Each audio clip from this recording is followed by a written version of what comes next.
Check, check. Hello, mic test.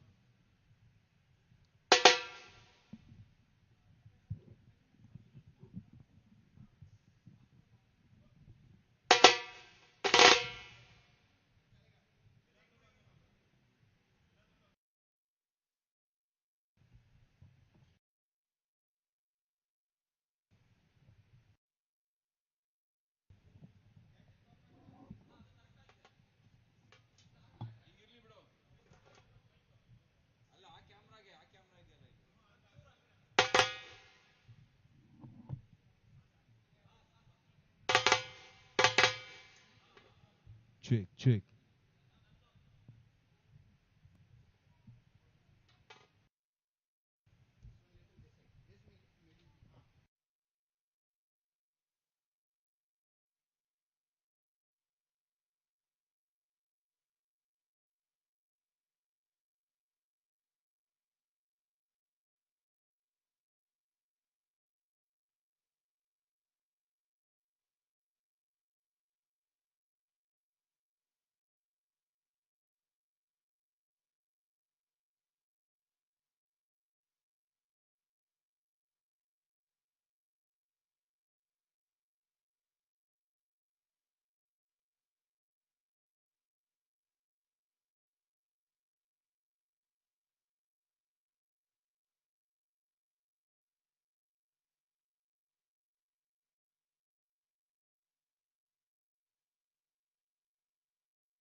That is the definition of meditation.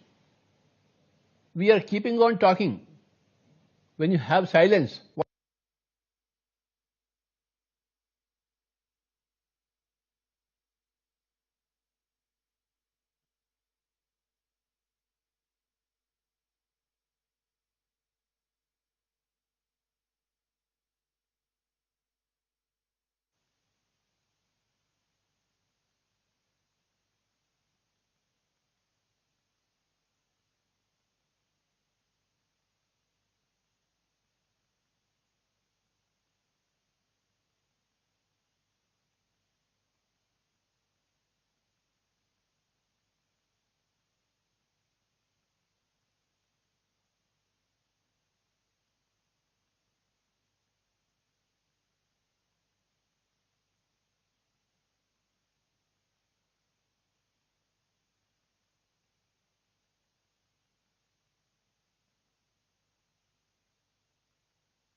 Hello.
Hello everyone. Welcome to the MMS Mega Meditation Summit.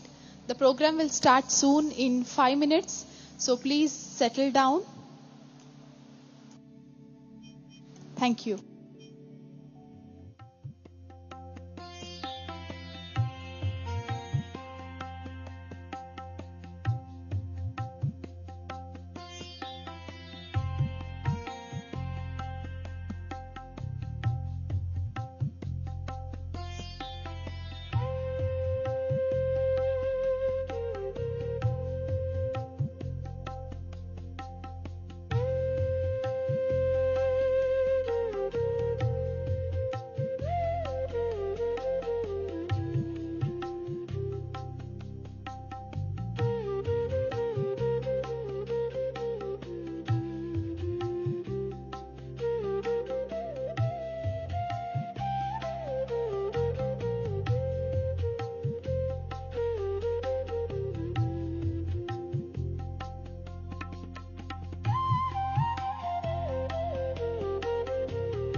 Hello, hello.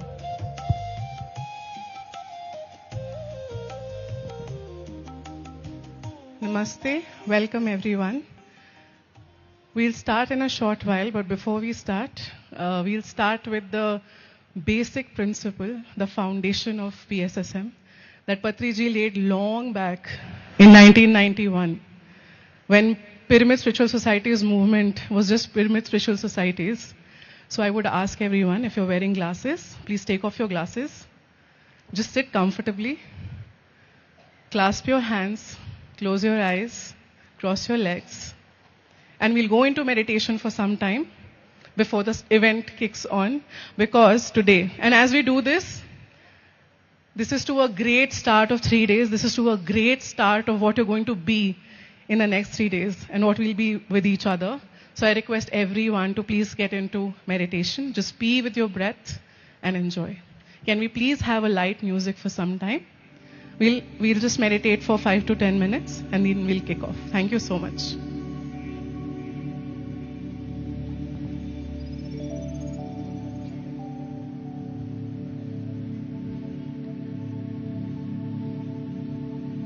Sit as comfortably as you can.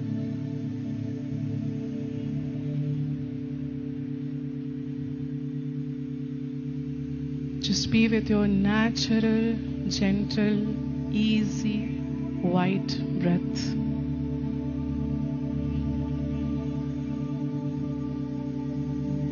The only true guru that you have in your life is your breath.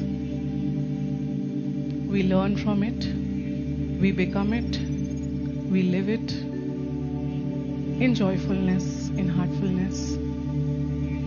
For the next 10 minutes, we'll simply be with our breath. No talking, no chanting, no mantra, no God, no work, no society.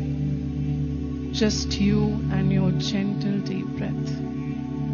And with this, I leave you to your breath. No more talking, simply meditating. So it is, so it is, so it is.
last 4 minutes.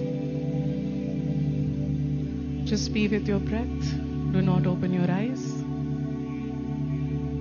Simply feel the energies of this divine pyramid and this conscious gathering. It is your time to forget that you are a body and remember that you are energy being, that you are a soul. Continue to be with your breath for the last 4 minutes. Do not open your eyes.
Self to feel this energy completely, wholly, fully, without any performance, without any pressure, without thinking about tomorrow, next day, next moment. As we continue to be with our breath, we are in this present moment, my dear friends and my dear gods. Simply realize who you are, your beingness, your isness, you as a whole, complete being. No external validation, no external motivation. Self-driven, self-conscious, self-aware, self-loving, beautiful energy beings. Simply continue to be with your breath for the next few moments. Simply let this energy settle down. Connect with the pyramid, connect with the people around you, connect with Mother Nature. Just breathe and be, and continue to be there. Please do not open your eyes until I ask you to open your eyes. Just surrender and be with the flow.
Last 10 seconds.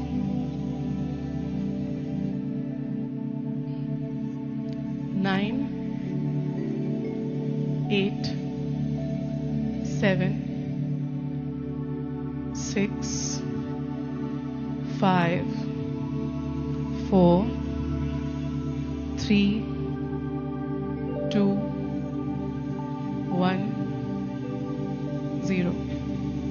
Just keep your palms on your eyes without rubbing. No rubbing of your palms. Simply place it on your eyes. Just let it be there for 5, 4, 3, 2, 1. And gently open your eyes when you're ready. With a big smile on your face, with a welcoming gesture of yourself to this great, great, great event, Mega Meditation Summit India 2026. With the claps for yourself, for this event, for Patriji, for PSSM, for all the masters who've been working for so long. I can't hear. Louder. Louder. Louder. Thank you. Thank you. Thank you. Thank you. Welcome one. Welcome all. Very, very, very happy to be here. I would like my co-host to be here with me. Welcoming everyone today. Namaste all. This is a great, great day to be here. And before we start with the music, with the event, with the flows, with whatever, I ask you just one thing today. One small request. Look around. And when I say this, genuinely look around. How many people are sitting here right now? Just look around. From so many cities, countries, different cultures, different places, different mindset. They're all here together. Did we pressure? No. You're here by your choice. There was no pressure. There was no forcing. We came here because we wanted to be here in this event. Mega Meditation Summit 2026 India, the first edition, and many, many more to come. Many, many more to come. This is why we are here, to be in this conscious circle, to be together, to enjoy these 3 days to the fullest, learn, exchange words, just be in this beautiful arena, you know. We're not here for a holiday, we're not here for entertainment, we're not here for anything but for us. Of spiritual science. And what a beautiful occasion that we're all here gathered inside this magnificent pyramid. And just imagine our 4 days together, so many meditation sessions, wisdom and cultural events. We are just going to witness the love, the energy and the wisdom from all the masters who have come from different countries across the globe. Exactly. Do you think there would be a great gathering than this? I don't think so. And you know why? Because one thing, before we welcome these beautiful people who are going to be performing the drum circle, I have just one thing that brings a smile. Every time someone asks me, does meditation do something? Does it bring you joy? And I'm like, today who I am, this Radhika that you see is because of meditation, because where will I be if no meditation? So I think meditation is the foundation of everything, and that is why we're here, not just for meditation. But Patriji said, and I want to quote him, meditation is enjoyment, enjoyment, enjoyment. Meditation is entertainment, entertainment, entertainment. Meditation is life, life, life. That is how he will say, and this is why we are here, for life, for entertainment, for joyfulness, for us, for this community. So welcome again, everyone. A beautiful start to this. A great round of applause for all the people, for all the masters, once again, for everything we are here for. So now, we are going to inaugurate this event, the Mega Meditation Summit India 2026, with a wonderful bang on music. With a huge round of applause, let us invite our team who is here, who is going to begin this wonderful inauguration ceremony, Beats Guru and team. Can we have our, please, I can't hear. We all had breakfast, no lunch also. Thank you.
hello, hello, hello, hello, hello.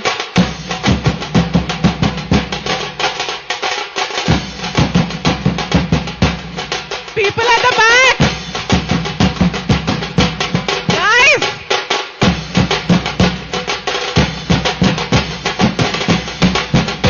We need more noise!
Guys, to the dear, we have ma'am here, we have Swarnamala Patriji here. Can we have some beat with her also, please? And a big round of applause, guys. A big, big round of applause for all of us, for Swarnamala Patriji, for the beautiful team. Let's welcome.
Wow! Is it not, true team? What a beautiful opening. Mega Meditation Summit India 2026. I request everyone kindly to be seated. I I request all the team kindly be seated. Let us continue with our program. And now we are going to celebrate our inauguration, the grand opening of this beautiful event with a shamanic invocation. I request Paripatri, Neil Gaur and Radhika Tong to join us on the stage for this shamanic invocation. Are we all ready? Where's the Josh? Where's the energy? Not enough. Yes, over to Pari and Radhika. Thank you everyone. As we start today, so what we're going to do, what is this shamanic invocation? Today, as we set the ground for the new beginnings, for the new us, today we will actually not only congratulate, not only celebrate, but also welcome the four directions, the direction that holds space for us, the Father Sky, the Mother Earth. So together, if you want to close your eyes, and as I do the invocation, Pari here with me will be saging this place, will be bringing in positive energy, harboring something to the new beginnings, for the new beginnings. So to the new beginnings, let's have a round of applause before I start. Always, this is our space. So we start with the east direction. To the east. East. To the east, the direction of the rising sun and new beginnings. We call upon the winds of inspiration, clarity and vision. May they awaken the light within. And as I'm calling the direction, you can follow Pari wherever she's, moving. You can move your head probably. So just we are, kind of celebrating that direction with all of us. And now, to the south, we look straight to the south, the direction of warmth, life, faith, the force and the growth, and we call upon the winds of vitality, courage, and joyful action. May they ignite our hearts. Guys, feel this. It is not some random words. We are actually calling upon these directions to actually harbor the energies of those directions, the Mother Earth, the sky, nature. And to the west, the direction of the setting sun and transformation, we call upon the winds of surrender, healing and deep wisdom. May they help us release what no longer serves. To the north, the direction of stillness, ancestors, and ancient knowing. We call upon the winds of strength, guidance, and truth. May they anchor the energies within us. And now, to Mother Earth, a beautiful Mother Earth. May Mother Earth ground us. May she hold us. May we always be in sacred alignment with her. To all the things that she provides us, the food, the shelter, the ground to walk on, we are grateful. To Father Sky, the roof above us, to all the energies, the winds, this beautiful weather, the father figure, the masculine balance in our life, we are grateful. And as we say, we welcome these four directions. We welcome Mother Earth, we welcome Father Sky, we welcome the Masters, the sacred protection, and we continue to breathe in and out in this for the next 3 days. And with this, before I close, I welcome Neil on stage to continue this invocation, to bring deeper joy and deeper transformation with his words.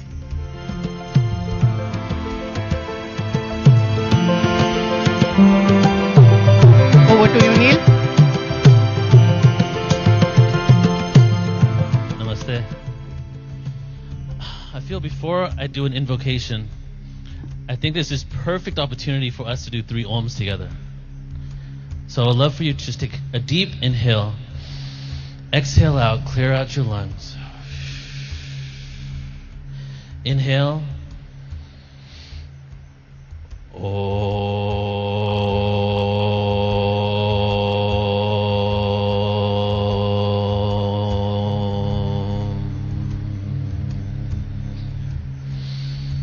Inhale.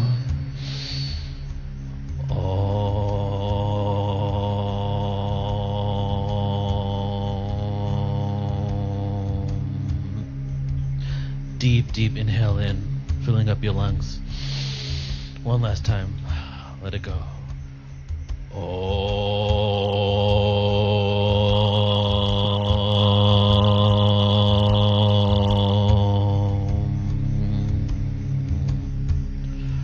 Om is the primordial sound. Before creation, before the Big Bang, before the universe manifested, the sound in the beginning was the word, and that word was Om, and it permeated through all of creation. Every being that's ever existed within our universe, within every single dimension, all came from that sound. It's the frequency that connects us all. And as we're calling on all the energies in the four directions and planet Earth, let's extend our frequency out into the cosmos. Let's extend our frequency out into all the parallel dimensions and realities that exist.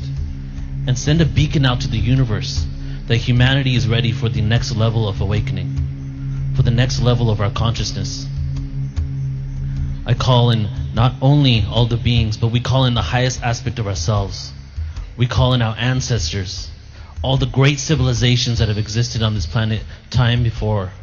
Civilizations that we won't even ever be able to remember or even find evidence of. They all walked the path before us. Take a moment, put your hand on your heart. And take a moment here in reverence to every being that's ever walked this planet. Every creature that's ever existed and breathed air. Animals, insects, fish, humans. And then with one inhale, expand your auric field into the whole entire Milky Way galaxy. Deep inhale, expanding your heart. Now imagine the Milky Way galaxy existing within your heart. Imagine every being, everything that exists, every sentient piece of life within our galaxy existing in your auric field, in your heart. One more deep inhale. Exhale and expand your heart into the whole universe. The whole universe exists within your heart. The whole universe is within you. This is your moment to send a message to the universe, to send a message to the other yous that exist throughout of it. Give gratitude to yourself and give gratitude to all creation. And let's begin. Thank you. Thank you, Neil. Let's give a big round of applause. What a beautiful invocation. So all the events, we begin at a traditional process, and here now we are doing the combination of East and the West together. So that's why we had a musical bang-on opening, followed by a shamanic invocation, and now we are going to light the lamp. So we'll all get into the inauguration ceremony for lighting a lamp. I request all our speakers of this Mega Meditation Summit 2026 to join us on the stage. I proudly invite Jem Fuller. Round of applause, guys. Neil Gaur, Tanaz Irani, Bhaktiyar Irani, Edgar Kimati, Dr. Gopal Krishna, Aleksha Shastri, Paripatri, Dr. Christian Page,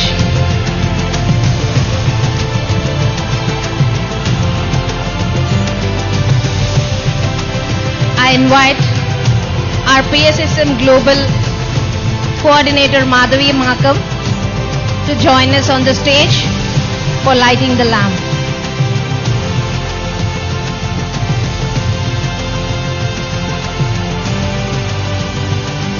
So these are the line of speakers whom we are going to listen in this next 4 days.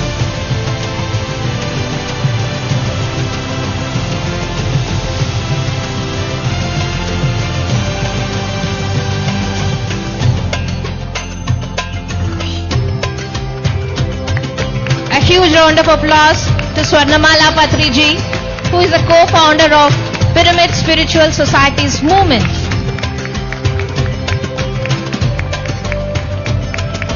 So along with the people who are on the stage, we are also going to listen from Livia Devi, Shreyans Daga, along with us, and Ayappa Pindi. So this 4 days is just going to be wow.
So this is the beautiful Bhajagovindam music.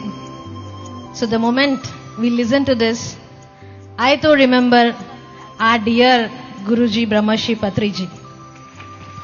And we would like to begin our inaugural messages from the message of Brahmarshi Patriji first. I request all the speakers to come towards the side so that we'll listen to Brahmarshi Patriji's message now. Team, video please.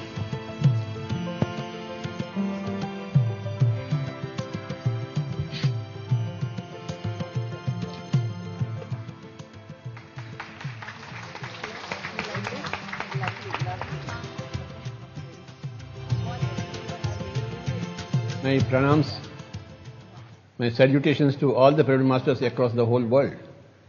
The first question is, what is meditation? Let us understand the term meditation. Let us contemplate upon the term meditation. What is meditation? What is it? What does it represent? Meditation is not prayer. The whole Western world is based on the concept of prayer, while the Eastern world is based upon meditation. The fundamental culture of the East is meditation. The fundamental culture of West is prayer. So we have to understand that meditation is not prayer. Meditation means making the mind empty. That is the definition of meditation. We are keeping on talking. When you have silence, what does it mean? Silence means not talking, not using the mouth. That is silence. If you are talking, you are not in silence. If you keep your mouth shut, you are in silence. If you keep your mind shut, that is meditation. You should switch off the mind. You should not work with the mind. You should not entertain the mind. There should be no thoughts in the mind. What is the mind? Mind is a bundle of thoughts. Mind is a bundle of desires. So, in your mind, there should not be any thoughts and there should not be any desires. There should be no activity in the mind. The mind should voluntarily cease its own activity. That is called a meditation. Unless we understand what is meditation, we cannot go further. Meditation means making the mind empty and keeping the mind empty for a length of time. What is silence? Not making any speech in the mouth and keeping it like that for 1 day, for 2 days. 1 month silence means not talking for 1 month. 1 day silence means not talking for 1 full day, not opening your mouth to make any noises, to make any words. So what is meditation? Not using your mind, keeping your mind empty. You must be able to maintain silence and you must be able to maintain emptiness in the mind. It is called emptiness in the mind. If you are thinking what is happening tomorrow, what happened yesterday, then you are not in meditation. When you don't care about tomorrow, when you don't care about yesterday, when even you don't care about today also, then you are in meditation. The tomorrow is not there in the mind, the yesterday is not there in the mind, the today is also not there in the mind. The mind is empty. It's like a white paper where you are not writing anything. The white paper is there in front of you. You are not writing anything, there is no activity. The white paper is simply white paper. The mind is simply mind. There are no thoughts. There is no reception of thoughts, there is no broadcasting of thoughts. The mind is empty. That is meditation. What happens when the mind is empty? Something else happens which is beyond your imagination, wildest imagination. When you can keep the mind empty, cosmic energy flows in. To receive the cosmic energy, the mind has to be empty. When the mind is active, cosmic energy doesn't come inside the brain, inside the system, physical system. The mind has to become empty for you to receive the cosmic energy. Meditation is the requirement. Keeping the mind empty is the requirement to receive cosmic energy, which is everywhere, all around you. When you receive that cosmic energy, you become more healthy, active, dynamic, long life, free of any problems, free of illnesses. All the profits that we want, we automatically get when you get that cosmic energy. Meditation means making the mind empty, and when you make the mind empty, you get into cosmic energy. And cosmic energy, you become a strong person, enlightened person, active person, balanced person, useful person. You become a good Samaritan. This is what is meditation, my dear friends. Everybody should become a meditator, should learn the art and practice, the practice of art and science of keeping the mind empty and making the mind empty. This is meditation. Thank you very much.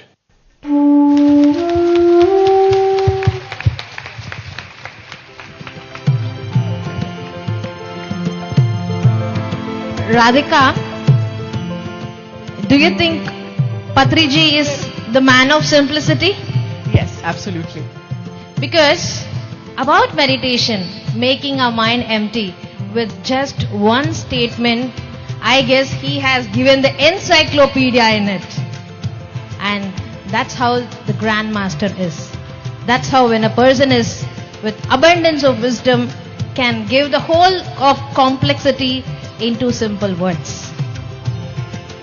So, when we say simple, we don't mean that he didn't enjoy, he was a very serious person, he went he wore some orange clothes, had some tilak on, had some, Rudraksh mala around. His simplicity was in living this present life as a grahastha, as normal as he was, as the clothes he wore, as he spoke to people, isn't it? He is an uncommon in the common man. Oh my God, that is how we feel about it. He is the uncommon in the common because he's the most common person that we've known all our lives. And that is how we'll continue to remember him. What we're experiencing in these 3 days is the uncommon journey of an extremely common man. And he was so common that he really put the picture on use your common sense. Because people can be educated, people can be intelligent, but I think they forget to use their common sense. How many people agree here that people forget to use their common sense? You can raise your hands. I see 1 hand, 2 hand. Oh my God, people are raising hands. No shy. So we know people are raising hands here also. Our speakers also think that, oh yes, see. So we know that people don't use common sense as much, right? And with that, we have beautiful speakers here who are going to share their thoughts, who are going to share about themselves. And with this, I think today until 4 p.m. we're just kicking this whole event again and again. So over to you guys. Thank you so much for being here. And please a big round of applause for everyone here, for this MS, for all the people who are here. Louder! Once more! Thank you.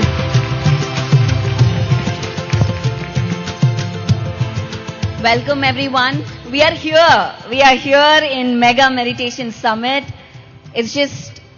I'm just so happy to see everyone join in for the inauguration.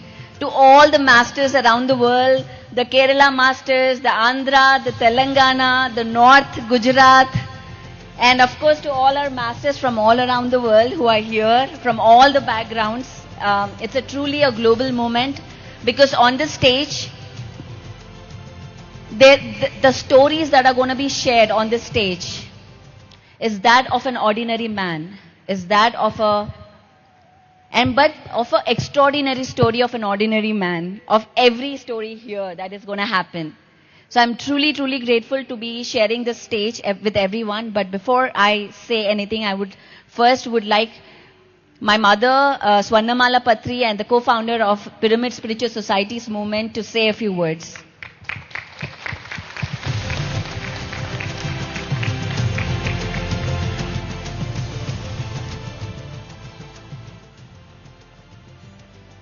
Good evening, everybody. Feeling so happy to see you all here in this Mega Meditation Summit, who are all interested in doing meditation, spreading meditation. And talking of meditation is very important in everybody's life. That is what we have come here for. What Patriji taught, only do meditation. Just now he told, just do meditation. Make your mind calm, silent, then you will get cosmic energy. But more than what we meditate, make your mind silent. If you talk more, the cosmic energy you will lose. So, keep your mind shut, mouth shut, then only you will get cosmic energy. That is what meditation is. Observe your normal breathing. No excess breathing, no speed breathing, no dynamic breathing, just normal soothing breathing. That is what is meditation, Anapanasati. In Telugu, Shwasamidra Dhyasa. That is what he taught everybody since 50 years. And he was traveling all over India, all over globe, everywhere. Only 3 things he used to teach. Construct pyramids, be a vegetarian, and do meditation. These are the 3 things he was stick to, nothing else. No magics, no imaginations, nothing, but he's have brought so many people under this meditation. That is what Patriji is. And I am very, very proud to be with him since 50 years.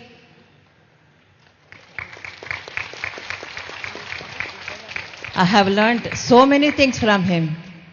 I was not like this before, but I have changed myself have got into meditation, learnt everything, how to deal with people, how to be with people. Everything he taught me. He made me a complete woman.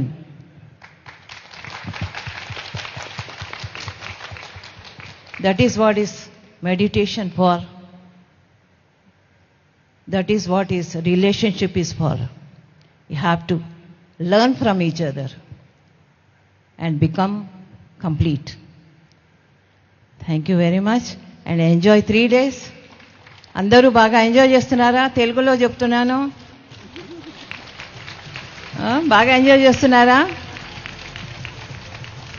Thank you. सब लोग बहुत खुश है ना? Enjoying? खाना कैसा था? Enjoy 3 days को बहुत कुछ सीखना है आप सबको. చాలా నేర్చుకోవాలి మనందరికీ. వీళ్ళందరి దగ్గర నుంచి కూడా మనమందరం కూడా వాళ్ళకి చాలా నేర్పాలి. सबके साथ रहना, हमारा भी वो लोगों को सिखाना है. वही ध्यान है. Thank you, thank you, thank you.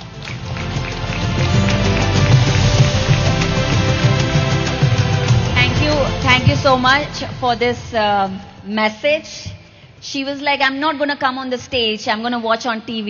By the way, we have live going on PMC Global, PMC English and all other PMC channels. So everybody can watch this live. But she's here. So thank you for joining us.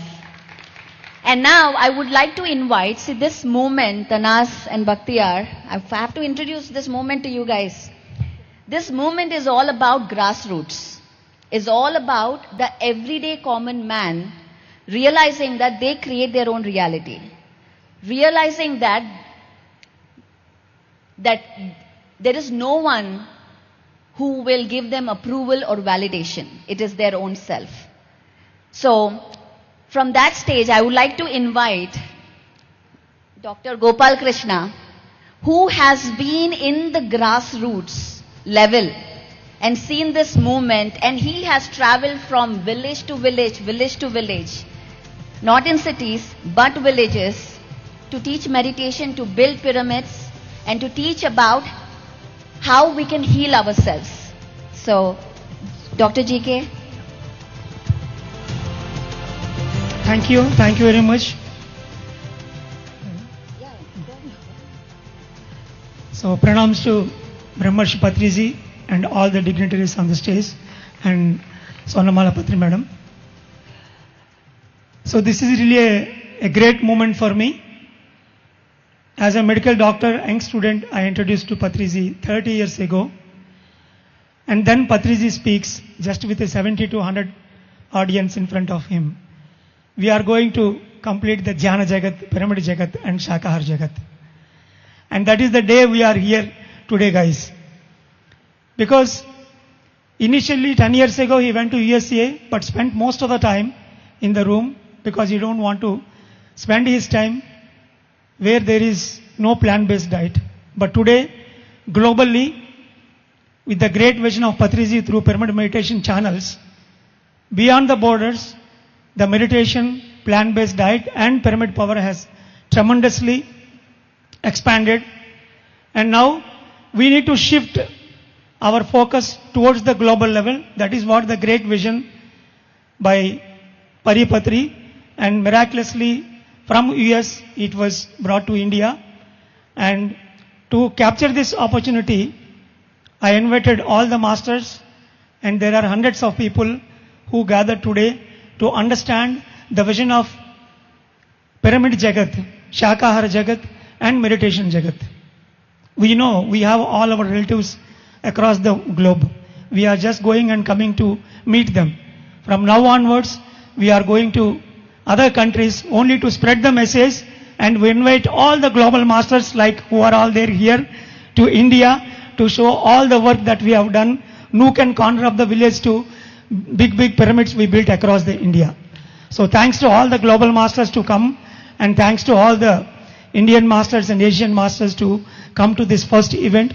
From now onwards, we rock to every MMS across every country like this. Thank you for giving this opportunity. Thank you. So he saw, by the way, he's a medical doctor who is now just sharing the real medicine as to everyone. And so this started as grassroots level, and it started in Andhra Pradesh, in Kurnool, as you know. So to all how many of you are new here, by the way? Just to know. Okay, wonderful. Welcome, guys. So to introduce to you guys, it started in Andhra Pradesh, in Kurnool, as a small, in one house to teach one person, and today millions of meditators across the world are teaching meditation as leaders. I remember I was in North India, and I was in a place called Rishikesh, where we do annual function for North India there. And there was one lady, she came in her, gungat. She came in her gungat, and she was talking to me. I'm like, I'm from Bihar or Haryana. I came here for the first time alone. This is a huge deal with me. First time I got out of the kitchen and came to this event alone in train. It was such a big deal for her. Why? Because she learnt meditation. She learnt meditation, and she had the confidence that she can do anything and she doesn't need outside support. This is a lady this is 80% of India. Of course, this is like the 20% we are sitting here. But 80% of India are stuck in their gungars in kitchens, in doing work. So how did the message reach there? The work of the media wing, Pyramid Meditation Channel Hindi. Today I invite Alekhya Shastri from Delhi to share about the movement that went across the globe, breaking the barriers of language, breaking the barriers of gender, race, religion, everything, and just sharing the message, Ghar Ghar Mein Satya Ka Darshan. Alekhya Shastri. Namaskaram. Hi. Welcome everyone.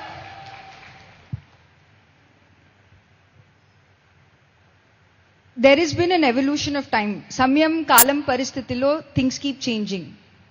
Things keep evolving throughout.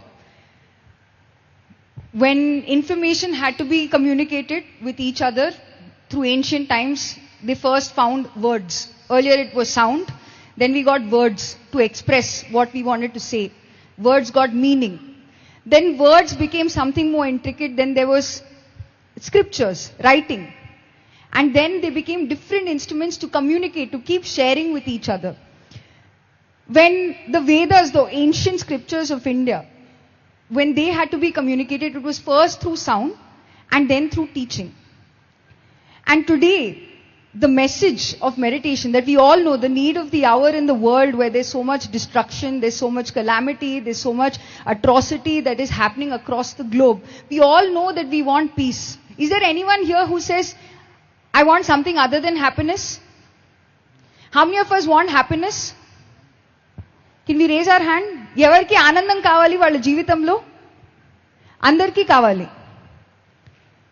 And we're all looking for answers. And so when you have a problem, you're looking for a solution, you're going through something. You wait for a person, or you look through what is the thing that everyone has with them? What is the one thing that everyone has with them right now that is keeping you connected? You're here, but your family member is there somewhere else. Where is it? What is keeping you connected? Phone. Your mobile phone. What is the technology that is being used? There's waves, there's radio waves that is transmitting. You can't see it, but somehow communication is happening. In the same way, we know that the ancient technology of meditation, you can't see cosmic energy, but when you experiment it, that communication is happening between you and this infinite self. We know that is that peace. But how will you get that message to more people? If I speak to you like this, how many people can hear me? But if I'm able to use the mic, can everyone hear me? Loudly and clearly? Patriji knew that. We all know media has the power. But today you open the TV channel and you see what is the one message that is constant? Fear. You are less. You don't have enough.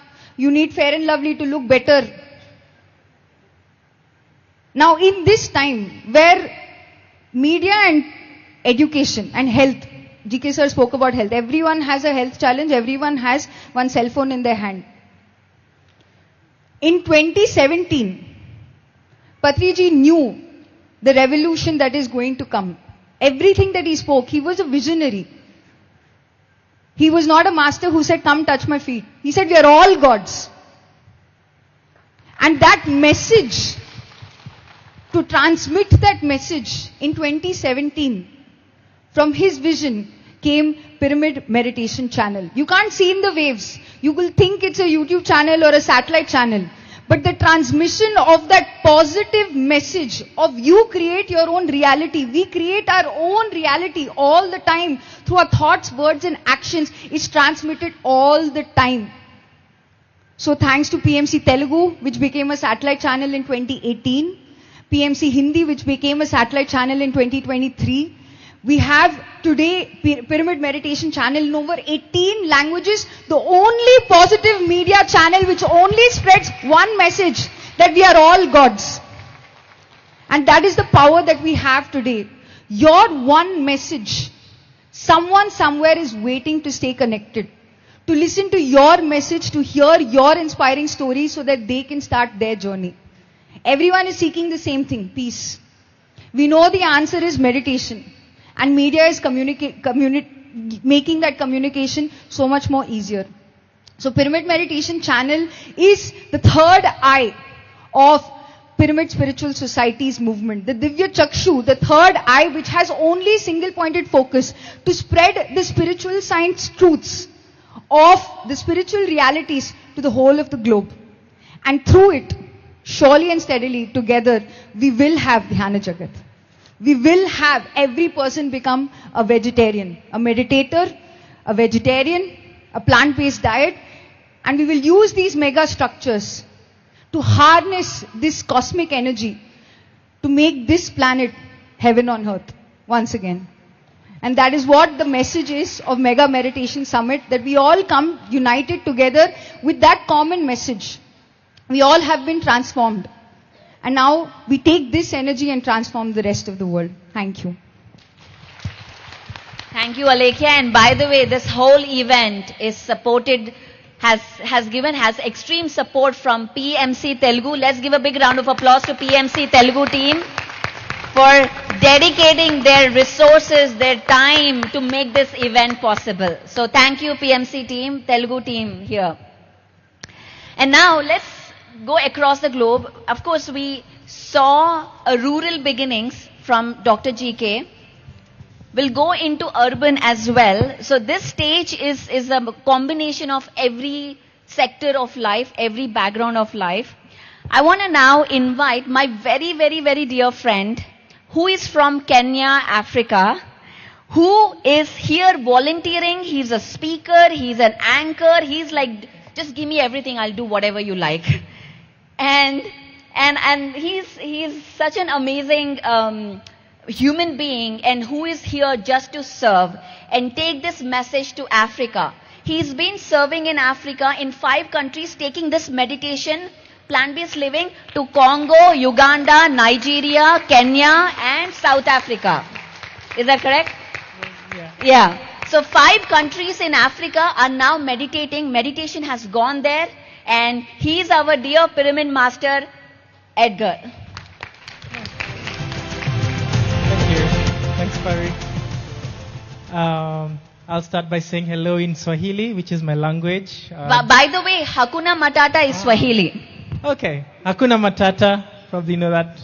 It means no worries. If you've watched Lion King, you probably know what that means. But I'll start by saying Jambo, which means hello. Jambo. Yeah, really happy to be here. So Pari and I connected, I think, during COVID, right about COVID.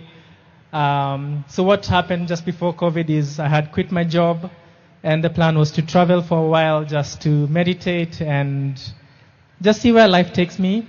So back in Kenya, actually before COVID, what I used to do is I used to organize meditation meetups in the forest.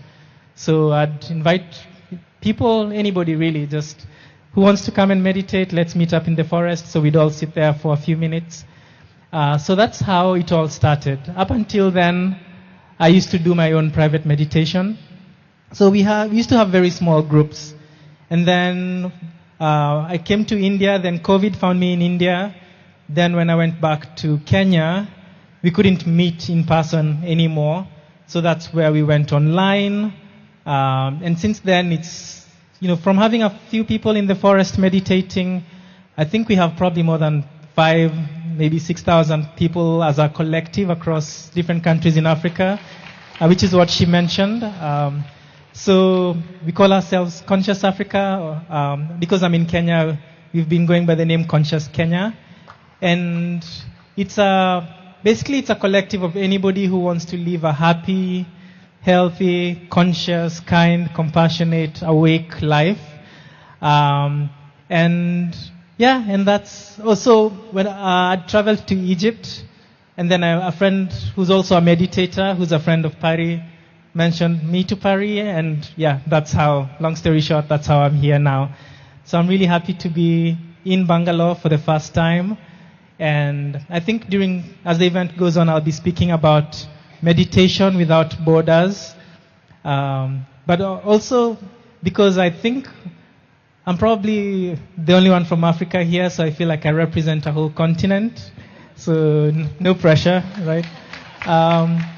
But I'm just here, I guess, as an example, and also just to bring the message that meditation is a tool that's, first of all, is accessible to everybody and anyone. The benefits we get from meditation, they help anybody else in the world. Same way they help, people in Africa. Actually, if you dig deep, Africa has a very old and long history of meditation. We don't call it meditation as such, but we have a whole long history of contemplation where people spend time in nature, just being quiet, which is what we'll listen to Patriji talk about. Silencing the mind, spending a lot of time in nature. So I'm really excited. I'll speak more in depth as we go along, but happy to be here, Asante, and honored. Blessings. Yeah. Thank you. Thank you, Edgar. Edgar was here with us in other events as well, and he's been constantly working to take this meditation and movement to Africa. So if anybody is here who want to go to Africa, teach meditation, Saroji, you know where to go, who to contact. So now I want to invite, so one thing I really have not, the PSSM, I'm waiting for it, which Dr. GK has initiated, is going to the continent of Australia. I'm waiting to do a mega meditation summit in Australia, and my dear friend, my dear brother from past life, Jem Fuller, we would love to hear your message. Oh, live. Namaskar. Huh? Power, okay. Hello. We'll just continue. The dark is nice. Thank you, Didi. Yes, we will take this to Australia for sure. Thank you. I am a common person like you. Actually, I am you and you are me. I'm sitting there and I feel you standing here next to me. We are all gods indeed. Thank you, Patriji. We all have access. I feel completely honored to be here. I am very grateful to be very sensitive to energy, and when I arrived here last night, I could feel the peace, the love, and the divine cosmic energy in this beautiful, beautiful place. I work with very influential leaders. This is my service, I serve by working with leaders who have a lot of influence, and I help them become more conscious and more loving in their leadership. I'm very passionate about how do we put love into the systems that form the structures of our societies, and so I work with senior leaders to help them do that. And when I work with a new leader and they ask me, Jem, what is the one thing, if I could only choose one thing to do to help me be a better leader, it is every single time meditation. It is through this meditation, as you all know, that we can access the peace that Patriji was talking about. And through meditation, and then there was light. No. So, in Australia, we have a very small percentage of people who meditate, but that is a beautiful opportunity, because when there's a lot of people who don't yet understand meditation, that means we have a wonderful opportunity to share such a gift with them. So we will definitely take this to Australia, for sure, Paddy. Yes, we will. And we will take it around the world. The last thing I'll share with you is that my non-profit, my NGO, is called the Centre of Love. And we are building a Centre of Love in Himachal Pradesh, northern India. India is my second home, for sure. And the Centre of Love is an alliance around the world. We have 12 founders of global movements that are all fueled by love. Already we have impacted directly more than 20 million people, and in the next 3 years we are looking to impact 250 million people. And my promise to them and to you is that all of them will know about meditation. Thank you. Namaskar. So let us give a clap for PSSM Australia, because a week ago the PSSM Australia is registered and it started working. Of course, ever since I went there, we started working behind the screens, and then in 4 cities I traveled, and there's a great movement started, and then we registered the PSSM Australia. Thank you. Thank you. And also they have just done the Buddha Purnima, the first Buddha Purnima in Australia. So thank you, Jem, for your wonderful message. And now we want to travel to the urban society, to the world of glamour, to the world of glitz. And I want to invite and thank you, Tanas, for accepting our invitation and joining us. It was just amazing. You know, you always have the feeling like, you know what, I don't know if a celebrity would answer you or not. But I saw her podcast where she was talking about healing, manifestation, love, self-love. And I was like blown away. Oh my God, what is she talking about? And then immediately reached out, asking her to be a part of this great event. And I could see that she is a beacon of light to transform millions of lives, not thousands, not lakhs, millions of lives. And she graciously accepted the offer to be here. And also with the husband, Bakhtiyar, thank you. Thank you for being here. So, Tanash, your message. Yes.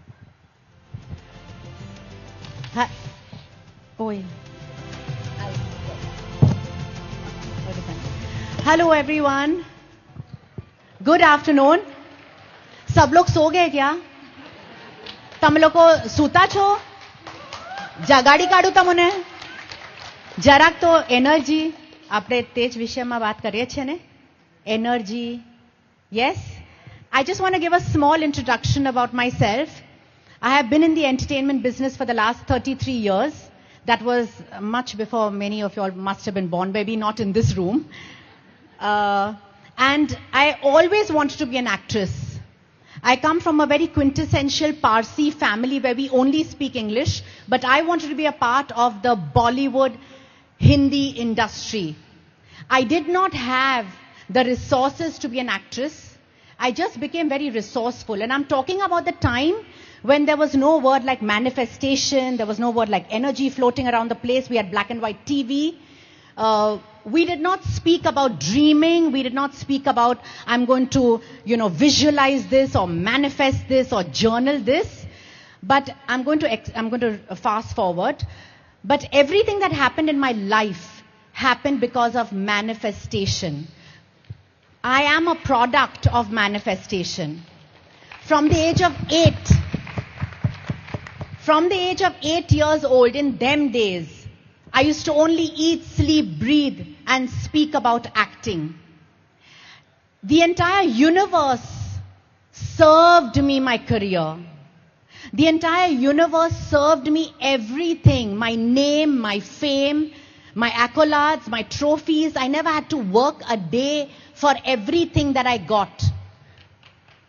People think that money and fame is everything, correct? We are all working for mera naam hona chahiye, mera kaam hona chahiye, mere paise hone chahiye. In English, I should have my money, I should have my name, I should have fame, happiness. What is all that? What is all that? It's supposed to give you happiness, right? You get a new car, how happy are you? 5 days, 10 days, 15 days? You have your name, your trophy, you're happy 5 days, 10 days, 15 days. And then I realize it's all about the energy. It's all about what you put out there. And who can put it out there is only you. What is a guru? A guru is G-U-R-U. G-U-R-U. I had read that when I was about 12 years old. There was a lady called Linda Goodman, that's right. I was introduced to all these modalities through my mother. And Linda Goodman, and of course I was very small, so I was not going to read the whole thing. I just remember this one line from the book that my mother was reading. Okay, you know what is a guru? Guru is G-U-R-U. That stayed with me till today. Everything that you want, my friends, is inside you. Everything that you want, your desires, your dreams is inside you. You just have forgotten because you are borrowing other people's point of view. You're borrowing what you're seeing. Like she said, they're spreading fear. You're seeing everything, right? You're seeing everything, you're just adopting that. And that I understood wellness when I went through unwellness. When I was put on a wheelchair. Till that time, life was moving very well. I was shooting every day. I was, famous. I was doing my stuff. I had my family. Everything was going great. Lekin I think the universe had more for me. So he said, I think I have to cut you. I think I have to break your leg, Tanas, for you to sit down in one place so I can channel my energy through you. तेरे को बहुत काम करने का है. I've got a lot of stuff for you. And so he broke me and he made me sit down in one place, and still I did not stop. I said, if my legs can't walk, my mind will walk. And so I learned neuro-linguistic programming. And then I found out that everything in your outside world is just a representation of your inside world. And then I learned the power of Ho'oponopono, which is what I'm going to talk about tomorrow. And I found how both the modalities kind of interacted with each other, science and the power of your mind. How will you access what God has to tell you? You pray every day. That is your message to God. But what is His answer, my friend? You can't hear it unless you don't shut your mouth, shut your eyes and meditate. His answer will only come to you when you shut your mouth up and you shut your brains off. His answer will come only to you. वो जो बड़ा काम चाहिए, वो जो पति चाहिए, that money that you want, that fame that you want, that big thing that you want, your vessel has to be prepared for it. The minute you meditate, everything gets downloaded. You know what my ask was to the universe? That I'm going to spread my message from whatever I have learned. I didn't know how I was going to get it. And then Pari suddenly called me up. And I'm like, are you crazy? How can I speak at this summit? Who am I? I'm nothing. And then I said, no, I have learned so much and I must share it. I must share whatever I have learned. And this only came to me because of my energy, because I shut my mouth, I shut my mind to the outside world, and I let God download, let the universe download what He has me to do. Because we've not only come here to eat, sleep, and pay bills. We have come here to follow our higher self. Isn't it? How many of you all agree? So God will talk to you when you shut up. Give Him a chance to speak, bhai. give him a chance to lecture you, give him a chance to show you. Thoda time lagega, you will need some practice, but then you will start communicating, you know. So I'm just here to spread whatever I've learned, to spread my energy, and maybe through that podcast, my energy got in sync with you. And today I'm here and I'm so excited to be here because I think I belong here. I belong in these kind of rooms. Thank you. Thank you so much. Thank you, Tanaz, for that beautiful message. And I'm going to come back to Bakhtiyar at the end. At the end, one line, or maybe now, just one line. Say something, yeah. Your message to everyone.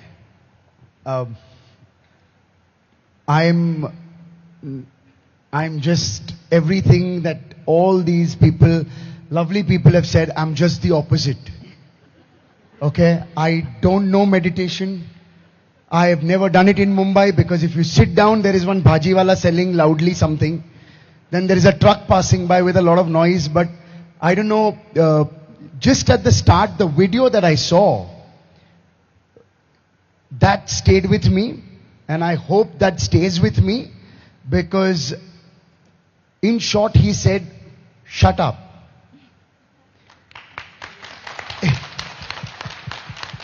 And Tanaz and everyone out here is qualified something, somewhere to speak on this podium. I'm just an actor. I perform in reality shows and television shows. And I don't know how worthy I am, but I can just say, I constitute 80% of India's population who doesn't know a damn about meditation. And today, if I learn something and go from here, I would want to spread something to my two unknown friends who don't know meditation. And yeah, I tried vegetarian food non-stop for 2 days. I feel it is an achievement in me, and as soon as I sat in the cab coming from the airport, I spoke to the driver. He's here somewhere, and he said, I said, "Kuch khane ko chahiye, kuch acha non-veg." He took me to some place where there was idli served. So I said, "Kuch non-veg chahiye mere ko." So he said, "Sir, whatever you want to eat now. 3 days, no non-vegetarian." I was like. And I didn't know. I just behaved like a nice, sweet husband. And I said, I will come with you. For the first time in my life, I've never said this, that I'll come with you. I don't know what happened this time. That Tanaz said, I go for my talks, I go for my speeches, I'm qualified. And none of the family members help me. And I don't know what happened, but I said, Chal, I'll come with you this time. I will stand by you. And I really didn't know what I was getting into, so please pardon my torn jeans. I walked into shorts this morning. Please excuse me with the clothes. So it is just supporting something which is a belief in my wife and learning a lot. I just know that I'll learn a lot these 3 days. And if there are any more husbands who don't know what is happening here, please come and meet me. We'll take a selfie together. Thank you so much.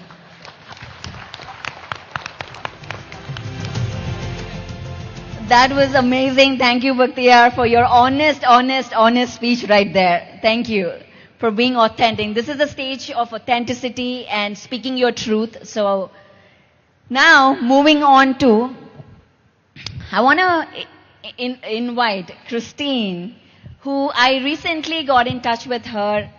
And we met through Neil. Of course, after that, I'll talk about Neil. And I spoke to her. I said, hey, there's an event happening in India. Would you like to come? She said, yes. Give me 20 minutes. I'll book my tickets. And here she is, Christine. Thank you so much, Christine. Thank you. Thank you so much for inviting me to this beautiful place.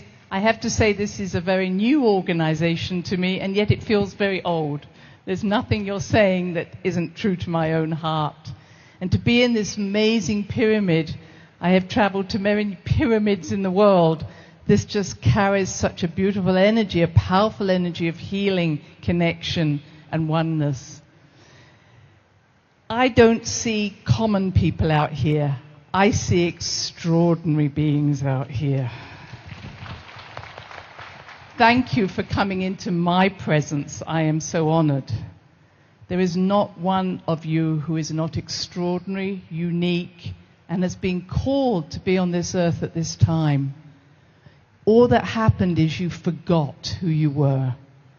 This is a time to remember your essence, and that you came in with this most amazing sacred temple we call the body. I'll speak about that more soon. My life has been one of never losing my connection to God, to the universe. I thought everybody knew love. I thought everybody knew they were loved always. And I was brought into a family of love and of wise women. But as I moved through the world, I realized how separate people had become from that God, that oneness. And I think it is by quietening that mind, emptying that mind, you don't just listen to the cosmos, you open your heart. To me, the open heart is what I feel in all of you. I feel your hearts. I connect to you not through your minds, not through what you wear or the language you speak, but through your love that you share. And through that, I know every one of you. I see you all, and I am humbled by being in your presence. Briefly, my work as a doctor, I'm a medical doctor, but I'm also a messenger. That's my job, is to translate and be a messenger. And I, as I was listening, have been asked to go to countries and places in crisis. And as you spoke about an illness, I have worked with so many people on the edge of life where everything they thought they knew about what they were going to do in the future suddenly came to an end because of illness, or the death of a loved one, or losing a job. But you know, these opportunities feel terrible and chaotic, and yet they're the times when we say, I don't know where I'm going, and I will listen to my heart and know that I am loved and will be guided from there. I have worked in countries that are in crisis, in many of the countries that are now in crisis. But it's then that we listen to God. It's then that we listen inside. When we're comfortable and everything's flowing, we shut that out. I say just this last thing, is that we have an opportunity 18 times a minute, is when we breathe out, we hold our breath out, and we stop thinking, and we just allow ourselves to be in the nothingness and the allness, all at the same time. And so I am blessed to be here. Thank you very much for inviting me, and just wonderful to be with such a wonderful group of speakers. Thank you. Thank you, Christine. And we are so looking forward to hearing your speech. By the way, today at 5:30, we have Christine sharing the message. And now I would like to invite Neil Gore, who, by the way, is a miracle that he's here right now with everything that happened. But he's a dear friend. I've known him for last 3 years. He initially invited me and Father on his platform back in 21 or so, and I saw him, and I had him in my mind, like, okay, I have to meet him and I have to bring him onto the stage. And back in 22, when we started doing the Mega Meditation Summit, or 23 we started the first one, and then in 24 I said, Neil, you're coming to Mega Meditation Summit 1 year before the LA event. We did the last one in LA. And he just said, yes, I'm coming. He didn't ask me, what is it about? What am I talking about? He just said, yes. And last year in LA, we did the 3rd annual Mega Meditation Summit, where he flew for just the event from Colombia. And he came in there and he saw the event, and he was like, All my life, I was rejected by Indians. That's what he said. All my life I was rejected by Indians, and here I see all Indians organizing a meditation session. And then I said, come home. You'll feel at home. And here he is, Neil Gaur. Thank you so much. That was a good intro. Yes, I did feel rejected because I felt rejected from my own family, you know, at an early age. Actually, right now, as everybody's speaking, I remember, I'm going to jump all over the place in my story, but I remember about 12 years ago, I'm in Rishikesh, and I've only been to India a few times. This is the second time I've been without family or a wife. So the first time I came by myself was a year ago, so I've never really got a chance to connect with the land. I used to often jokingly say, I just go from auntie's house, samosa to paronta. That was all it was. That was my Indian experience, you know. And I remember I was in Rishikesh, and my mom had an intervention for me. My uncles were there, my family were there, and the intervention was, you cannot do spirituality as a full-time job. You need to go and use your degree in some other fashion, you know. And that was just a constant experience that I had throughout my whole life. And it's very interesting. As soon as my dad saw that I could actually take care of myself, he completely let it go and just said, go ahead, do your thing, you know. But now to your point, when I got the email from you and you invited me to the one in LA, my heart was overflown. I was so grateful to be invited. And I feel like, you know, a lot of the events that I do, we have people that are in this spiritual movement from all around the world coming out, and you kind of get the stereotypical hippie at sometimes, you know what I mean, at a lot of my events. And I feel what PSSM is doing is they're creating an anchor point that is available to everybody by simplifying it to the basics, rather than all this complexity of the spiritual world, all these different things, all these different techniques, all this information, right? And I could speak from that because for 20 years, I just flooded my head with information. And then I would speak to people and I would give them insight from what I was learning, and they go, "Oh my God, you sound like a guru." And then one point it came to me where I had to just admit that I wasn't implementing everything that I was listening to. And only until I started sitting down, observing my breath, quietening my mind, did I start actually embodying it and feeling. You know, my favorite person in the world, I don't idolize anybody in the past really, but if there was one person, it would be Buddha, right? And his technique, like what he taught, and all the information that came after Siddhartha Gautama, all of his information, even the chanting. The chanting didn't come until Ashoka the Great unified India and decided to take Buddha's teachings and make songs out of it, therefore chanting came. He taught silence and meditation.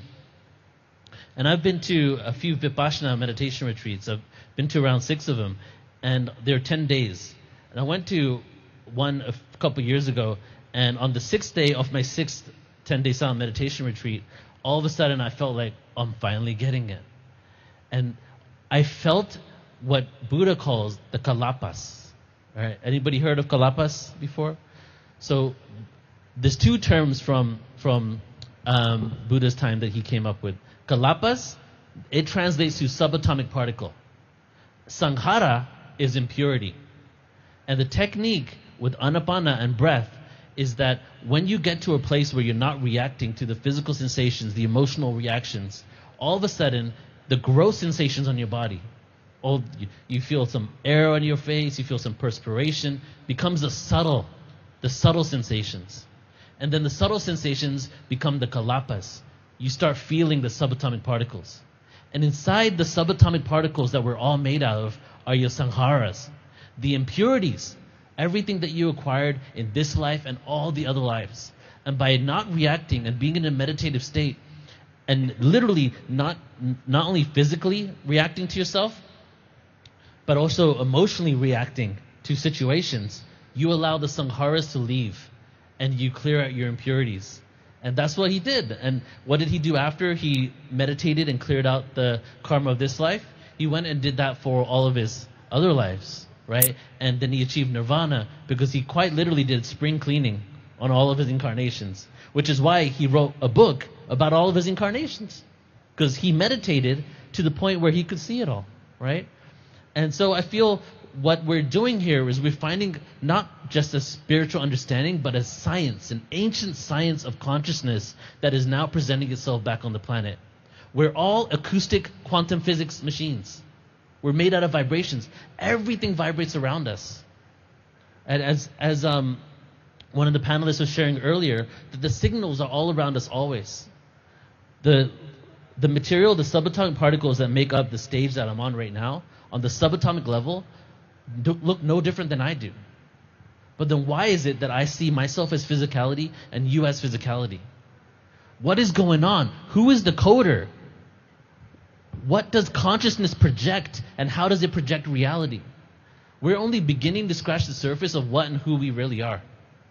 And in the years to come, very, very soon, with all the revolutions happening in the world right now, with the technological revolution, people being sick and tired of the way governments are treating us, realizing that the systems are created for the chosen few, not the masses, even though there's more masses on the planet, with AI, with quantum computing, with all this wellness that we have around the planet, it's only a matter of time until we start implementing this as the norm in the world.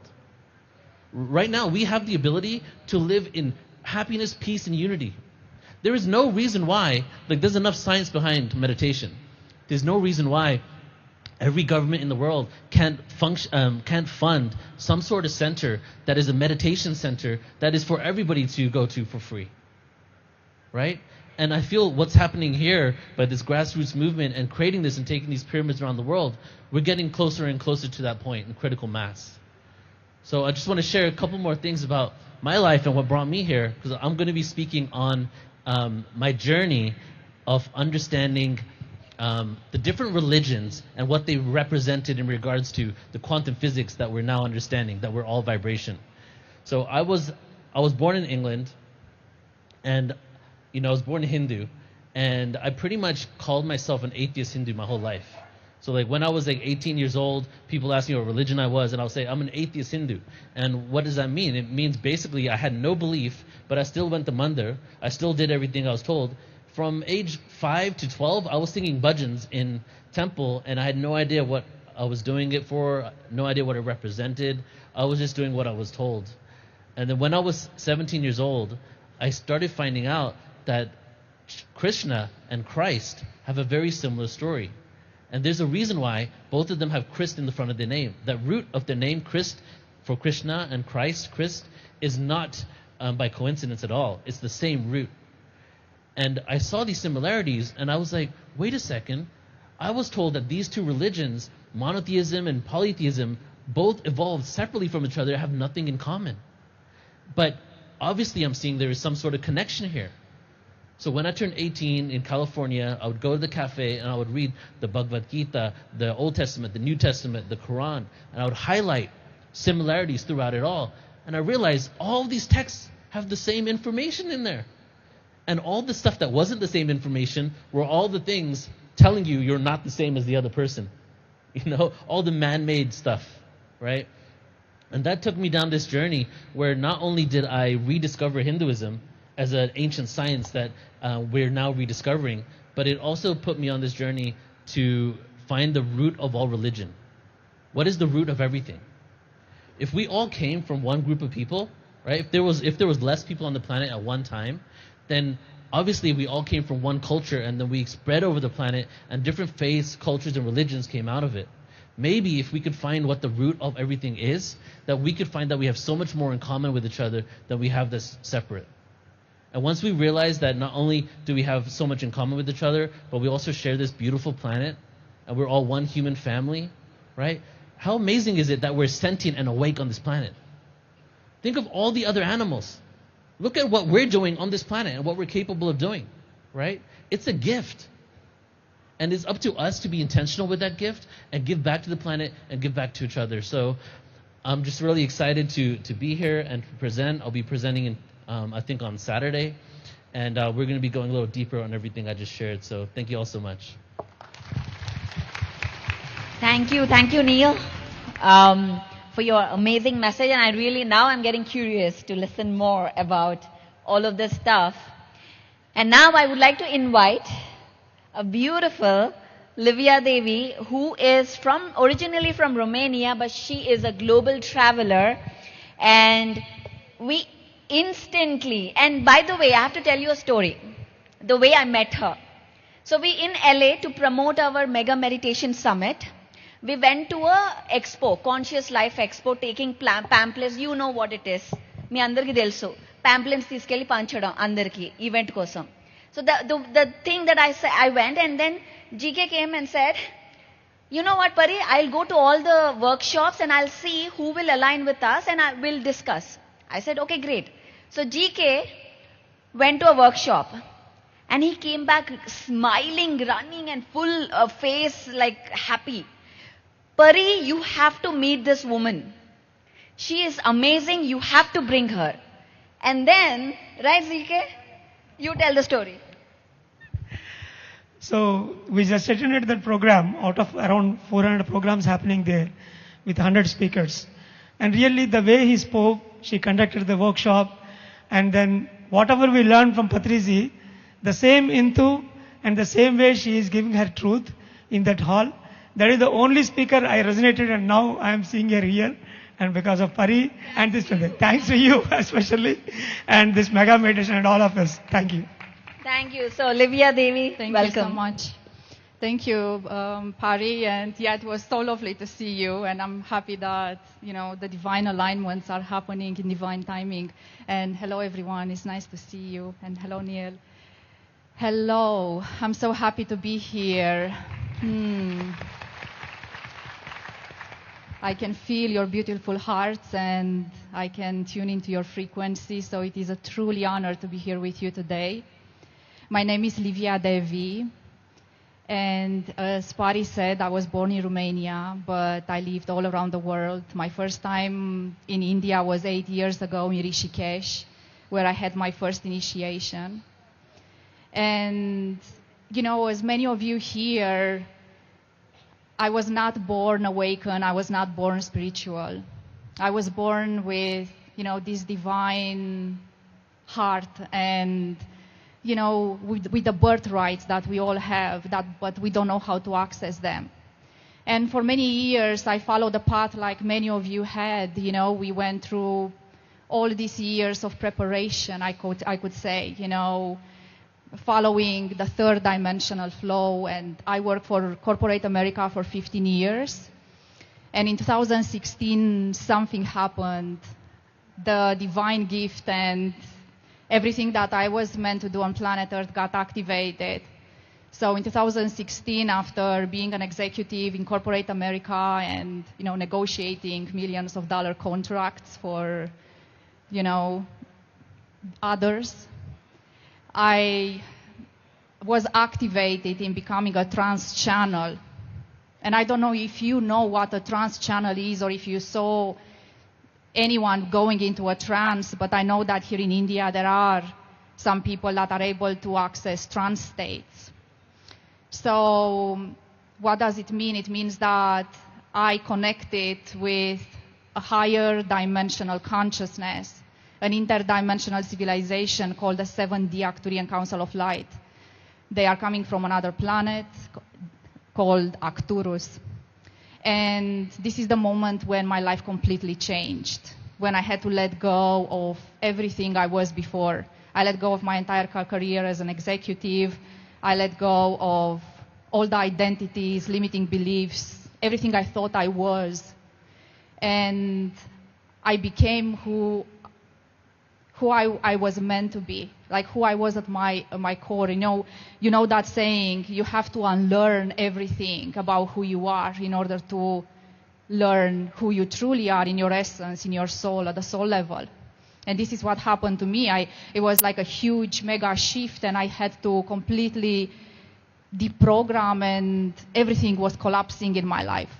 Everything was changing. Everything was taking another form. Like this, everything collapsed. I like how spirit works with us in key moments. You know, when darkness comes, then light follows. And that was my shift. Yeah, that was my shift when I had to actually go through the dark night of the soul and became together with the 70 Arcturian Council of Light, who I was and who I am, and who I am becoming every day. And I'm happy to be here with you all because I know this is a day of celebration, and the next 4 days are going to be so amazing. You learn so much from yourself. We are all here mirrors of your souls, and we go as deep as you allow us to go. You know, consciousness travels and is in every cell of your being, in every word, in every gesture, in every smile, in beauty, in everything and who you are. And we will teach you and may help you remember about who you are at the consciousness level. We will help you remember your multidimensionality. We will help you understand dimensions of existence. We will help you awaken in you your true essence. And it is always a co-creation. We are meeting you halfway.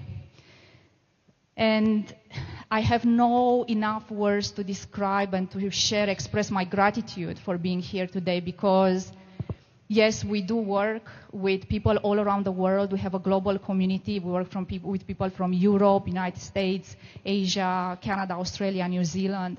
But every one of you is important for us, because what we learned is that if we change one person's life, it ripples effect towards hundreds and thousands and millions. So it's not only a few of you, it's every one of you here, because every one of you here will receive something. That something is what you need. And, you know, you'll not get from this experience what you want, always what you need. And that is exactly what will, you know, the catalyst of transformation and what will take you to the next level. I speak less about titles, descriptions, definitions, but more about transmitting this love that I am and who you are. But just to go a little bit into more of what I'm doing, I work with people that are ready to elevate their consciousness. I work with leaders in activating their soul mission on planet Earth. And we recently published a book called New Earth Leadership. And what I loved about my connection with Pari when we met is that we both were speaking about New Earth. We both speaking about leadership. We were both embodying that frequency. And we are here to inspire you to do the same. So thank you so much for being here. And I'm looking forward to co-creating with you tomorrow. Many blessings.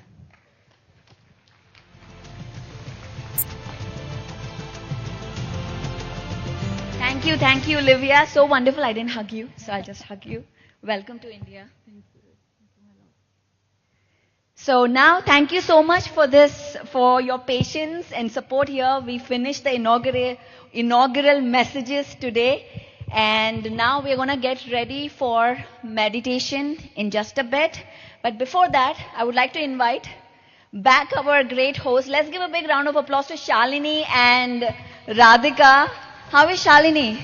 Alekhya, come on, talk about it. Talk about the event.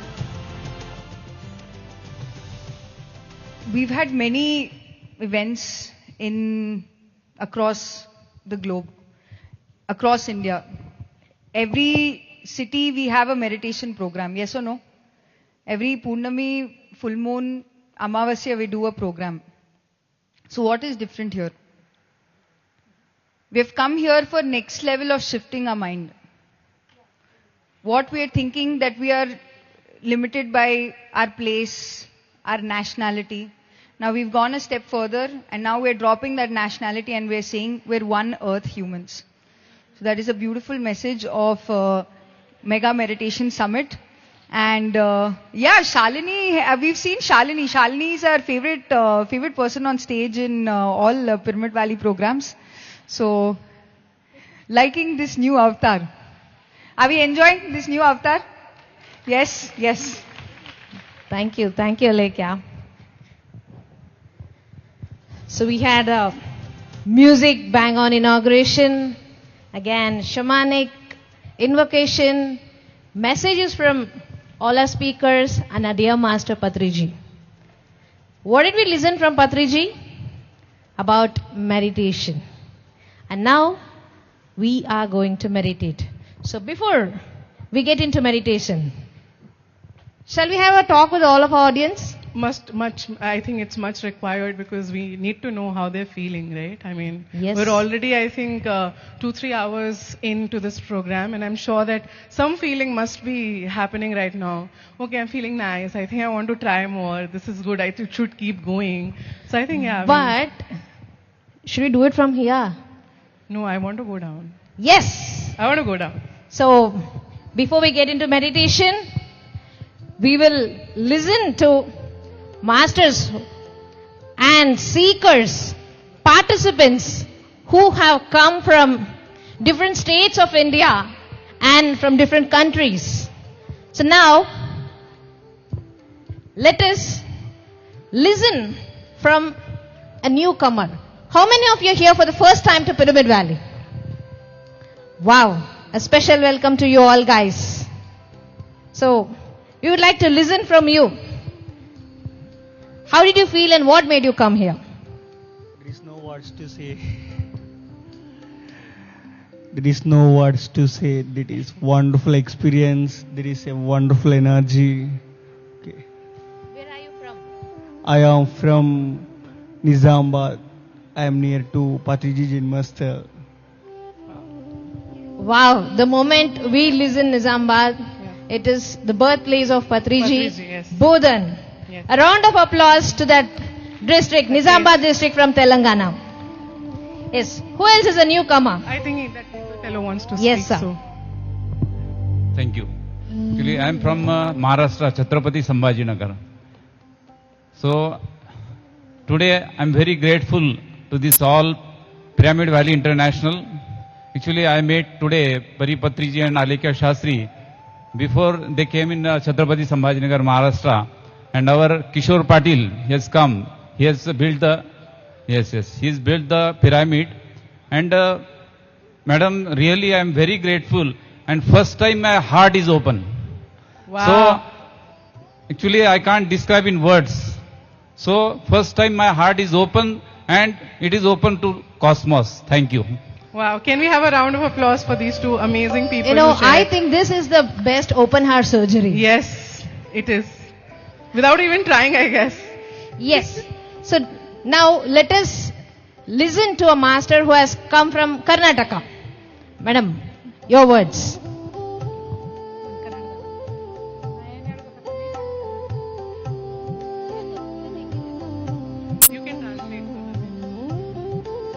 Okay ಇವತ್ತು ನಾನು ಈ ಒಂದು ಕಾರ್ಯಕ್ರಮಕ್ಕೆ ಬಂದಿದ್ದೀನಿ.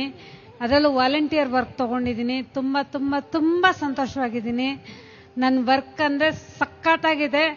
ಇದು world energy ಅಂದರೆ ಹೆಂಗಿರುತ್ತೆ ಅಂತ ನಾನು ಫೀಲ್ ಆಗಿದ್ದೀನಿ. Super super super. ಪ್ರತಿಯೊಬ್ಬರು ಈ ಕಾರ್ಯಕ್ರಮನ ಬಂದು ಅಟೆಂಡ್ ಮಾಡಿ. ಯಾರು ಬರೋಕ್ಕಾಗಲ್ವೋ ಅವರು ಯೂಟ್ಯೂಬ್ ಮೂಲಕನಾದರೂ ಅಟೆಂಡ್ ಮಾಡಿ. ಇಲ್ಲಾಂದ್ರೆ ನಿಜವಾಗ್ಲೂ ನೀವು ಈ ಒಂದು ಎನರ್ಜಿನ ಮಿಸ್ ಮಾಡ್ಕೋತೀರಾ. ದಯವಿಟ್ಟು ಮಿಸ್ ಮಾಡ್ಕೋಬೇಡಿ. ಪ್ರತಿಯೊಬ್ಬರು ಎನರ್ಜಿನ ಫೀಲ್ ಆಗಿ ಎಲ್ಲಿದ್ರು, ಯಾವ ಮೂಲೆಯಲ್ಲಿದ್ರು, ಇಡೀ ವರ್ಲ್ಡ್ ಅಲ್ಲಿ ಯಾವ ಮೂಲೆಯಲ್ಲಿದ್ರು ಈ ಕಾರ್ಯಕ್ರಮನ ನೀವು ಅಟೆಂಡ್ ಮಾಡ್ಬೇಕಂತ ಕೇಳ್ಕೊತೀನಿ. Thank you thank you thank you. Yes, so that is Triveni madam from Karnataka, and she's saying she's just loving this energy and inviting every one of you who is there seeing from your home, come and participate here. Thank you, ma'am. Yes, anyone from Andhra Pradesh? Who is here from Andhra Pradesh? Yes, your name and how was the event inauguration today? My name is Padma Ravi Kumar. मैं तेलंगाना से आया madam. मैं रात में वो पत्री madam का video दिखाया. अभी डायरी में लिखा है ये प्रोग्राम से मेरा फैमिली से बेटी से आएगा वो साइन करे. इधर आए मैडम बहुत अच्छी हुआ मैडम. बहुत पसंद हुआ. ఎన్నో జన్మల పుణ్యం ఉంటే ఈ ప్రోగ్రామ్కి వస్తారు మేడం, లేకుంటే రారు. I'm Telugu. Thank you madam. Thank you, sir. Telugu Jati, Velugu Jati. Yes. Sis, who is from Gujarat? Anyone from Gujarat? And before we go to some other Yes. person, I want to say this. Now, somebody speaking in some language, somebody speaking in one language, and you see us smiling and understanding. Do I understand? I'm a Hindi speaking, English speaking person. I only know 2 languages. But I only hear the heart. She only hears the heart. She knows 5 languages, though she's multilingual. I am not. That's why I think we are matching in today. But huge round of applause for what PSSM stands for. Unity, communion, community. थोड़ा सुनाई नहीं दे रहा है. खाना खाया ना सबने, थोड़ा ताली बजाने का ना यार, please. जोर से. Thank you. So let's listen to the master from Gujarat. Ma'am, your name? Alka Mundada. I am from Ahmedabad. I am not Gujarati, but living Ahmedabad in 35 years. And I am belong to Rajasthan, Chittorgarh. Wow. So, this is my second time. First time we visit here, only no program is there. And second time we, GK sir insist us and we came here to listen all the global masters. And it is very good to see I am here कि ये बहुत अच्छा programme मैं attend कर पाऊंगी और बहुत अच्छी एनर्जी ग्लोबल मास्टर्स की. Thank you very much. Thank you, ma'am. Thank you so much. Thank you, ma'am. Beautiful. Anyone from Orissa? I am from Orissa today. Oh, yes. So then we have been listening to Orissa. Anyone from Tamil Nadu? No, so you're from Orissa? Yes. I would rather you speak. I already love it, so I think you would speak about this. So sorry, I'm coming in. Yes, अच्छा हिंदी ठीक है. हम उड़ीसा से आए हूँ, बरहमपुर शहर से. First time ये इधर आए हूँ और एक मेरा फ्रेंड आया है उड़ीसा से, तो बहुत अच्छा लगा है. फर्स्ट टाइम आए और कैसे आगे इधर हमको पता नहीं. एक बार पिछले वर्ष आए बोले थे तो नहीं आ पाए, इस बार आ गए. बहुत अच्छा लगा इधर देख के. सब लोग बहुत अच्छे हैं. ये एक लोग बोले ना हिंदी में कि ये भाग्य में ही लिखा होता है इधर आने के लिए, तो वो बात सही है. तो ये प्रोग्राम बहुत अच्छा. ठीक है, ठीक है. जो यस हाँ बढ़ाएंगे बढ़े. Jai Orissa. Yes, now from the masters of Tamil Nadu. Hello, எல்லாருக்கும் வணக்கம். நான் தமிழ்நாடு அகத்தியர் மகா பிரமிட் கஷேத்திரத்திலேருந்து வந்திருக்கிறேன். இந்த பிரமிட் வேலி என்பது எப்போதுமே என்னுடைய ஃபர்ஸ்ட் லவ். எங்க தமிழ்நாட்டில் எவ்வளோ நடந்துக்கிட்டு இருந்தாலும் இப்போ கூட ஒரு மெகா மெடிடேஷன், அதாவது தியானம் நடக்குது, அதை கூட ஸ்கிப் பண்ணிட்டு நான் இங்கே வந்திருக்கிறேன். இங்கே வந்த இனம் புரியாத ஒரு இது நம்மளது, நம்ம வீட்டுக்கு வந்திருக்கிறோம் என்ற ஒரு உணர்வு இருக்கும். அதுவும் இல்லாமல் இது ஃபர்ஸ்ட் மெகா பிரமிட்ன்றதுனால இது மேலே எப்பவுமே எங்களுக்கு ஒரு கண்ணும் கருத்தும் ஒரு காதல் இருக்கும். இங்கே இந்த ப்ரோக்ராமுக்கு வந்ததுக்கு we are very very blessed. Thank you, friends. Yes, so thank you to Suvarna ma'am from Tamil Nadu. Anyone from Kerala? Kerala Chechi. Chechi or Cheta from Kerala? No one? Oh, there is some person. They're raising their hand. They're right there. Can you raise your hand again, please? So round of applause for Kerala. So by next year we'll have a group of team who are going to come from Kerala. Let's give all our energies to them. Ma'am, come. Please come.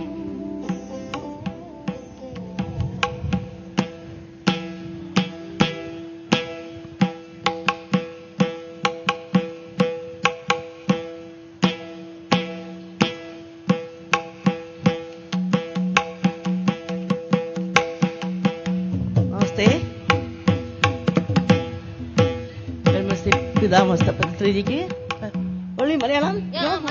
In Malayalam, yes. Okay. പത്രി ജിക്ക് ബ്രഹ്മശ്രീ പത്രി ജിക്ക് നമസ്കാരം. എല്ലാ pyramid മാസ്റ്റേഴ്സിനും ഞങ്ങളുടെ കേരള ടീമിന്റെ നമസ്കാരം. ഞങ്ങൾ 6 people's വന്നിട്ടുണ്ട്. 2 പ്രാവശ്യം 2 ടൈം കമ്മിങ് ദ മഹാപിരമിഡ് Hyderabad 23 and 25. Okay, I am too much happy already.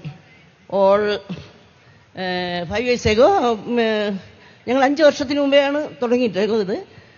ഇതിൻ്റെ കൂടെ എല്ലാവർക്കും എല്ലാവരും ഹാപ്പിയാണ്, all happy, all peoples happy. Too much കാലുവേദന, കൈവേദന, leg pain and I problem, all going. No, very too much happy, very, very happy. I appreciated the Anapanasadi. My Patriji is my God, Kerala God. Thank you. I love you all. Patriji is Sonamala Patriji and the Padi Patriji, all. Thank you. Thank you, madam. Thank you. Bas, who? Thank you, okay. കുറച്ച് മനസ്സിലായി. നമസ്കാരം. Malayalam is നന്ദി നമസ്കാരം. Okay. Okay, thank you. కొంచెం മനസ്സിലായി. కొంచెం. Yes. Thank you. അറിയില്ല മലയാളം? കുറച്ച്. Only English and English, no Malayalam. Next time? Yes, with this energy, with your meditation. Next year, big group from Kerala. Okay. So round of applause for madam. Next time 100 people coming. Must you Malayalam? All. Yes. Okay. Thank you. Okay. Yes, Bye. thank you. Okay, anyone from north here? Please.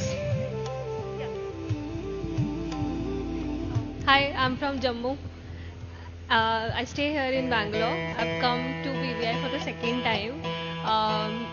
Primarily because we forget what we learn if we don't practice. We get engrossed in our day-to-day life. And I think this was much of a reminder to myself that I have to keep practicing what I was a few years ago. And that's it. I'm loving the moment I stepped in this property, it feels surreal. I just hope I don't forget it after I step out. So yeah, I'm going to learn a lot and gather it. Thank you so much for your energies. Thank you. Chavi. Anyone else who would like to speak in Hindi before we go into meditation? Anyone? Please. You want me to speak in Hindi? Oh, please. Hindi? Yes. Or you can speak in whatever you're comfortable in. It's okay. Speak Hindi. मैं doctor Poonam हूँ दिल्ली से, और जब से पत्री जी को मिले online और उनके बारे में सब, उनकी लाइफ के बारे में, उनकी कमिटमेंट के बारे में, जो वो मेडिटेशन के बारे में उनकी जो पैशन है, उनका जो एकदम like fever kind of passion, कि हर वक्त उनको बस मेडिटेशन सिखाना है. जब से मैंने उसके बारे में सुना तो मेरा बहुत मन था इधर आने का, और मैं भी मेडिटेशन सिखाती हूँ, तो मैं और सीखना चाहती थी मैं कैसे और अच्छे से सिखा सकती हूँ. और मैंने इसके बारे में विजुअलाइज किया था कि कैसा होगा, जगह वेबसाइट देखा था कई बारी, और जैसे मैंने सोचा था उससे और भी ज्यादा प्यारा है. मतलब बहुत ही simple but yet grand. Immediately you can connect. Even a person from any level, any background can connect immediately. So that is the simplicity and the authenticity of the place which touched me, and I'm so looking forward, and I'm so glad to be here and to meet all of you. Looking forward to spending more time. Thank you, ma'am. And Hindi, English.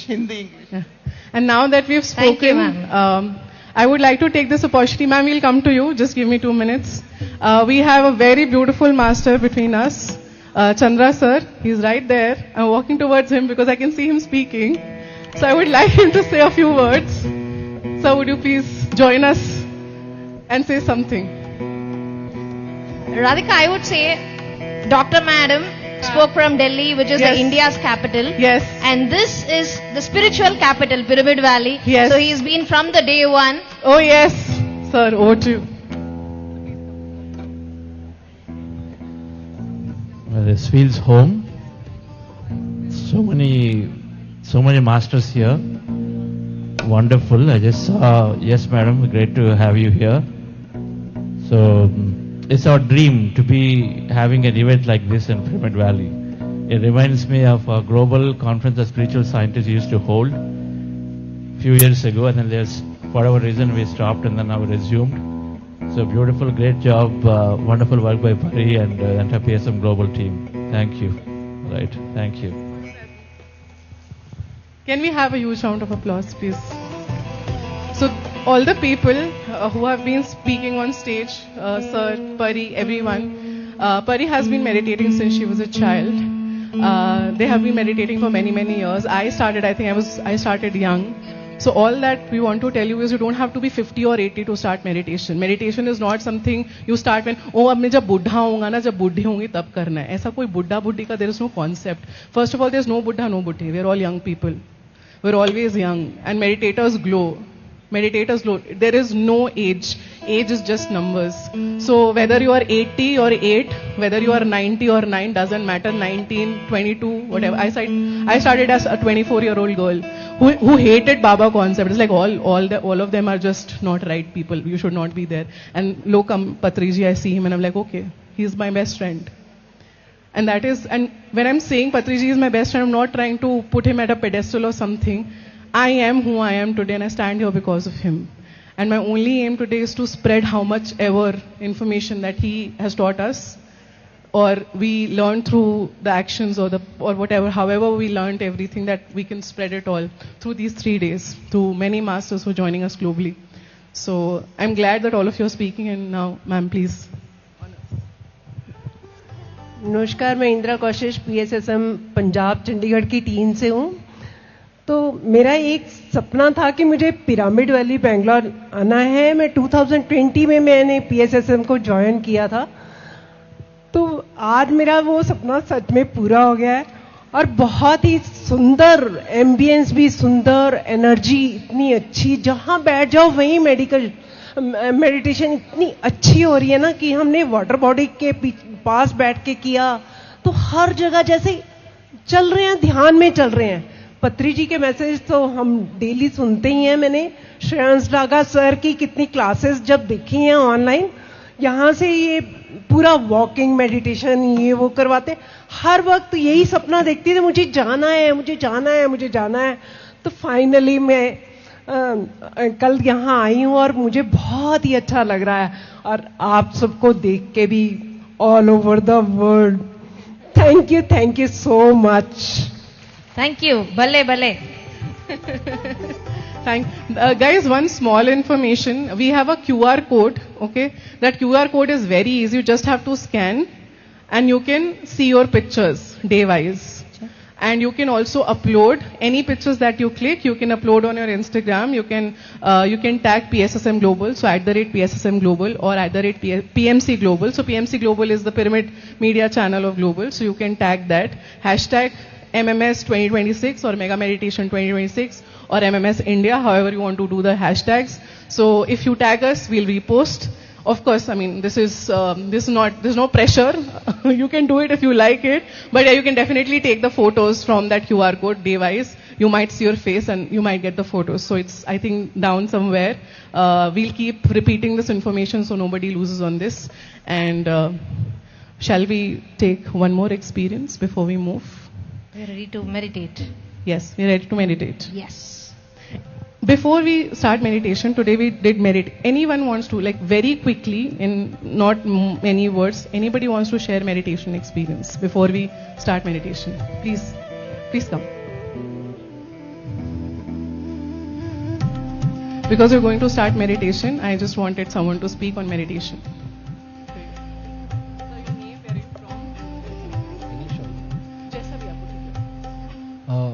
Hi, मैं दीप नारायण चेलानी हूँ. I am from Mumbai and I have been meditating for a while. So I'm an astrologer, I'm an actor, I'm also an investment banker. I have been doing these practices during Navratri in Vrindavan. So when I used to go there, the same feeling what I carry now over here. I had been there for 5 years regularly for Navratris, and it just happened with Shreyansh Dagaji. He came in Bombay last week and I got connected through him, and then I came in just May end and now back again in June, just in 20 days. Because what I feel is that हम जब वहाँ रहते हैं जहाँ पर हम काम करते हैं या कुछ भी करते हैं, वो हमारी कर्म भूमि है.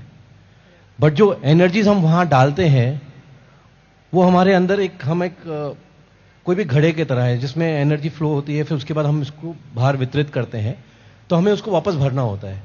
तो वहां रह के भी हम भर सकते हैं, लेकिन वहां पर जितने टाइम में भरेंगे उससे बहुत कम टाइम में यहां पर जो एनर्जी मिलती है वो 10 लाख गुना ज्यादा है। And I would say in last 20 days, the first time I did a meditation with him, with a transcendental meditation which was in Bombay. The next day I was thinking about a property I wanted to take buy, and I got the right property. That was the first property I saw, and it happened, which made me come in May.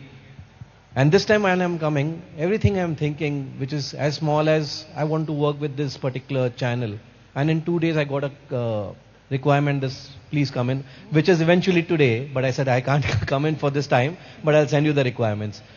So ऐसा होता है कि आप चलते फिरते आप सांस लेते हो और आपने कुछ सोचा तो वो प्रकट हो जाएगा, इसलिए ध्यान से कुछ सोचिएगा, कुछ गड़बड़ मत सोचिएगा। Thank you for that. Last line was actually very important. Your intention, your presence, your focus is very important when you're intending something. So manifestation is not just some game. Yeah, abhi socha and then second time it will just happen. But we have a lot of time to talk about that. Without further ado, I think we'll go into meditation now. Yes. So we'll quickly go up on the stage. Back to our performance.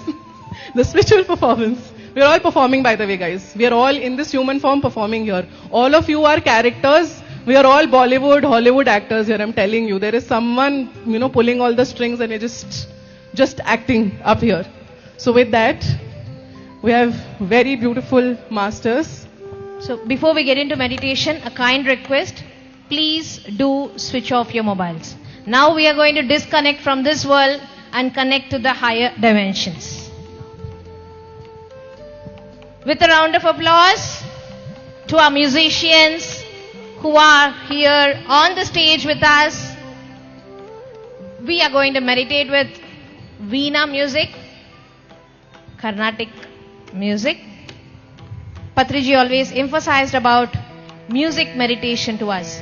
So here we have Vidushi Srilata ji and Vidwan Puttur Nikshit ji on Veena and Mridangam, who are going to play music for us, and for the next 45 minutes we are all going to get connected to our inner being. Are we all ready? Yes? Yes. So kindly be seated wherever you are.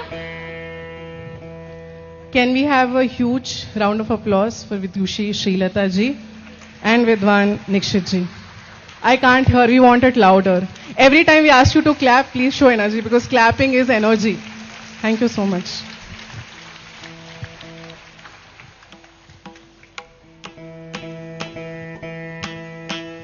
Anapanasati meditation, the breath meditation. As Patriji mentioned, meditation is to make our mind empty.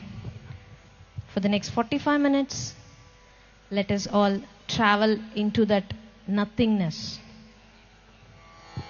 Take your comfortable posture. Relax yourself.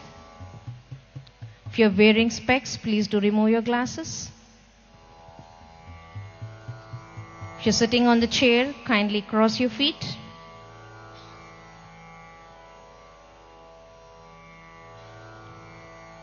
Clasp your hands and fingers one into the other.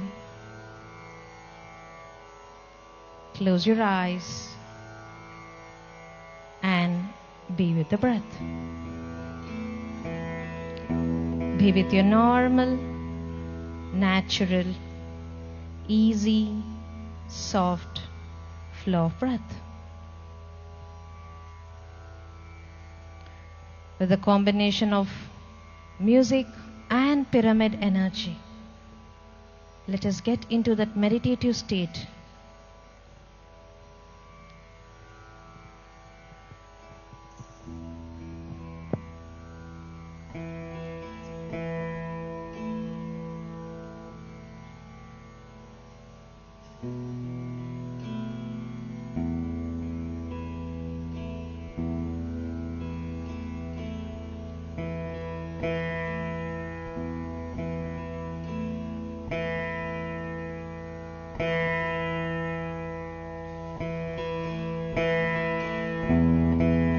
No chanting of mantra and and no visualization of any God form. Just be with your breath.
Requesting everyone to gently place your hands on your eyes without rubbing. And when you are ready, let's start with a round of applause for yourself and this beautiful musical session here, this beautiful Dhyanam session with Veena and Mridangam. तालियां रुकनी नहीं चाहिए. We should not stop clapping. Let's honor the beautiful, beautiful Dhyanam session today. This beautiful evening. More, louder. This is for all of us.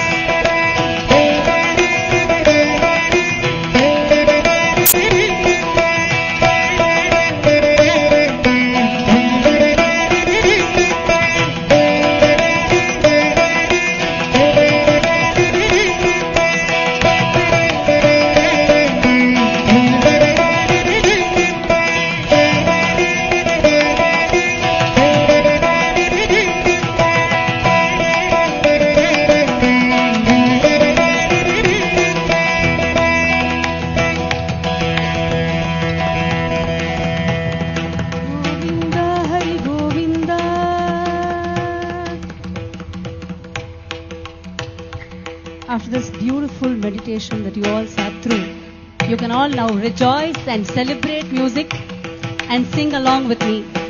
Govinda Hari Govinda, Gokula Nandana Govinda. I can't hear. Govinda Hari Govinda, Gokula Nandana Govinda.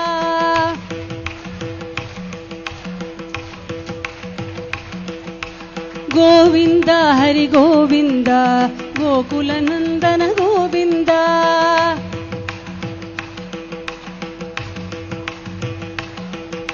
Srinivasa Govinda, Sri Venkatesha Govinda.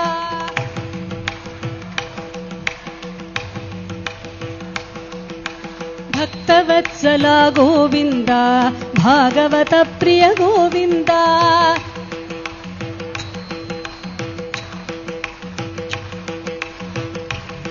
All of you can sing with full of heart. Govinda Hari Govinda, Gokula Nandana Govinda.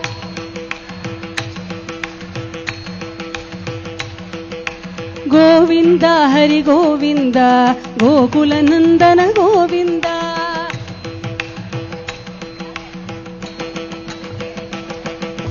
Govinda Hari Govinda, Gokula Nandana Govinda. Govinda Hari Govinda, Gokula Nandana Govinda. Govinda Hari Govinda, Gokula Nandana Govinda.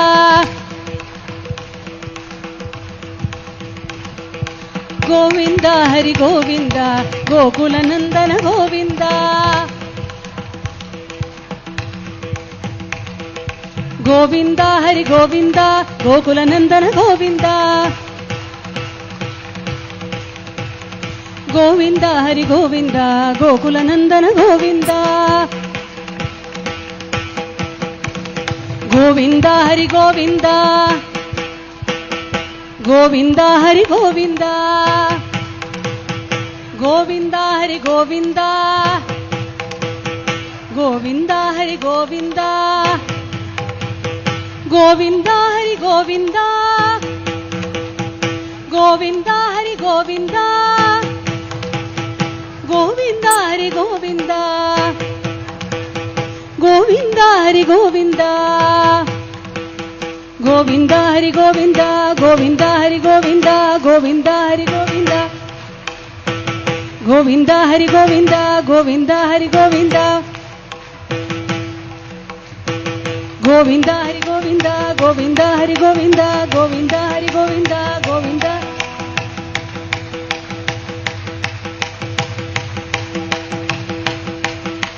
Govinda, Govinda, Govinda, Govinda, Govinda, Govinda, Govinda, Govinda, Govinda, Govinda, Gopala, Govinda, Govinda, Govinda, Gopala, Govinda, Govinda, Hari Govinda, Govinda, Hari Govinda, Govinda, Hari Govinda, Govinda, Hari Govinda, Govinda, Hari Govinda, Govinda, Hari Govinda, Govinda, Hari Govinda, Govinda, Hari Govinda, Govinda, Hari Govinda, Govinda, Hari Govinda.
What a beautiful musical evening of Dhyan and this amazing, amazing strokes of Veena and the thap of Mridangam.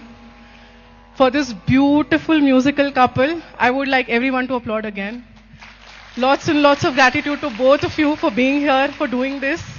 And for this musical, beautiful musical couple, I would like to call our amazing spiritual couple, Vani ma'am and Chandra sir, to do the felicitation and introduce our beautiful masters who are playing here. Sangeeta Kala Dampati Vidushi YG Srilata Nikshit and Vidwan Puttur Nikshit, well-known Veena and Mridangam artists, are both very sought-after performers and have widely travelled all over India and abroad as solo artists and also represent their specially curated Veena Mridangam duet concerts.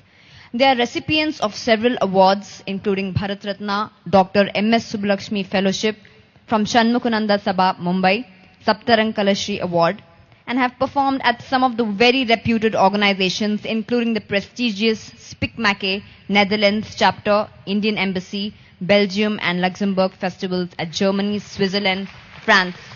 Nikshit ji has performed with several eminent and reputed artists and has represented India as the first Mridangam artist to have performed at prestigious Lakshadweep Islands. So a big round of applause to both of them. A very big round of applause to Srilata ji and Puttur Nikshit ji to join us today.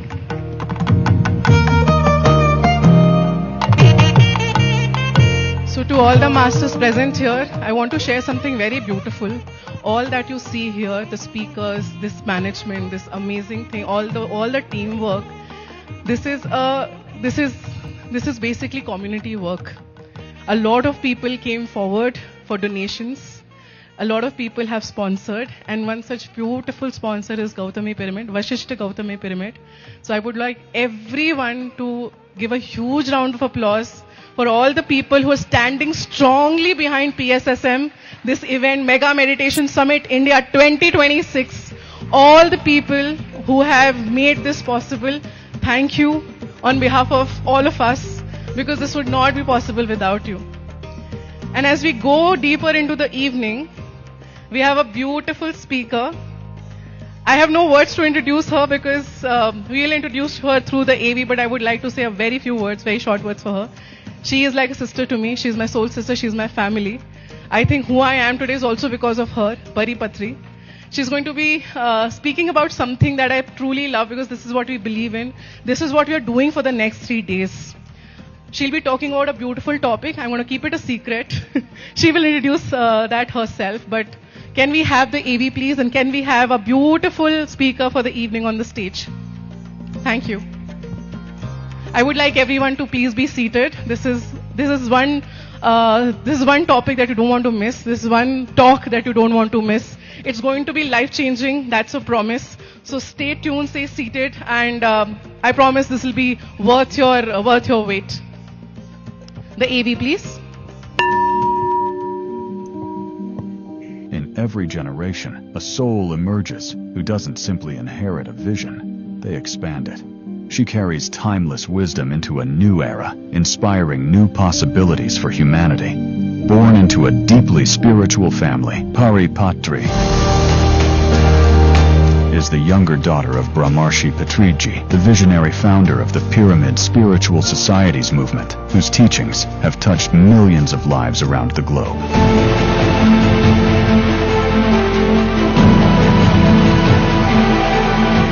But Pari's story is not merely one of legacy, it is a story of evolution. As the founder of PSSM Global, Pari is carrying forward the mission of meditation, self-realization, and spiritual awakening for a rapidly changing world. Through her leadership, ancient wisdom continues to find new expression in modern times, reaching seekers across generations and cultures. Through Soham Shift, Pari is nurturing a new generation of conscious leaders, purpose-driven entrepreneurs, and change-makers, guiding individuals, teams, and organizations to move beyond the limitations of me and into the transformative power of we.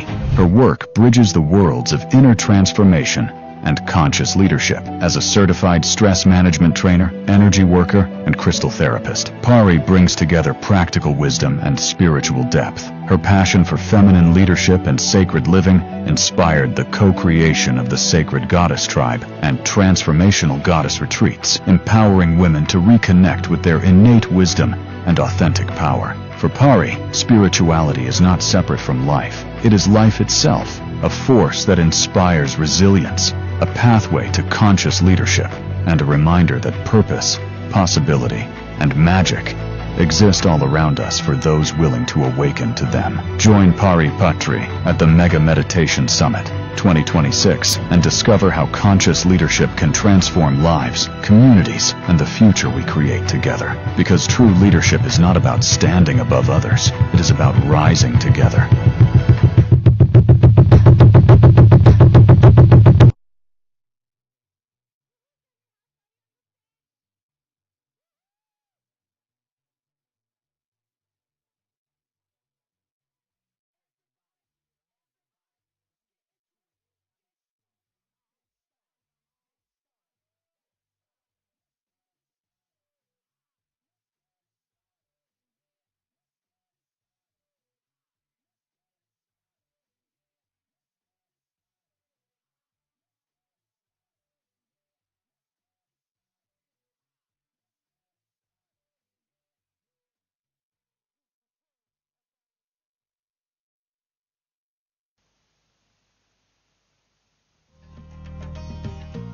Thank you everyone. Say hello to everyone. Welcome to Mega Meditation Summit. And before I speak anything, I want my dear Madhavi to say a few words. She is the main force behind Mega Meditation Summit, and she's from Denver, Colorado, from PSSM Global. Hello everyone. Are you all enjoying Mega Meditation Summit in India that is happening for the first time? Yay, I can't hear. So, this is the first time we are doing Mega Meditation Summit in India, and we have done this in USA for the past 3 years. And the reason for doing this Mega Meditation Summit in India is to tell the entire world how powerful the PSSM is. So it is the showcase for us to tell what selfless service that we are doing here for the humanity. Teaching service, teaching meditation for free, teaching all the services for free is not an easy thing. But we as PSSM masters, we are doing it. Isn't it that great?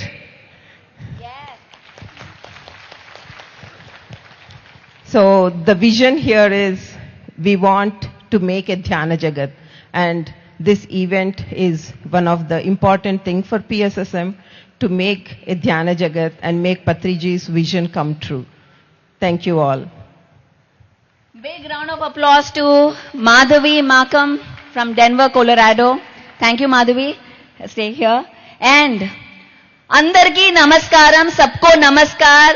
Finally, we are here, Mega Meditation Summit, Dhyana Jagat, Pyramid Jagat, Shakahar Jagat. That is our mission, and that is why we are here. E stage Manadi, E pyramid Manadi, PSSM Manadi, and alage PMC Manadi. I would like to request Anand to say a few words. Thank you, Akka. Mega Meditation Summit ki విచ్చేసిన మీ అందరికీ warm welcome. 1999 సంవత్సరంలో ధ్యాన మహాయజ్ఞం అన్నది అచ్చ తెలుగులో కర్నూలులో ప్రారంభమైంది. 2026లో ఏదైతే మనం 1999 సంవత్సరం నుంచి పిఎస్ఎస్ఎం యొక్క లక్ష్యాలు ధ్యాన జగత్, శాకాహార జగత్, పిరమిడ్ జగత్ అని మనం ఏ లక్ష్యాలతో మనం ముందుకెళ్తున్నామో మరి వాటిని పూర్తిగా మనం ఆల్ ఓవర్ ద వరల్డ్ మనం తీసుకెళ్లడానికి ఇది అచ్చంగా 2.0 లాగా 2026లో మనం ఇండియాలో ఇక్కడ నుంచి ప్రారంభం అవుతోంది. మరి మన పుట్టుక పిఎస్ఎస్ఎం పుట్టుక కర్నూల్ అయితే మరి ధ్యాన జగత్కి మొట్టమొదట్లో మైత్రేయ బుద్ధ ధ్యాన విశ్వవిద్యాలయం అని పెట్టి పిరమిడ్ వ్యాలీ ఇంటర్నేషనల్ అనేటువంటి పేరుతో మరి కర్నూలులో ఈ పిరమిడ్ని ప్రారంభించినప్పుడు 2026లో మరి ధ్యాన జగత్, శాకాహార జగత్, పిరమిడ్ జగత్ ఆ యొక్క లక్ష్యాలను ముందుకు తీసుకెళ్లడానికి ఇదే వేదిక అయింది. మొట్టమొదట్లో ఇంటర్నేషనల్ అనేటువంటి పేరుకి ఇది వేదిక అయింది. సో ఇక్కడి నుంచి మరి all over the world mega meditation summit అనే కార్యక్రమాలు జరగడానికి పిఎంసి ఎప్పుడూ ఉంటుంది. అండ్ పిఎంసి తెలుగు కాస్త ప్రపంచంలో ఉన్న అన్ని భాషల్లోకి వెళ్ళాలి. మనం అక్కడ వాళ్ళందరికీ రీచ్ అవ్వాలి. దీనికోసం మనందరం వర్క్ చేద్దాం. Thank you. Thank you, Anand. Again, one more step before we go. Okay, Mr. Jeevan, ఎలా ఉంది డాన్స్ వీళ్ళది? ఓకేనా? నా అంత బాగా చేస్తున్నారా లేదా? Okay, let's have one more step before they leave. I just want to see that. I just want to see Anand dance, you know. ఇది ఫన్ ఈవెంట్. ఏదో మీరు విజ్డమ్ కోసం వచ్చారేమో, కాదు, ఇది ఎంజాయ్మెంట్ కోసం. So DJ Jeevan.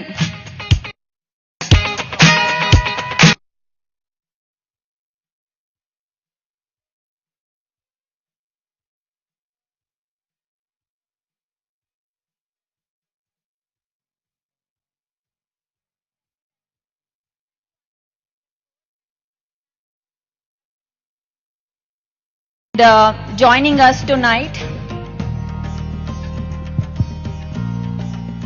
Okay, so welcome everyone. I have only 20 minutes, okay? So I'm going to be a bit fast. నాకు request వచ్చింది ఇవాళ that I'm going to be mixing languages. Okay, so bear with me. To all the Maharashtra, Gujarat masters, who are the North Indian masters here? North Indian masters. Let's give a big round of applause to our North Indian masters. Welcome to Maharashtra, Gujarat, Delhi. Anything else I forget? And to all our Karnataka masters, a big round of applause. A big round of applause to Karnataka masters for hosting this event in Pyramid Valley. Thank you guys for hosting this event, the first Mega Meditation Summit. And to my dear family, Telugu family, to Telangana and Andhra masters. Let's give a big round of applause. So, here today we have people from all over the world. People from, as you have seen, how was the line of speakers? Wasn't it amazing? To bring them was not a joke. It took a lot of effort and masters to come here and to be here in this space. So this program, right now I'm going to talk about New Earth Frequency. Today in this audience we have people who are meditators from last 30 years, 40 years. Anyone from 40 years meditation? Anyone 40 years? 30 years? One hand. Any 30 years meditation? I don't see any hands. 2 hands. 20 years? Okay, I see more hands there. 20 years meditation. 10 years? Whoa, 10 years, I see a lot of meditators. Who started in COVID? Okay, started in COVID. Wonderful. Welcome, guys.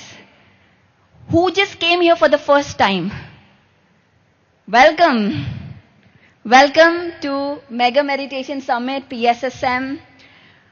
I'm just going to do a quick introduction of who we are, what we do, and why we are doing this. And also I'll introduce, if you're new to me, I'll introduce you who I am.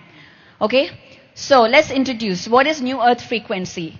Guys, Mega Meditation Summit is about bringing everyone, every person, every person from different backgrounds, whether it is a celebrity, whether it is a common man, whether it is a farmer, whether it is a corporate leader, whether it is a housewife, a young person, a rich person, a poor person, everyone onto one stage.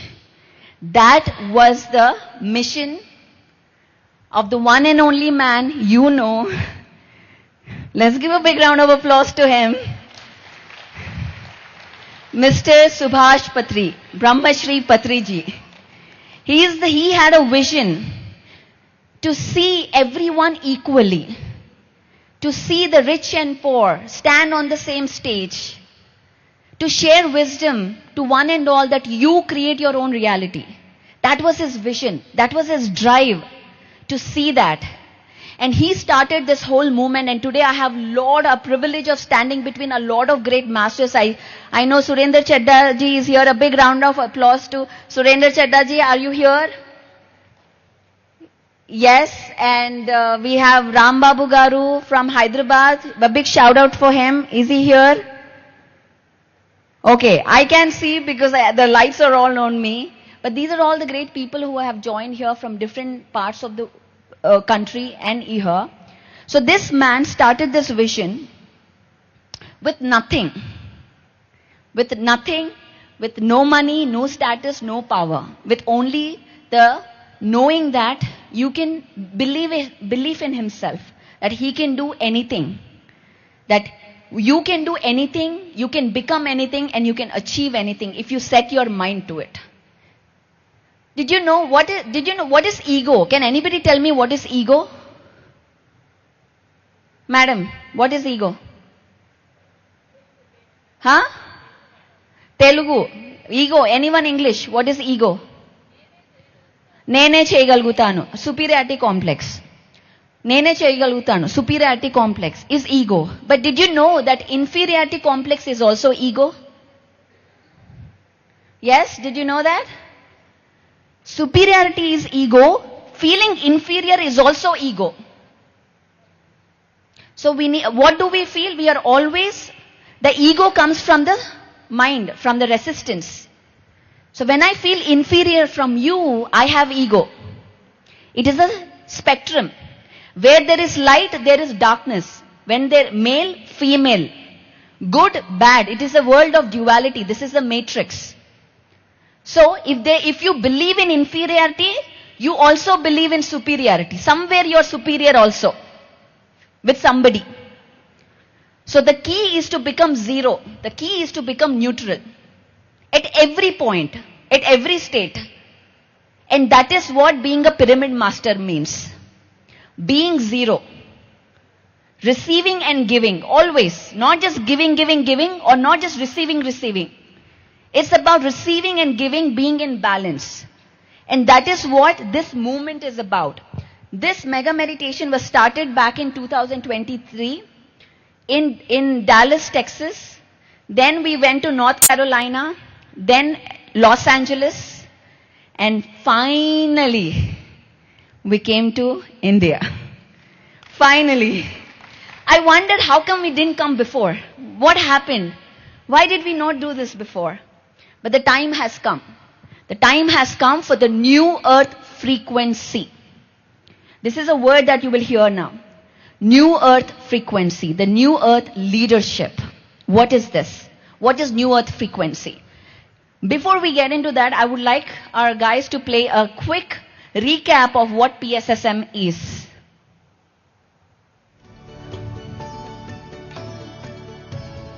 Let's watch a quick video, 3-minute video.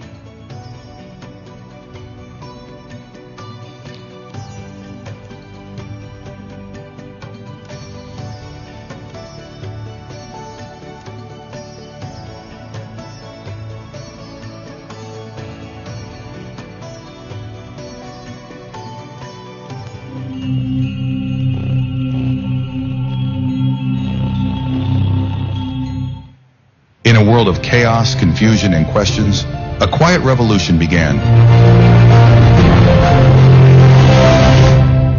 In 1990, one enlightened soul, Brahmarshi Patriji, dared to dream of a Dhyan Jagat, a meditative world, a Shakahar Jagat, a vegetarian world, a pyramid Jagat, a world powered by cosmic energy.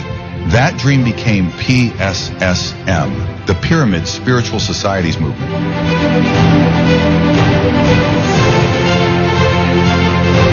What began as societies of a small group of people in Kurnool, India, has become a global movement of millions, with thousands of autonomous societies, all devoted to one mission: empower the world through meditation, spiritual science, pyramid energy, and compassionate living as a service to humanity.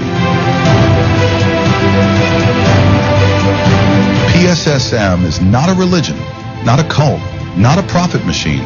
It's a spirituo-scientific revolution, awakening the truth that you are not just a body, you are consciousness, a divine creator, the master of your own reality.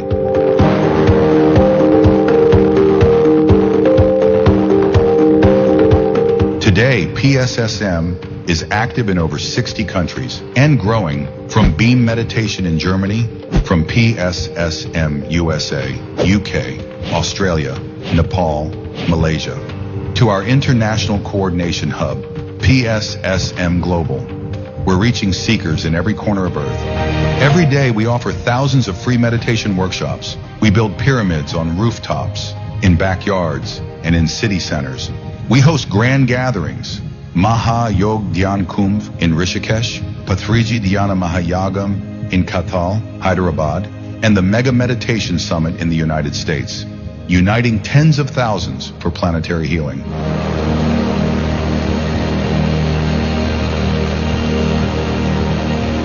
This is not belief, this is direct experience. Through Anapanasati, breath awareness meditation, and the amplifying power of pyramid energy, you awaken the divinity within. Patriji did not create followers. He created masters.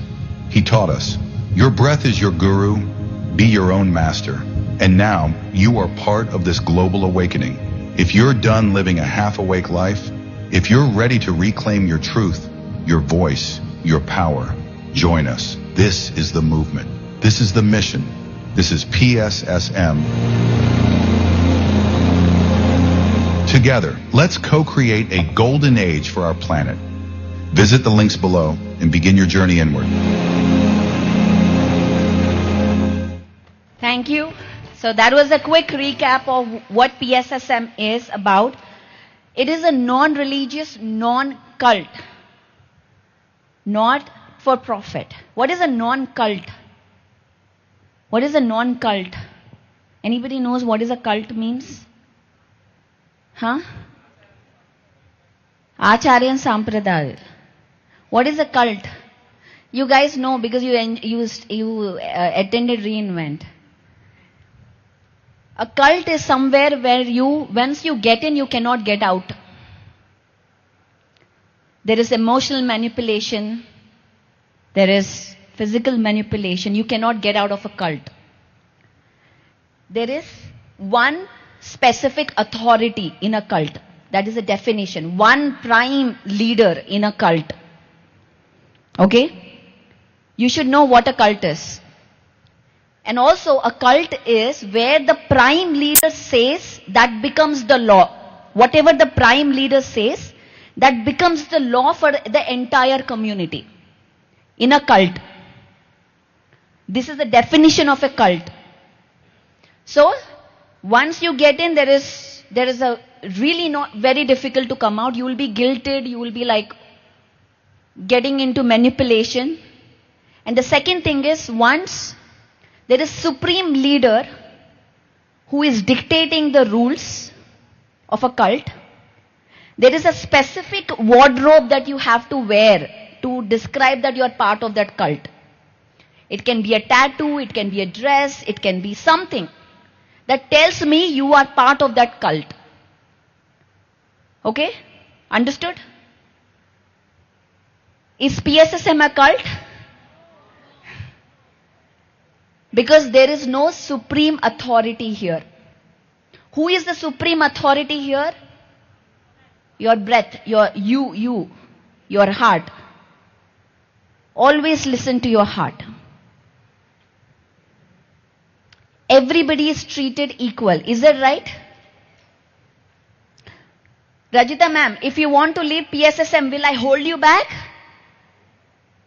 Will I fine you? You cannot leave PSSM. You have to pay 100K. Huh? You can leave. And if you leave, can you come back to PSSM? So is PSSM a cult? So now you understand what is a cult? It is important to understand what is a cult. PSSM is about choice, free will. That is what PSSM stands for. Today, I had a meeting with all the masters from Andhra. One of the masters said, Pari, why is there no Telugu speaker on the stage? One of the guy told me, why is there no I have one complaint. He just met me. And he said, why is there no Telugu speaker on the stage?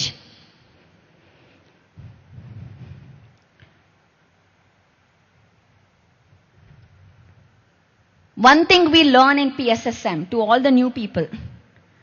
Can anybody tell me what do we learn? Who is a 10-year? Gangareddy garu, meer cheppandi. Em నేర్చుకుంటాం మనం ఇక్కడ? Main thing ఏంటి ఇక్కడ? కాదు. ఏం నేర్చుకుంటాం మనం ఇక్కడ? ఆహా, ఇంపార్టెంట్ విషయం. నేను ఒక గిఫ్ట్ ఇస్తా, ఎవరైనా నాకు కరెక్ట్ గా చెప్తే. Who ever tells me the right answer they will get a gift. Saroj ma'am will get a gift from me. Please give her a big round of applause. What did you say? Please tell. No judgments, no comments. No complaints, yeah. No complaints. So first thing is, no complaints. This is a bowl that I'm putting here. Okay?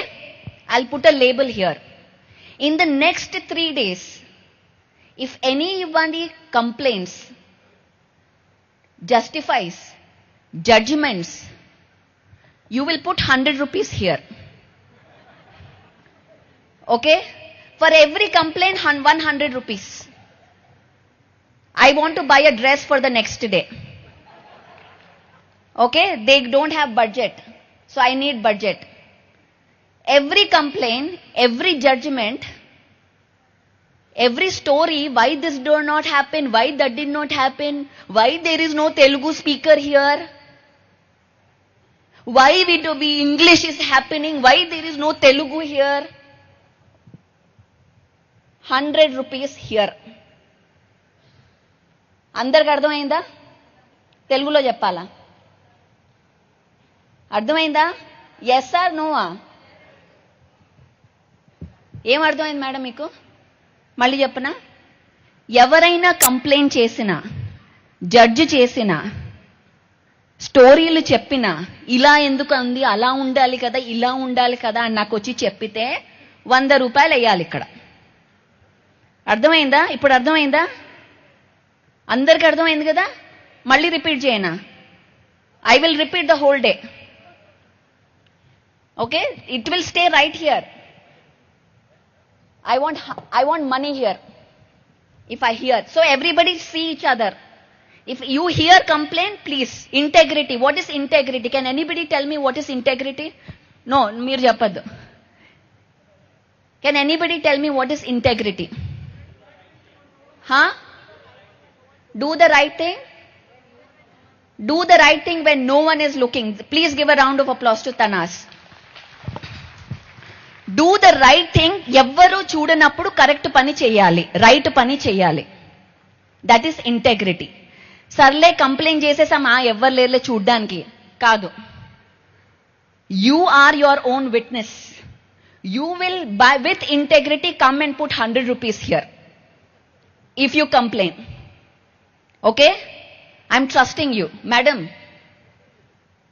if I hear complaints around the campus, around judgments, why this is this way, why that is that way. This is the main principle of PSSM. When we complain, when we blame others, when we judge others, our energy goes down. It becomes energy drain. We give our power away. Because we are telling the world, the universe, that I don't have power to lead my life. Because of my husband, I am like this. So I give away my power blaming my husband. So that is disempowerment. Blaming is disempowerment. You are telling you are not God. And when you tell you are not God, of course you cannot manifest. Of course you have blocks. Of course you suffer. Because you have given your power away by complaining, blaming, by telling why there is no Telugu speaker here. Who is not Telugu speaker here? Language, by the way, language, let me tell you, when we talk about global Dhyan Jagat, every language has a frequency. Everything is energy, frequency, and vibration. Every language has a frequency. When I speak in Telugu, there is a certain energy that gets communicated not just with words, with that energy, with that language. There are encoded information in that. So if you want to expand your consciousness, you don't limit yourself with language. Even though you don't understand, you just listen. You just stay there. Your subconscious mind, your higher conscious mind, the portals will get activated when you hear those language. So many things gets activated. That is the new earth frequency. So don't limit yourself with Telugu, Tamil, Kannada, Hindi. Listen to Spanish. This is what new earth frequency is about. Is about getting out of our limitations of who we think we are. How it should be. Now we are entering into a new earth leadership. The old paradigm is dead. It's gone. The new earth is born. And here we need a new mindset. Radhika, I'm not following the thing. The rule of reality. If you all want the things to change outside, first thing is it's always inside. And this I'm talking to every pyramid master, senior or junior or beginner or new, whoever it is. If you are telling me this is done this way or why this is not done this way, it should be done that way, I ask you to pause, reflect. What is within you that is projecting out? What belief within you is projecting out? To enter the new paradigm, the new earth frequency. The rule is everything you see in your life, your career, your relationships, your business, your money, is a reflection of who you are, what you believe, what your frequency is, what your energy is. You keep complaining, you attend these workshops, great, wow, wonderful, you go back home and start complaining, start blaming each other. What happens? What happens?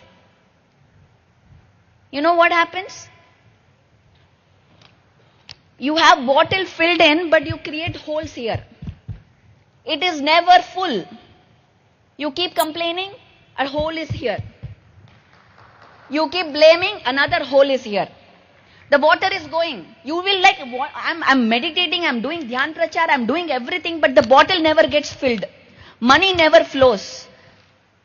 I talk about money is energy, money, I don't want money, but I struggle for money. Secretly. I talk about money, I don't want money, I don't work for money. But secretly at home, no money, no money. Why? Why is that happening? Because we are not pausing and reflecting of who we are, because there is no alignment between what we speak, what we say, and what we believe and what we do. Absolutely no alignment. A 20-year pyramid master coming and telling and complaining about why there is no Telugu master here. What do I say? Gangareddy garu, emanali? 100 rupees, absolutely. 100 rupees. Put a jar in your house. I'm telling you seriously. If your husband complains, ask him to put 100 rupees. If your daughter complains, put 100 rupees. Great, I'm telling you, it's a great budgeting plan. Every house should have a jar.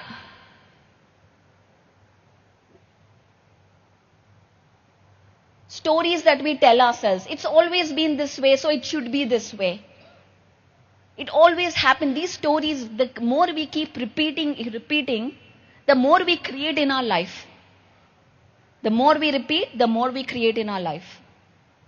So the way of new earth leadership, I don't want to take more time here, is outdated stories.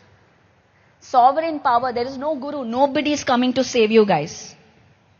There is no system, no prime minister, no president, no economy. Nothing is going to come change. We have to change ourselves. It starts with this. The mindset. Acceptance, letting go, forgiveness. We talk all these big words. You all know about this, gratitude. But how often are we integrating that in our everyday life?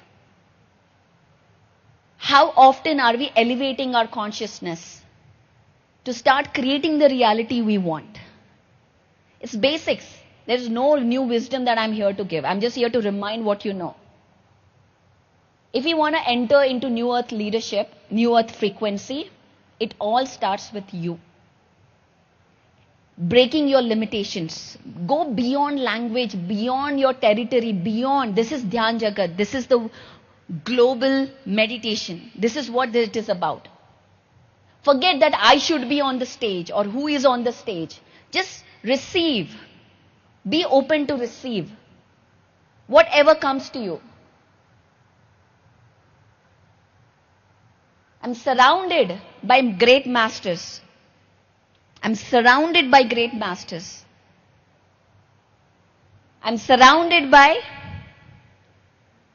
great complainers also. I'm surrounded by great masters. I'm surrounded by great complainers. When I listen to a complaint, my energy goes down. So don't entertain complaints in your life. Unsubscribe to all those people who complain. Because you have to take care of your energy. You have to be selfish. I'm a very selfish girl, by the way. I'm a very selfish woman. I value my time and energy extremely high because I have a lot of work to do. So does Saroj ma'am. We have a lot of work to do. So take care of your energy. Don't entertain mediocrity. Don't entertain nonsense. Take a stand. Set boundaries. Value your own energy. And be bold. Just say no. Sorry, I don't have time for you for this. So by the way, guys, do we have time for another video? No. Okay. Just last video. We have to see that. So guys, I want to show you the creator code. This is a story that I've learned from my father. Okay? How to create. This man created from nothing. All he had was intention, feeling, and action. All he had was that. Okay? So this man set an intention to create Dhyan Jagat. This man felt it every single second. He closed his eyes when there was nothing here. He saw this pyramid. The one that we are sitting. When there was nothing. That emotion activated every second. He held that intention. He did not tolerate one complaint. He did not tolerate nonsense. He did not tolerate inferiority. He did not tolerate superiority. He started repeating this everywhere. And from one person, he created an army. And I want to please start the video. I want to talk about his journey. Of what this man believed. It is not impossible. If he can do it, so can you. If he can rise above negativity, so can you. It is possible. And that is what he showed. His life was an example of that. So as this video goes, this is about how he started with one person to... Okay. So this video is not there, but maybe another day in the break we'll talk about that. All I want to say is, guys, the next 3 days are going to be freaking awesome. Strap your seat belts. Relax. And enjoy this next 3 days. Thank you very much. I'll be around here. If anybody wants to talk, please feel free to come. So enjoy the show. Thank you so much.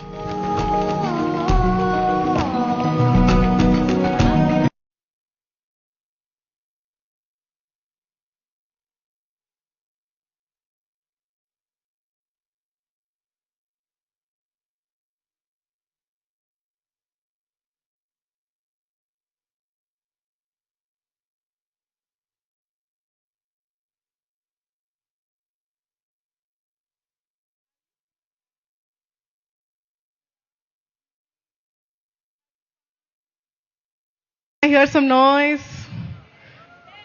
Yes भी इतना धीमा आ रहा है यार. I can hear her. Can I hear a like unanimous yes, we are alive? Just a yes will do. Yes! Yes! Thanks. It feels nice. So we have a very beautiful speaker coming in. I won't speak much. There's beautiful Christine Page. She'll be on the stage in a bit. But let the AV introduce her. Can we have the AV, please? She's a beautiful doctor. And she's getting us into a different understanding, different dimension. So I'll let the AV speak. Can we have the AV, please? Thank you. In every generation, there are individuals who dare to explore beyond the visible world. Those who seek to understand not only the body, but the deeper mysteries of consciousness, healing, and the human spirit. Today, we welcome one such pioneer. Born near London and raised in a lineage of intuitive women, healers, and visionaries, Dr. Christine Page recognized from an early age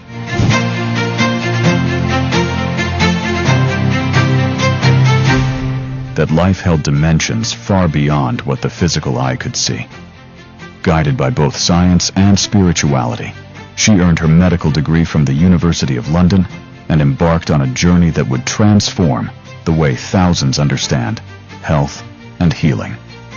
For nearly 5 decades, Dr. Christine has been a pioneer in holistic healthcare, helping people integrate the wisdom of the mind, body, emotions, and soul. In 1984, she established one of the first integrative medical units within the British National Health Service, combining conventional medicine with meditation, Tai Chi, homeopathy, and complementary healing approaches, years ahead of its time.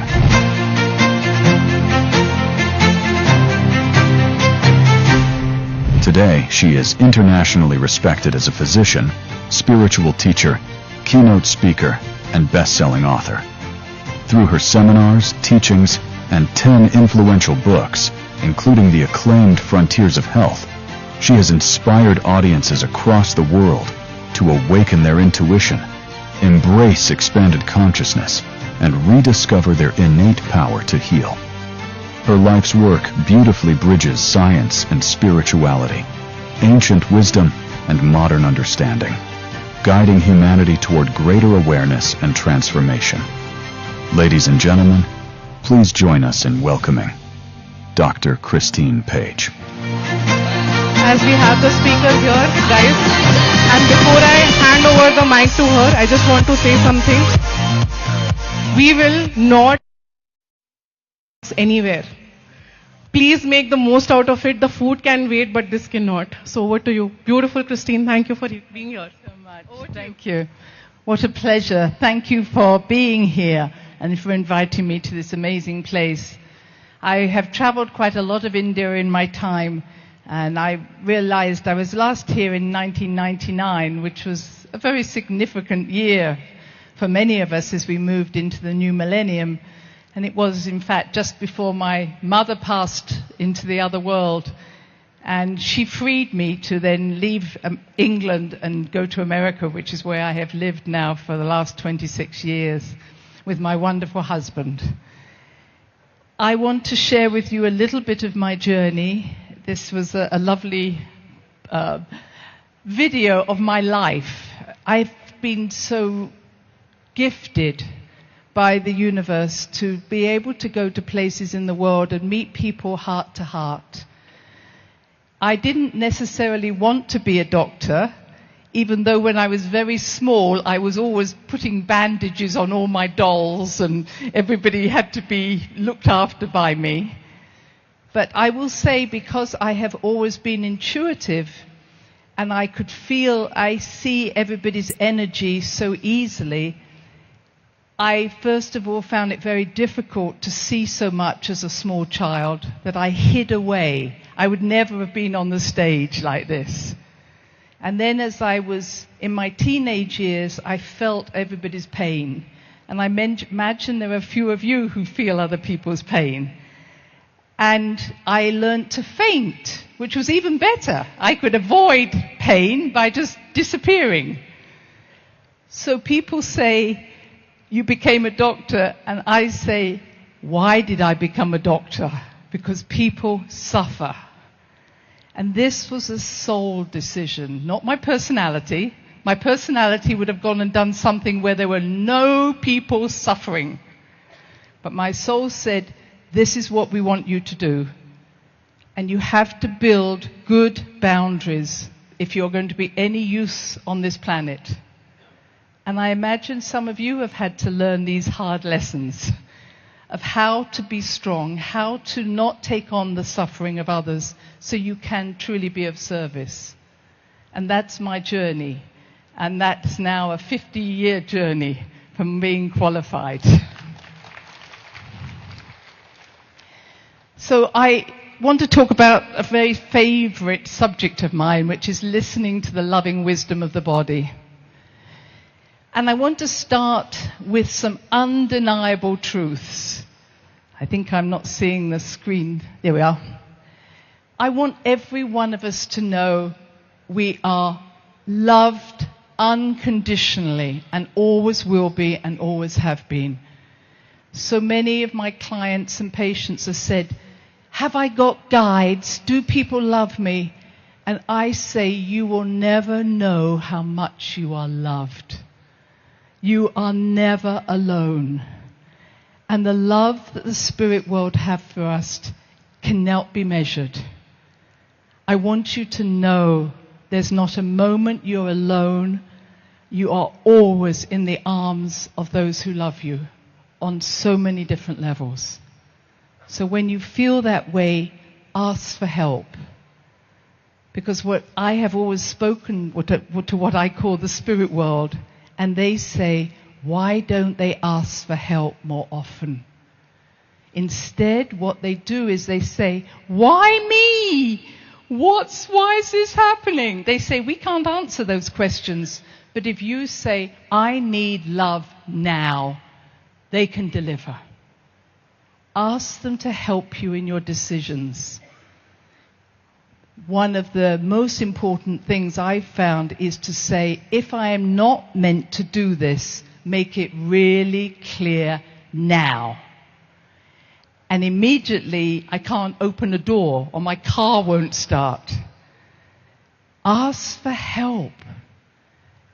Stop asking bad questions. Ask good questions and they will help you.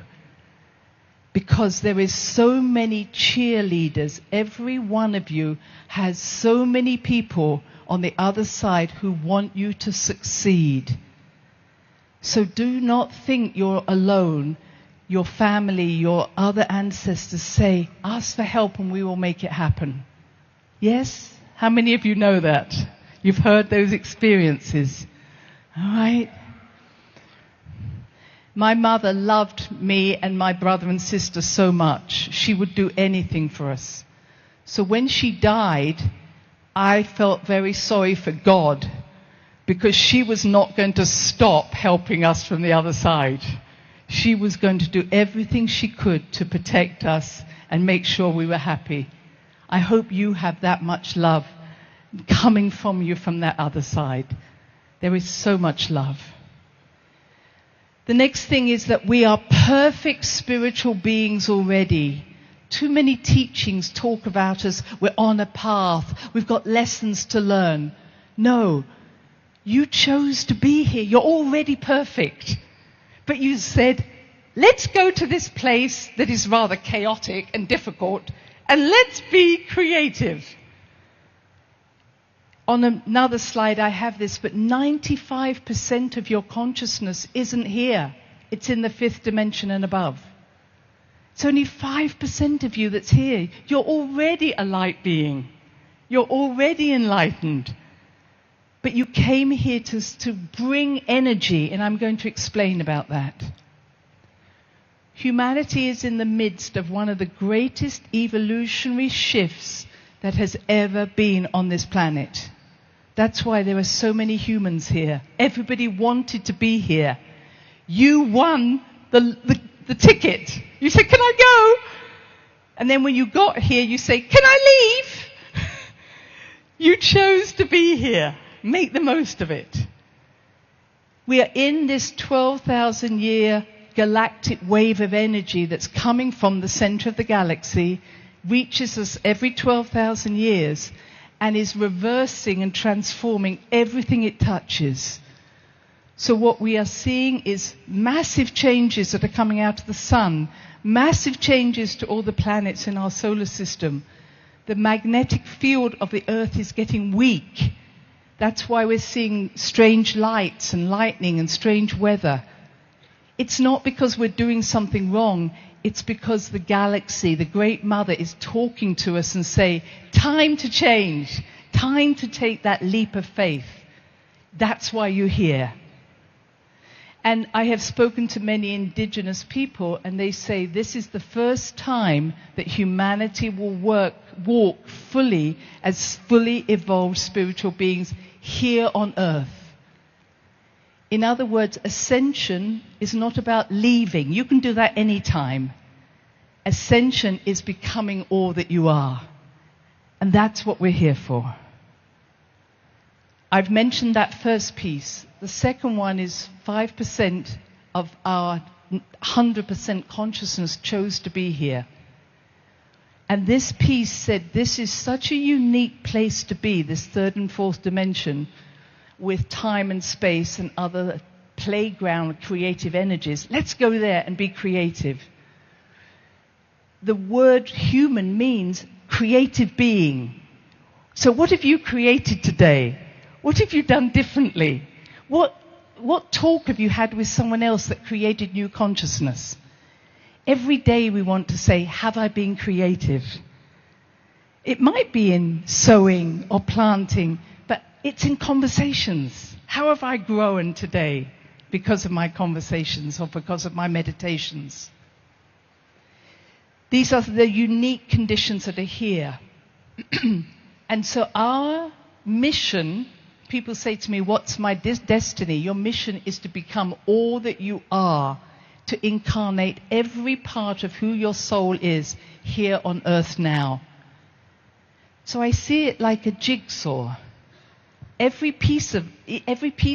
one of us has a piece of the jigsaw. And we must lay our piece of the jigsaw on the earth. But we don't. We go, this is boring. Let me go and find someone else's piece of jigsaw. Or let me help someone else with their piece of jigsaw. Just do your thing. Just lay your piece of jigsaw on the earth. It's perfect.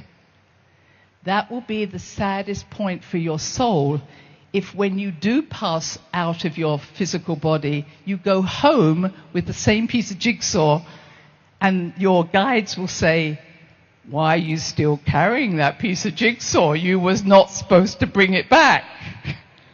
So make sure you leave it here. That's your mission. Be true to yourself. Do something that's passionate within you. Find the joy of your life, whatever that is, to be creative. Don't give up a job. If you love it, but you're not doing the right thing, find something that brings you joy. So now I move into my topic, which is our body is our sacred temple. I know we're not always taught to love our body. We're taught that this is just like a car that you can exchange. This is the most amazing alchemical vessel you will ever have. It's perfect for your purposes. Despite the fact that I've worked for 50 years with people who get sick, your body is not the enemy. Why did my body get sick? And people say, I'm a victim of cancer. I'm fighting cancer.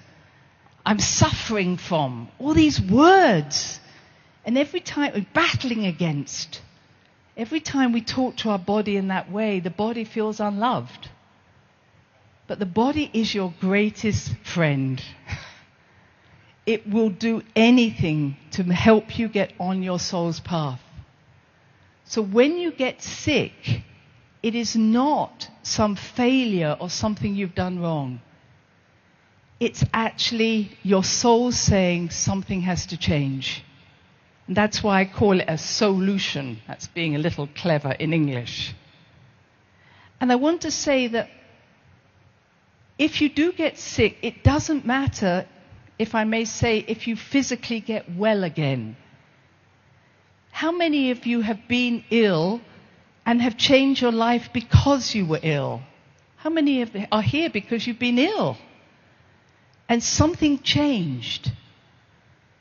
And I want to tell this very quick story. A lady who came to see me who had lost her sight because of the condition called glaucoma.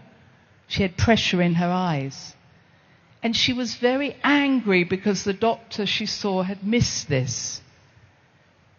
And I said, okay, what has changed because you lost your sight? And she suddenly became very humble. And she said, you know, when I could see, I thought nobody was as good as me. I had to be the chairwoman. I had to drive the car. I had to do everything because nobody was good enough for me. And she said, when I saw someone walking towards me who I didn't want to meet, I'd cross the road so I didn't have to meet them. She said, now I can't see, I can't be chairwoman, I can't drive. And she said, I don't see the person until I bump into them and I have to talk to them. So illness will take us to a place that will be different from the way we've been before. I'm not, if I may say, interested whether you get physically well. I want to know, did your soul grow because of your experience? I say that because I have sat on many deathbeds and the person has grown in those moments on their deathbed, even though they died afterwards. I could tell one more story. It was a man who had his third heart attack.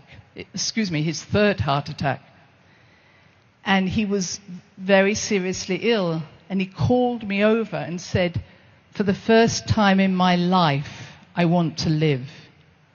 2 minutes later, he died.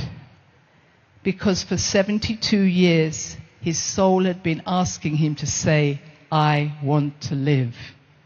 Then he could leave.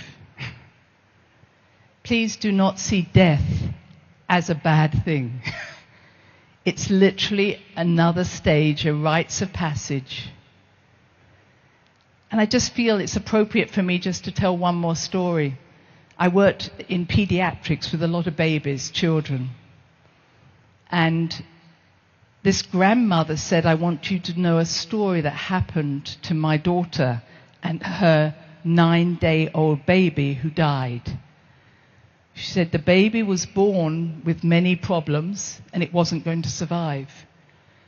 And slowly the family started to gather around this baby's cot. But there was 2 people who had not spoken for many, many years. And on the 9th day, they came and they talked to each other over the baby. And when that happened, the baby could leave because it had done its job to bring healing to the family.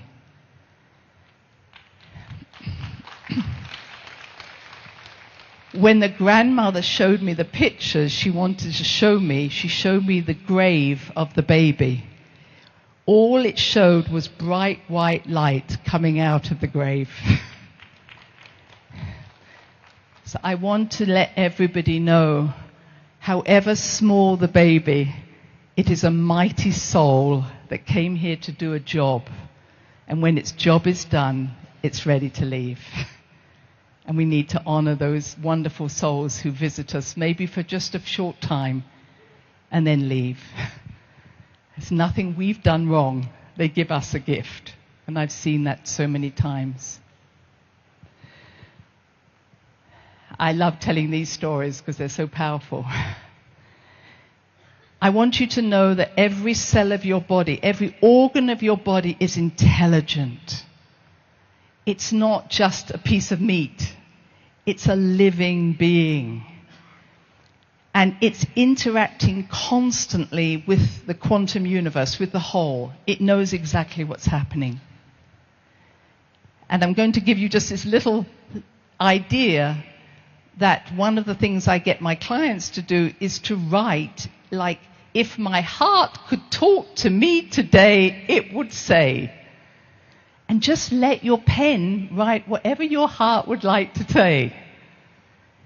I worked with some alcoholic people whose livers were damaged, and they all started, if my liver could talk to me today. So I know I'm going to be given a 15-minute slot sometime for us to talk to our bodies. So if you're interested, make sure you're here for that meditation, okay? I don't want to give too much away. So I want to just tell a little story about who we are.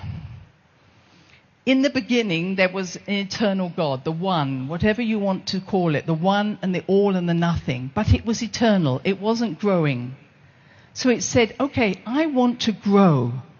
And in order to grow, I need to break myself into many pieces. I need to diversify. So the one became the many. And this is, then we have an infinitely expanding universe. The universe is expanding. It wants to know itself. So the one became the two in what we call the Vesica Pisces. The two became the three, the Trinity. And these are symbols you may know, the flower of life, etc. And I'll use the word, the one, the God, said, let me create living beings throughout this universe. And so it made dimensions of the living beings with their own frequency. And it created galaxies that had their own frequency, their own pattern. And it created stars like our sun and all the planets. Everything you look in the sky is a living light being. We've made them gods like Venus or Jupiter, but they are other beings, all expressing a part of the God. And this was 4.6 billion years this earth was created. And God said, let's create a planet in the center of which is this hot, fiery core, which is very unique. Most planets don't have fire in their core. And this is Shakti energy. So Shakti energy is creative. So God said, let's have this creative planet and let's let people and light beings come to this creative planet to change and transform. So they all we want to go there. So there have been millions of different species of galactic and star beings have come to this planet to transform. Some of them have stayed and they live in inner Earth, which you're going to hear much more about in years to come. Places like Agartha, Shambhala. And others have said, oh, we'll just come and we'll leave again. But you may pick them up on your camera as orbs. Many beings are joining us at this time. And some of them come in as trees, some of them come in as rocks, some of them come in as dogs, and some of them come in as humans. You've done probably all of it. So millions of light beings have enjoyed this time. They've said, this is a great place to go. So you might remember being a cat. You might remember being a tree. I remember being a stone. It was a very slow life. Have I finished being a stone? But I love talking to stones because they're like video cameras. They record everything. Stones are where the crystalline structure, the intelligence of the earth is planted. And every light being expresses this divine spark here on earth. And I learned this when I was in a beautiful garden in Tokyo a couple of years ago. And there was these irises, beautiful irises. So in my usual way, I said to one iris, you're beautiful. And it said, of course I am. That's what I came here to do. Be a beautiful blue iris. And it said, yes, there are other blue irises, but they're different. I'm beautiful. And it said, when I have stopped being a beautiful blue iris and I'm ready to let my outer suit, earth suit, die, I will drop it and I'll go back to the quantum belief. I'll go back to the divine. And that's who we are. We came here to do something. we came here to be a beautiful iris, and when our time is over, we just drop this and we go off and do something else. So simple. It's easy. And the animal kingdom, the plant kingdom do not understand why we make it so damn difficult. They're like, why do you not know how to leave your body easily? We do it all the time. I've swum with the dolphins and the whales. I have been in the water where there have been no dolphins in Hawaii. I mean, I can't see them, I can see. And then all of a sudden, the dolphins are all around me. And I went, where did you come from? And they say, we come through portals, stargates. And they look at me and we swim together and they go, okay, you're boring, and disappear again. They know how to come in and out. And what I know is what I was told by a dear friend in Hawaii. We know the password to come in, but we've forgotten the password to leave. And you know how you might hit forgot password? It doesn't work. This is what we have to remember as humans. How do we leave easily and come back? How do we become interdimensional travelers? That makes sense? Just like these irises, like the dolphins. They all know how to do it. We forgot. So to enhance creativity, the One created human souls. And each of us carries a unique spark. None of us are like anybody else. And all of us, nobody came from here. We all came from the stars. Nobody came from here. So you all carry seeds of stars, at least 24 different seeds that have been genetically engineered over and over again to create the diversity that we have here. And those stars are carried in our DNA. And up till now, 91% of that DNA has been called junk DNA, because they didn't know what it was. Now it's awakening. With this galactic wind coming in, the star beings coming in, we are awakening to our inner technology, not our outer. Advanced technology is AI, not artificial. We are awakening to who we are. So maybe you say, oh, I'm going to take up this skill, or I'm going to learn this, because your DNA is already programmed to do that. And we all come not just from this small piece of the galaxy, we come from other universes, other galaxies. And your star people are talking to you. And each of us is like a multi-petaled flower with the soul in the center and all these different subpersonalities. And all you have to do is to shine your light through every petal that you can.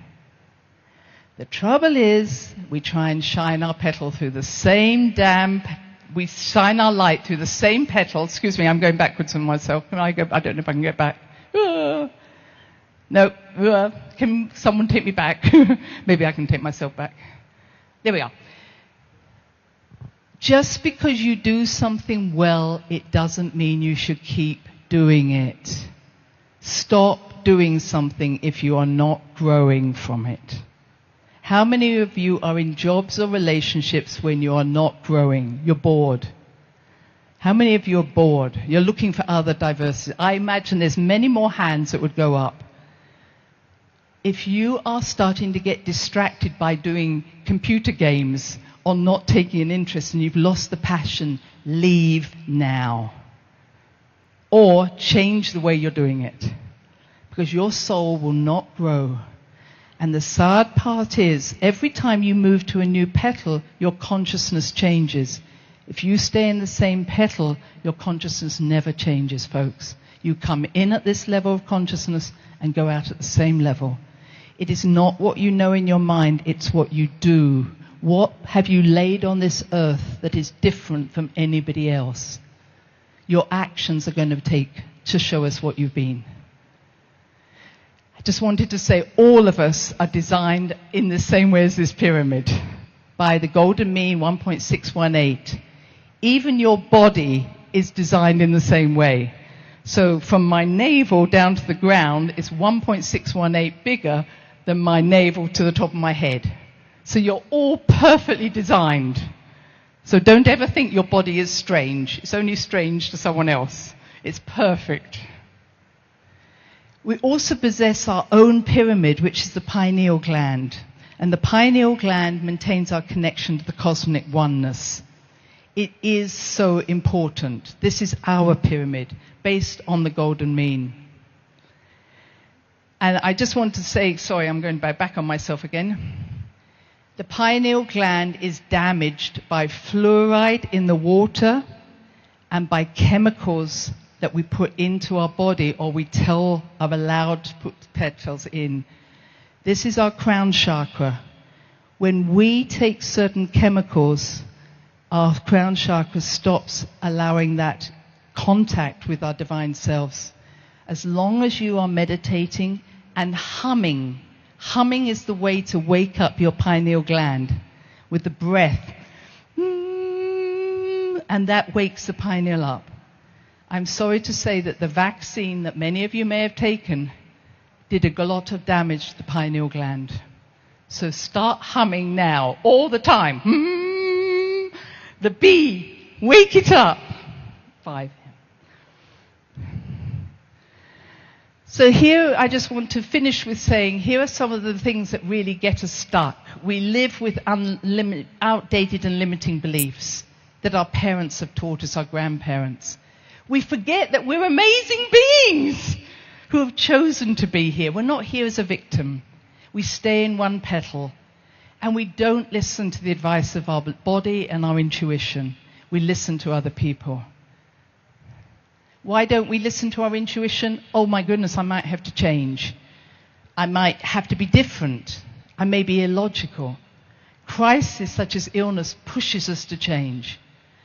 I have taught courses on intuition for many years. Everybody is intuitive. Everybody is psychic. But not many people follow it. They say, oh, let me go to another medium who will tell me if they're right. Listen, trust, do it. You can always tell the universe, if I'm not meant to do this, make it clear. But just do it. Once there was no amnesia and we were able to tap into all 12 strands. And I don't want to spend much time, but this quietened down our library of information, and now the galactic light is flooding in. So now I'm just going to spend a little bit of time on this is my last 5 minutes. This was my first book. I took as many illnesses as I could and connected to the chakra system, which I'm very familiar with, I'm sure you are. And I said, if you tell me your illness, I can tell you what your soul is trying to tell you to do, based on this. So most illness is a wake-up call from the soul. All right, say whoopee! Now, I have to say that when someone is having a heart attack, I don't say whoopee. I do deal with a heart attack. What was happening when the symptoms first arrived? That's the first thing you want to ask, all right? What was going on? And I have people say, I know why I have cancer. What was happening? Body wisdom never gets it wrong. If it's a pain in the neck, you don't get a pain in the bottom, all right? It's got to be the right. Emotions are not the enemy. When people say, I'm too emotional, no, you're not. The right emotion is good. It's when we hold on to emotions. Just going to slip past that. So just to say, joy is the energy of the heart. Did I slip past one? Yes, let me come back. Just 2, 3, and I will. Anger is the energy of motion. If you do not express anger, it goes into your body. You have diseases of the liver, gallbladder, ligaments, eyes, depression. You have to move with anger. Either move your situation or move your thinking. But do not get sick with it. Sadness is dissolving the past. Lung conditions, sinuses, large intestine. You're holding on to the past. Let go. Joy is the energy of the heart. When you feel that you have no joy, your heart is trapped. You get heart disease. You cannot survive. High blood pressure. You don't know how to relax. You're always on alert. Learn to relax. Lower back pain. Feeling unsupported by other people. But you're also very difficult to help. Learn to ask for help. diabetes, missing the sweetness of life. Let love in. People love you. Thyroid disease, arthritis, stuckness, cannot move. Take a risk, change. I'm running through these fairly fast. And finally, cancer. 85% of people with cancer are nice people. If I may say to the women, learn to be a bitch. All right? Don't be so nice. Men, you can also be bitches, but it's easier for me to say that. All right? Learn to stand up for yourself. And this is the mantra I use: close all the doors not in harmony with my soul and open those that are, or leave open those that are. Be ready to make the change. Say, I am ready to be all that I came here to be this life. Get out the way. I'm ready. The power to heal starts with us. Thank you.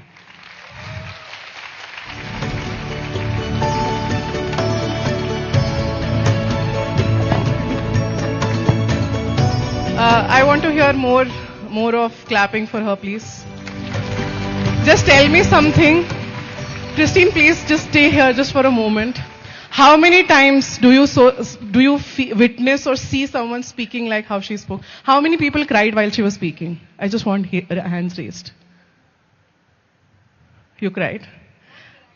You felt emotional. How many people laughed while she was speaking? Thank you for taking us through plethora of emotions, through wisdom. Whatever you said, it was just gold. I felt so much power. I think you were, opening something for us, so thank you so much. It was really, really a pleasure having you here. Thank you so much. And now we will call a senior pyramid master to felicitate them. Ganga Reddy sir. So we have Ganga Reddy sir here to please felicitate ma'am.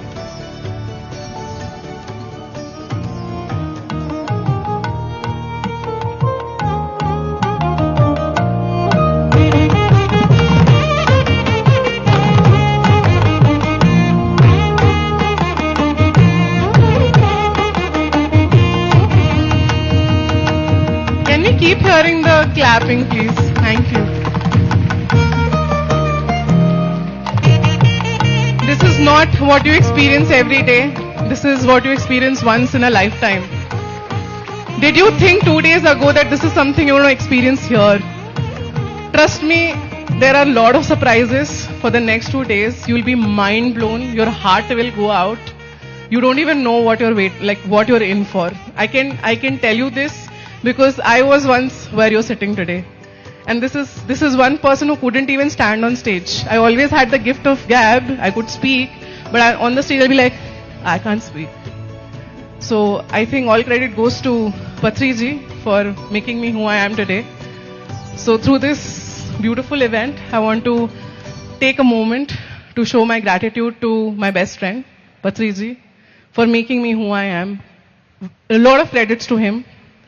And with this, moving on to this beautiful evening, we have a beautiful discussion, a conscious leadership discussion. We are all born leaders. We just don't know this yet. And for this, we have an amazing panel who've been doing this all their life. So are you ready to listen to some amazing, amazing information coming your way? Oh my God, are we not ready? I think no response is coming. Are we not ready? Are we ready or no? Yes? Yes? Okay, thank you.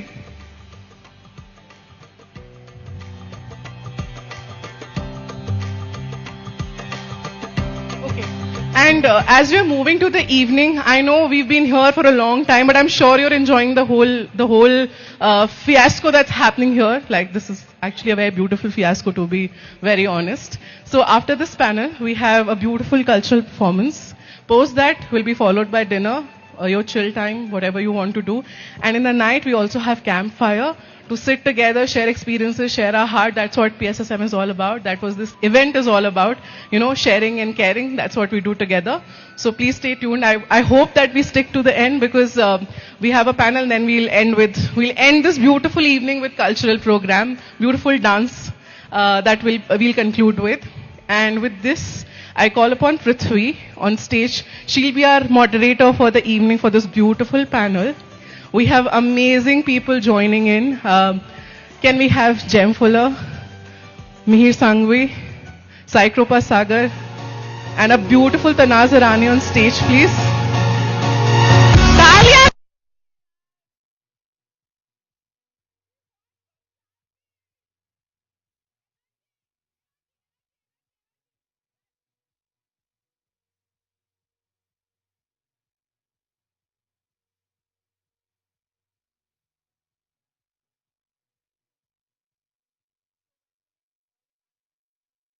And over to you guys. Thank you. Yeah, we have, am I audible? Okay, good evening everybody. Good to see you all, and I'm so grounded after listening to Dr. Christine, because she gave us the scientific and the soulful, the insights that we have to connect to our own self. Today, before I get into the panel discussion, I just want to ask how many of us here are into jobs which we don't want to work, but still we are continuing because of certain kind of financial responsibilities that we are carrying. Please raise your hands. Okay, there are a few. And how many of us don't like what we are doing on a daily basis, but we are continuing because there's no way other out. We are not able to find purpose in our life. We are confused. We don't have directions in life. We are still figuring out what to do. Please raise your hands. All right. But today's talk, this panel is all about conscious leadership. When I say the word leadership, I think all of you will think about a CEO, a manager, a team lead, but then I want to say this topic will connect to each one of us because we are the leaders of our lives. We need to lead our own mind. There is nobody going to help us out to get transformed, to change, or, to see certain kind of transformation. It's only possible through our own self. So today, let's discuss and have clarity about what conscious leadership is all about. So today we have the 4 fantastic panelists today with us. Especially, I want to start with Sagar sir. He's a corporate leader and he's been running so many, the corporate trainings, and he's got into meditation and he's doing a lot of mindfulness workshops. He brings science and spirituality together while talking about neuroscience and yoga shastras together. And we have Mihir. He's a wonderful being, and he's been into biopharma for 16 years, leading projects, and he's so passionate about cricket. He's keeping both his passion and work alive together. So we have him here. And then we have Tanaz Irani. She's been an actor, 3 times TEDx talker and speaker, and then she has shifted into teaching corporate leaders how to be conscious. And she is also training conscious parenting, where she wants to teach how parenting has to be done, because she had her own journey into depression. And let's hear more from her in this conversation. We'll welcome her into this panel discussion. And we have Jem. So Jem has come all over from Australia to be a part of this discussion and this event today. He's a global leader coach. He has traveled across the globe. He has worked with leaders with multiple cultures, and he is an author of The Art of Conscious Communication, right? So we will discuss about what conscious leadership is all about. So firstly, I want to start off with, what is that one word, just one word that comes to your mind as soon as I say conscious leadership? For me, that one word is love. But I'm not talking about love like romantic love between two people. I'm talking about love with a capital L, which is unconditional love. I think for me, conscious leadership would be alignment between my values, my beliefs, and my identity. It has to be that. And that is why so many people cannot be conscious, because they do not have alignment. The minute you are not aligned, everything is disaligned, including your inner truth. So then it cannot be outside. For me, it's alignment. Good evening, everyone. For me, the one word would be empathy. I would really, over the years, my style of working with my team and with anyone I work with is work with the co-relationship, right? Like, how do you associate with people? I think oftentimes when we can understand other person's mindset, it's a lot easier to work with someone and to get good work out of your team for you to perform. I think empathy for me is the biggest thing that I would work with. Wonderful. I would definitely agree with all my co-panelists.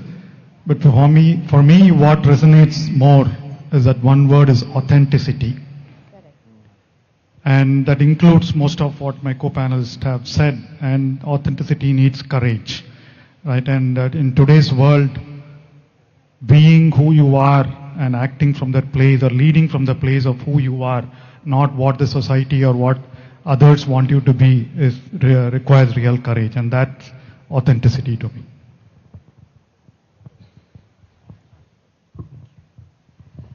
So I want to ask Jam that you have traveled and worked with leaders across the culture.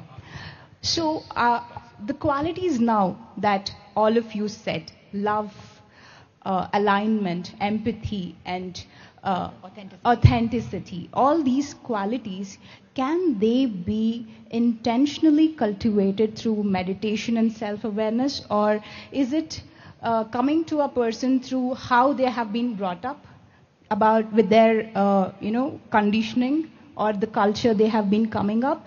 So my question is, the conscious leader, is he made or is he born? That's a great question.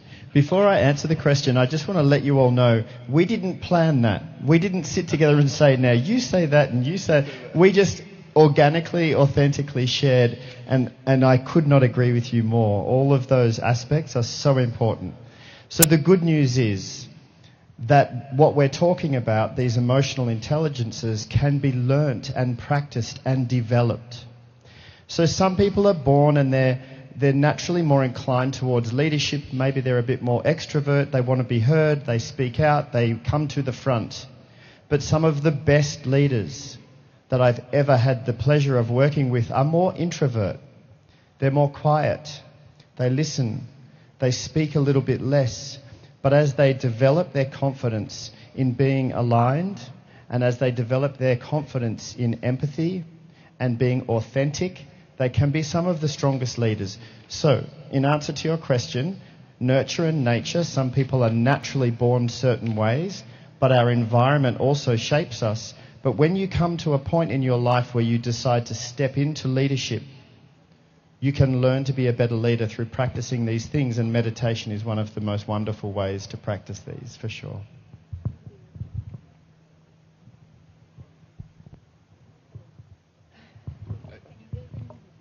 Hello? Okay, this is working. So Tanaz, you have spent years as an actress. So you would have seen a lot of people wearing fake masks, wearing fake smiles, just because they want to be seen as good people, or, they just want to be nice to everybody. But then, with your own journey where you had been through depression, what is the difference between being resilient and being suppressing their emotions? Because sometimes people, when they heal, when they think they are healing, they are actually building a sophisticated coping mechanism. That's not a real transformation. So what real healing looks like? And what is resilience according to you? Okay, what is healing looking like to me? I think for me, when you see, my depression didn't come from that I was not served enough, that I was not given enough, that, the industry didn't give me my due justice and didn't give me my roles. My depression didn't come from career or money. My depression came from my relationship with the universe. My trigger was that everything that I am and was and ever will be, including my relationships and everything that I had, okay, was that I was served it. I never did a portfolio. I never went for an audition. I never went to meet producers. I never went to meet a director. Everything landed on a platter, literally on a platter for me, because I just believed that I was going to be it, right? So after, say, about 30 years, when everything was taken away from me, my fight was not with my life. My fight was with the dear God, that are you going to end my life in such a shabby manner? Everything that we worked on together, what happened? Where did I fall short? I've always been a good person. I've always, been empathetic. I've always been a giver, smiling, bubbly. All my roles are like that predominantly. So my entire kashmakash was with the universe. And that made me a very bitter person, very jealous and envious person. Everything that I wasn't. And so I went into a hole. I went into, my house. I just stopped meeting people. And I think that's how I healed, because I understood that maybe the good Lord, like I said, had literally paused my life so that I could go inside. I had done enough of outside work, enough of, making people laugh, putting a smile on their face, entertaining them. Now it was time for me to go within my soul, understand my soul's journey, and now I've got to serve them again, but this time the smile on their face has to come through their eyes. I need to go into their heart. I need to get them aligned. That would only happen if I would do that myself, right? So that was me being resilient and answering the call of, God and my higher, self that I had come on earth to do. And I think that's what I understood. Because I feel that every time God will put you through something that's really difficult, or an ailment, or something that you cannot understand. Okay, why is this happening to me? Like, what happened? That's when He's trying to slow you down. And when you sit with yourself and meditate, when you'll be with yourself, when you're going through a divorce, when you're going through an ailment, when you're going through a breakup, we usually use this word that nobody was around for me. Let me just pass this on to everyone sitting over here, my friends. Nobody is supposed to be there for you. When you go through your divorce, which I went through, when you go through an ailment, which I went through, when you go through a career slump, which I went through, nobody will be there for you. They're not supposed to be there for you, because this is your soul's journey. Are you with me? This is your soul's journey. And as soon as you understand, okay, thank you God for giving me this problem. Now I will learn my lesson and I will understand. That makes you resilient. That makes you heal. So we all will go through it. That's so perfect, ma'am. Thank you. And now, Mihir sir, I want to ask you that. Let's take a real-time example where a 20-year-old person who has just come out of his college and he's into an insurance company, working there repeatedly, doing a data entry. He doesn't love this job at all, but he has to do it because there are financial needs that he needs to meet. So in this reality, how can he find meaning and purpose in what he's doing? You just asked me a question that was so true to me 20 years back. I started my journey like that. Why did I do biopharma? It's still a good question. But the message that it took me a few years to find the answer. the way I would explain to any youngster now is that accept the reality. Financial necessity is the key in life. Don't fight it. Be authentic, be courageous enough to say that I'm doing this job for my money. That's okay. But use this time to find your passion. Find what is true. Where do you truly enjoy? Be honest to yourself. Be courageous. For me, for example, after 7 or 8 years, I work in the biopharma industry. I was doing this. I was going from one client to the other. There were definitely good perks. It was really, money-wise, there was no problem. There was one fine instance where I was sitting at a company in Boston, and this was for rare infancy drug. We were doing for Pompe's disease and a couple of diseases. We were treating young kids. So as an orientation there, what they did was something very beautiful, like how we share experiences here and it enriches, the whole emotion here. They had videos of young kids saying, thank you for what you guys are doing. I get goosebumps even now when I say that. And right there it hit me. My vision was so narrow that I was only looking at what I was doing. There is a bigger purpose to what my work was. So similarly for someone doing data entry, I would say expand, see where this data is going. You don't have to be the one delivering the final medicine. You don't have to be the doctor or a healer or a priest. You could be a means to an end. So expand your vision. Think bigger, think grand, and you will find your perspective. You don't have to be passionate.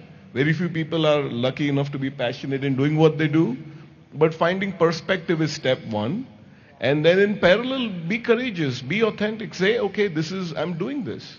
Don't do a bad job. Accept its means to an end. Do a good job and pursue your passion. And invariably, you will find the right answer.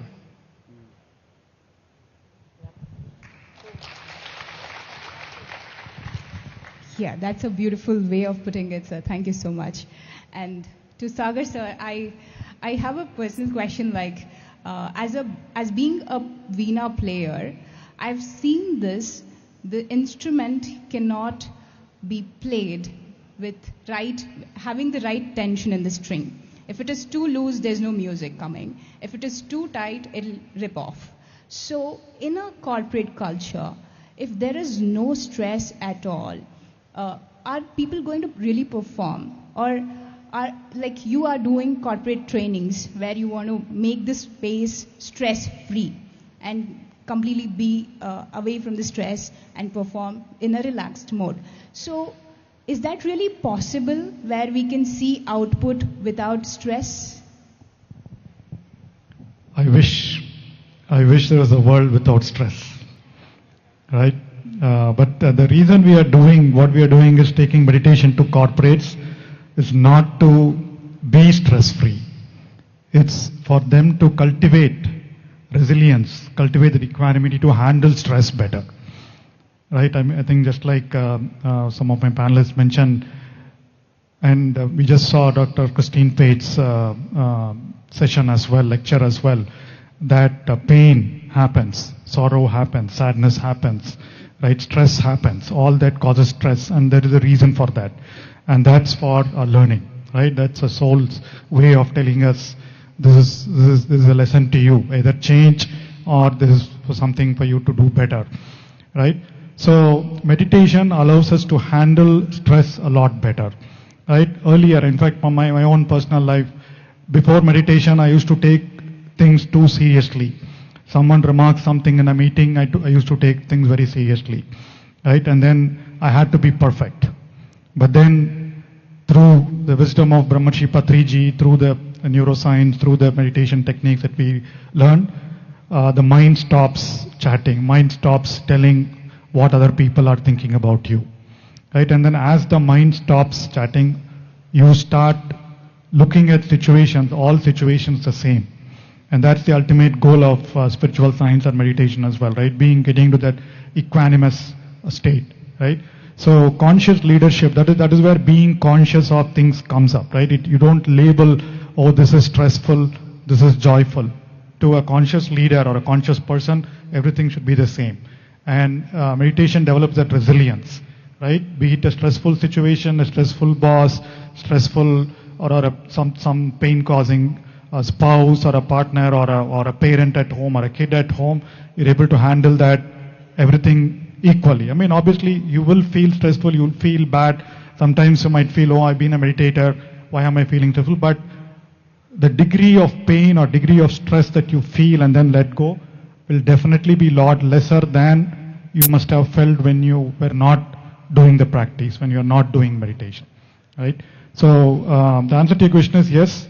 Like the example that you mentioned, Veena, our life needs to have tension, right? I mean, they talk about stress, use stress as well as the bad stress, right?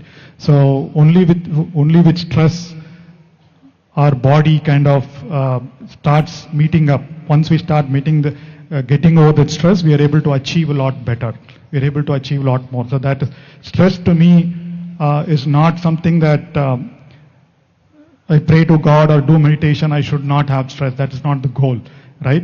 The idea is for me to handle stress so that I kind of climb up, face the challenge and then move up, face the challenge, move up, and then do whatever my soul has brought me here to do.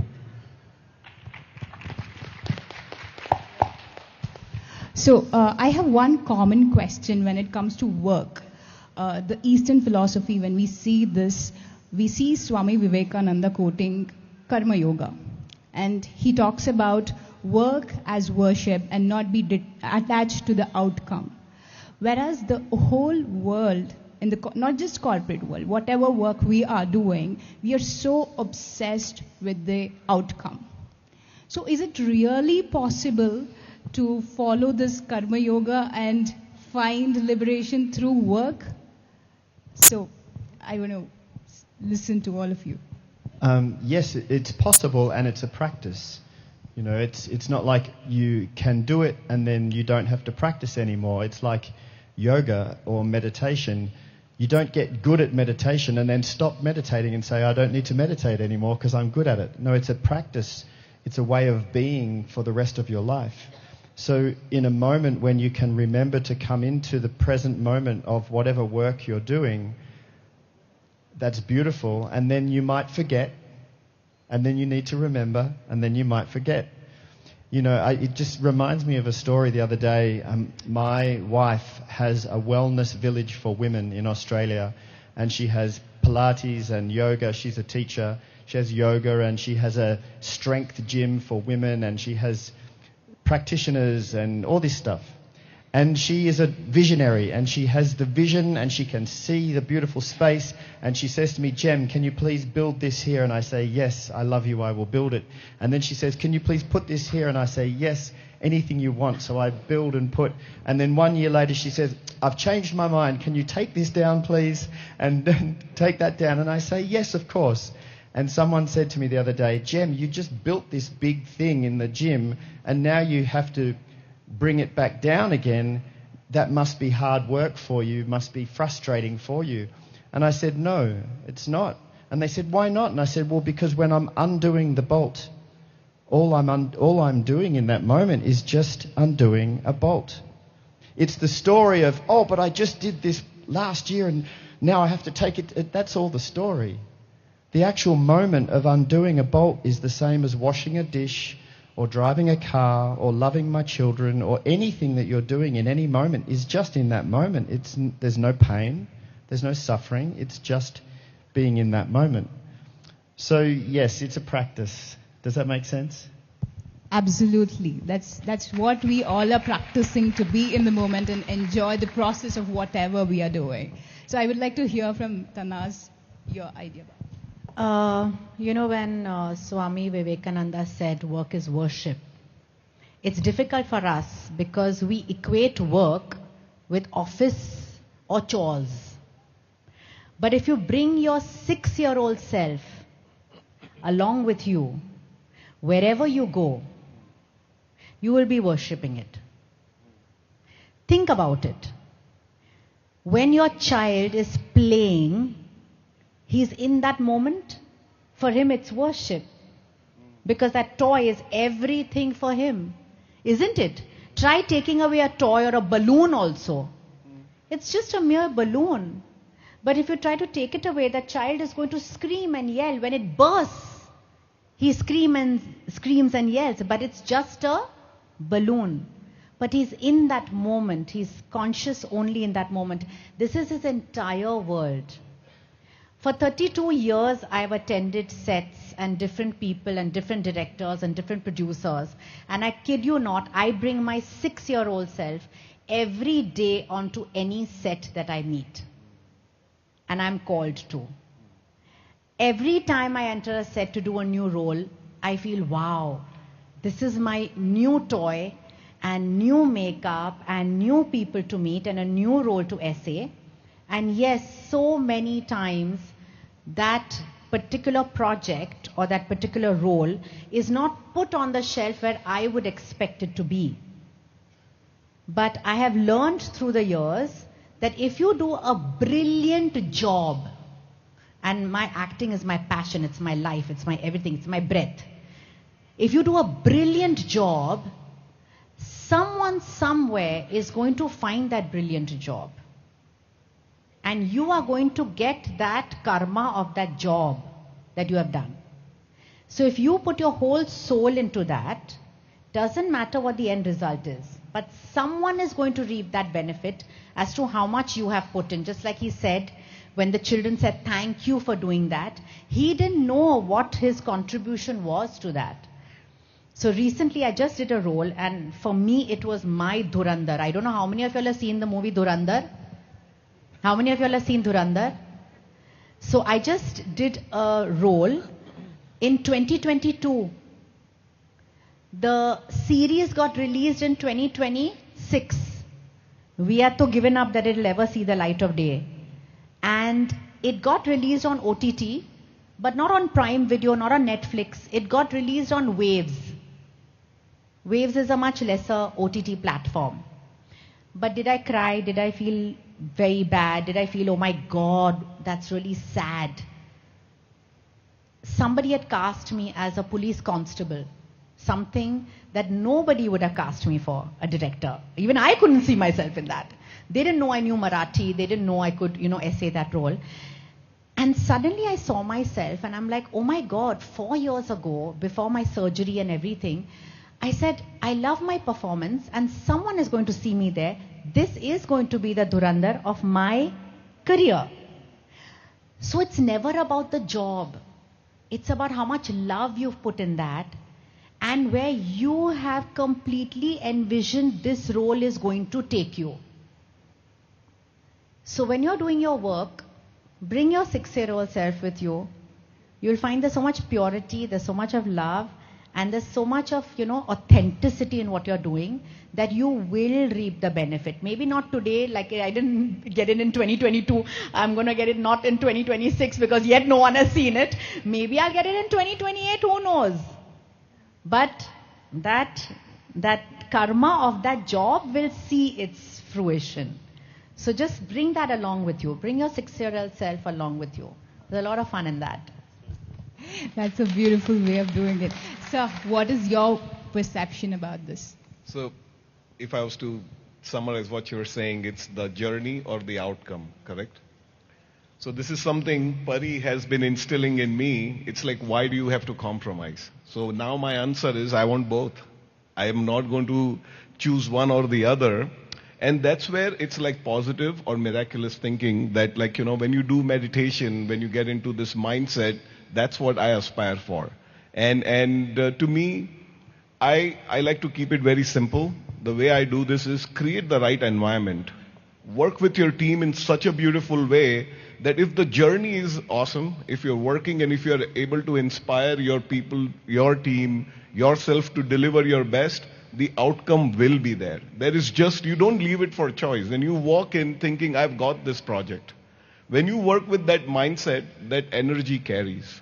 If I go in saying that okay, let's just enjoy, dekha jayega, jo hoga, ye nahi kuch, if not this, something else, then you're telling your team it's okay, that it's fine if it doesn't work. My attitude now, this is the transformation that I've gone through, that I'm going in with very clear conviction. If I'm involved, it will happen. Yeah. That is the belief you have to go. This is not arrogance. This is more like if you only don't believe in yourself and if you don't inspire the confidence in your team, how is the output going to happen? So it's okay. Do I always win all the projects? I wish. I don't have that track record. But what happens is, even then when you don't get something, the team, everyone is like, you know what? There is something bigger and better coming, something down the line. Karma never goes in waste, right? Like, but it's very clear mind, no ifs and buts, work with conviction, and that's where meditation comes into play. You have to, and it's not just saying, I'm happy. You have to believe in it. You have to work with conviction. So you need to develop that, and that's where I would say I want both. I will never settle for one, and it will happen. Yeah, absolutely, I agree. So Sagar sir, what would you say about it, sir?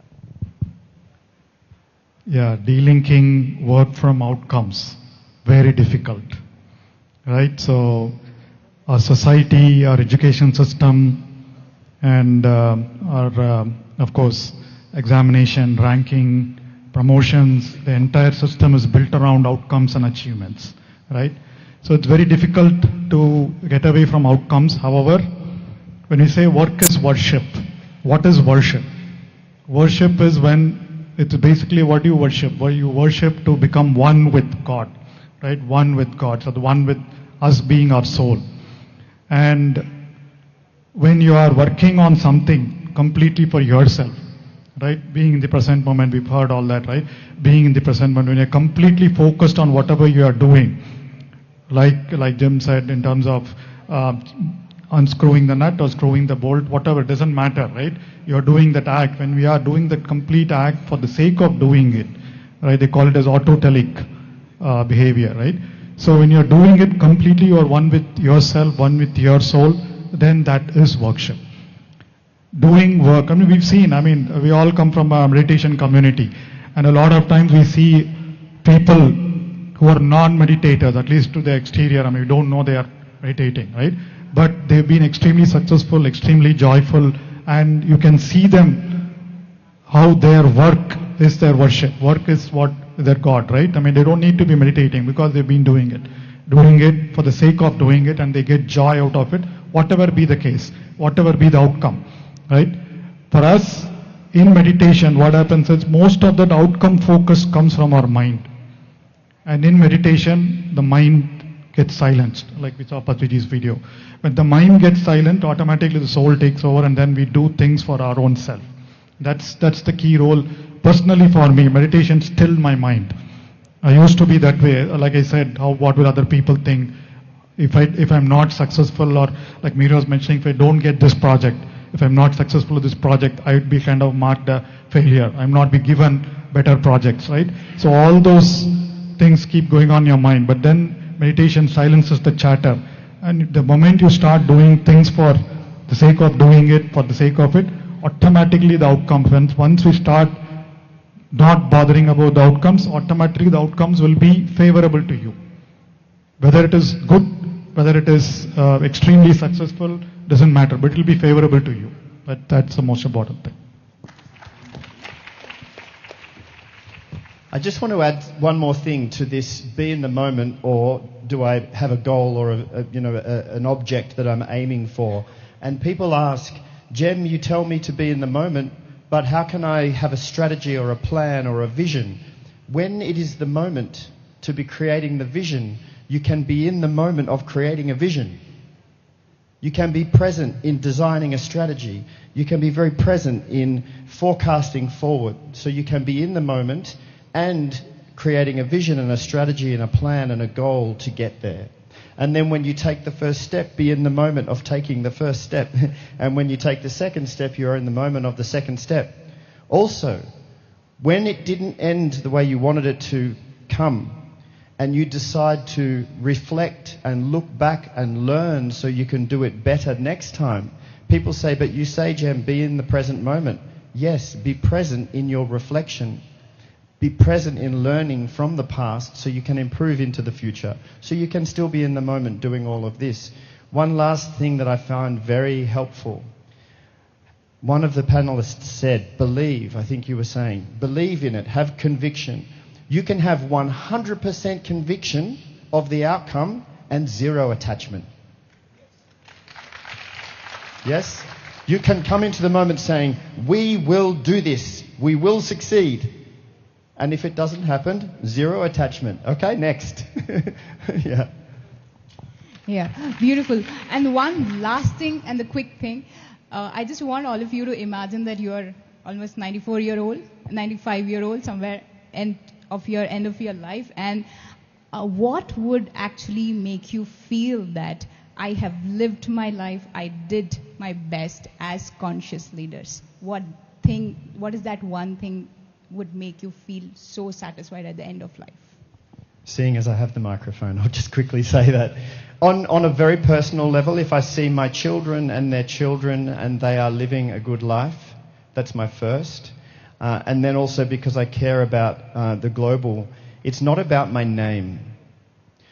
I just quickly want to ask you, most of you probably know the first name of your 4 grandparents. Yes, you know the first name of your 4 grandparents? Who knows the first name of all of your 8 great-grandparents? I don't.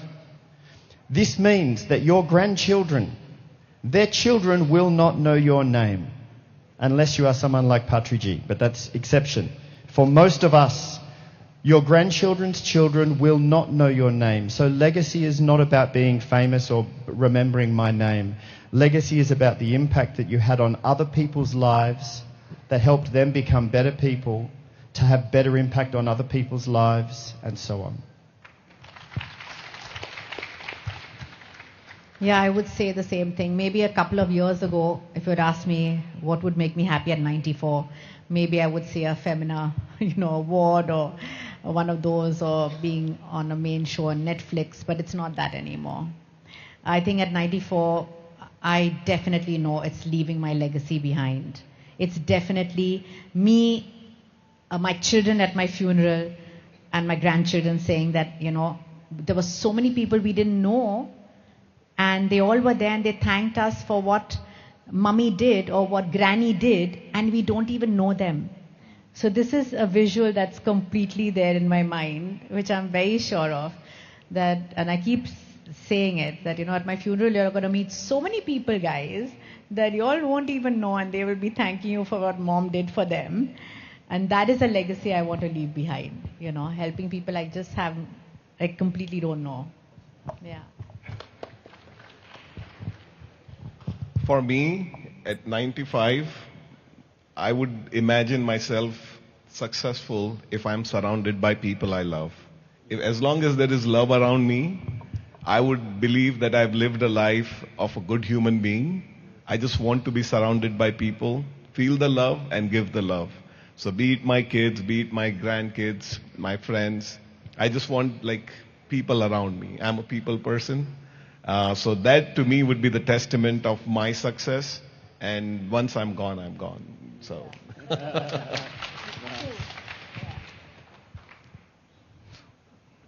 Very difficult to imagine what I would think when I am 95. However, obviously, like all of us, we want our lives to be useful to others. And in the spiritual, that's what spiritual science has taught all of us. And my answer is no different from the rest of the panelists. When I look back, I would say my life is a life of fulfilling life. If my children, at some point, they don't need to say, they feel I was able to do this because I learned this from my parents. That is all. The moment they think, because that is the hardest thing to do, right? You can have 100 or 200 students who will probably believe in you, but getting kids to listen to you or getting kids to kind of understand wisdom, even by looking at you, is very, very difficult. So that is something I would want to achieve. Well said, yeah. That's so beautiful, talking to all 4 of you. And now I think we all have gotten clarity about what conscious leadership is all about. It's about being in the present moment, enjoying the process, taking the responsibility of our life, leading our lives like leaders. And finally, the last thing everybody said was leaving an impact, a positive impact on the globe as we move on. Because what we leave behind is what the contribution that we give to the planet. So finally, the thing that we need to understand is conscious leadership is all about living a life fulfilling and contributing to the world for a better change. So let's all give applause to our panelists for giving this clarity and understanding. And thank you all for being an active listeners. Thank you so much.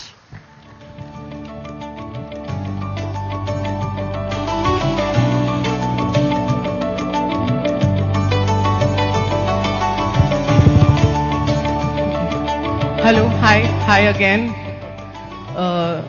I think, where are we today? Where are we right now? Are we here? Are we not here? Are we with more conscious? Thank you. Who's more here and not here? What's happening right now? Are we more here, more present? Can I please know from you guys, even if it's a low yes, louder yes, it's okay. But just can I know that if you liked what you just heard from everyone or not? You did? Oh wow. Without me asking, I am getting loud yes. Nice. Do you think, I want to know again. You can say no if you want to, no pressure. Do you think it was worth your time to be here today? Wow. Clap for yourself, not for anyone. For yourself. Louder. Thank you. And I'm clapping for you. I'm clapping for you. Thank you for being such a great audience today. I see so many faces who've been right here since the beginning, haven't stepped out of from this place only. So hats off to you guys, because trust me, the greatest value that we can add as an individual to anyone is being active listeners. People can be speaking 1,000 things here. You know, we can keep blabbering all day. Pari can come, Patri ji can come, Swarnamala ji can come, Tanas can come, Mihir can come. You know, all great masters. Jem Fuller can come here and, you know, say beautiful words. But if you're not ready to listen, would you learn anything from them? And would you be able to actively contribute whatever you're learning to anyone else? Imagine today a scenario that when you go away from here, what all you're taking and how you can make your life better, plus make other people's life better too. So for that, thank you. And now that we have moved deeper into this evening with so much of wisdom sharing, so much of energetic, presence within this spiritual scientific event that we're having. And as PSSM also stands for fun and entertainment and joyfulness, as sir would say, we are going to end our evening. Not really end, but yeah, end the event flow with a beautiful dance performance. Aksha, are we ready for this? So, the next performance, which is going to be a cultural performance, are you all ready to watch the dance performance? Big round of applause, everyone. So as we are nearing the end of day one, the first day of the Mega Meditation Summit India 2026, we are going to have fusion dance performance by Natyeshwara Nritya Shala Group from Bangalore. So a big round of applause for all of them, and let us welcome them right now. And just sit back and enjoy. It's just time to enjoy. Thank you.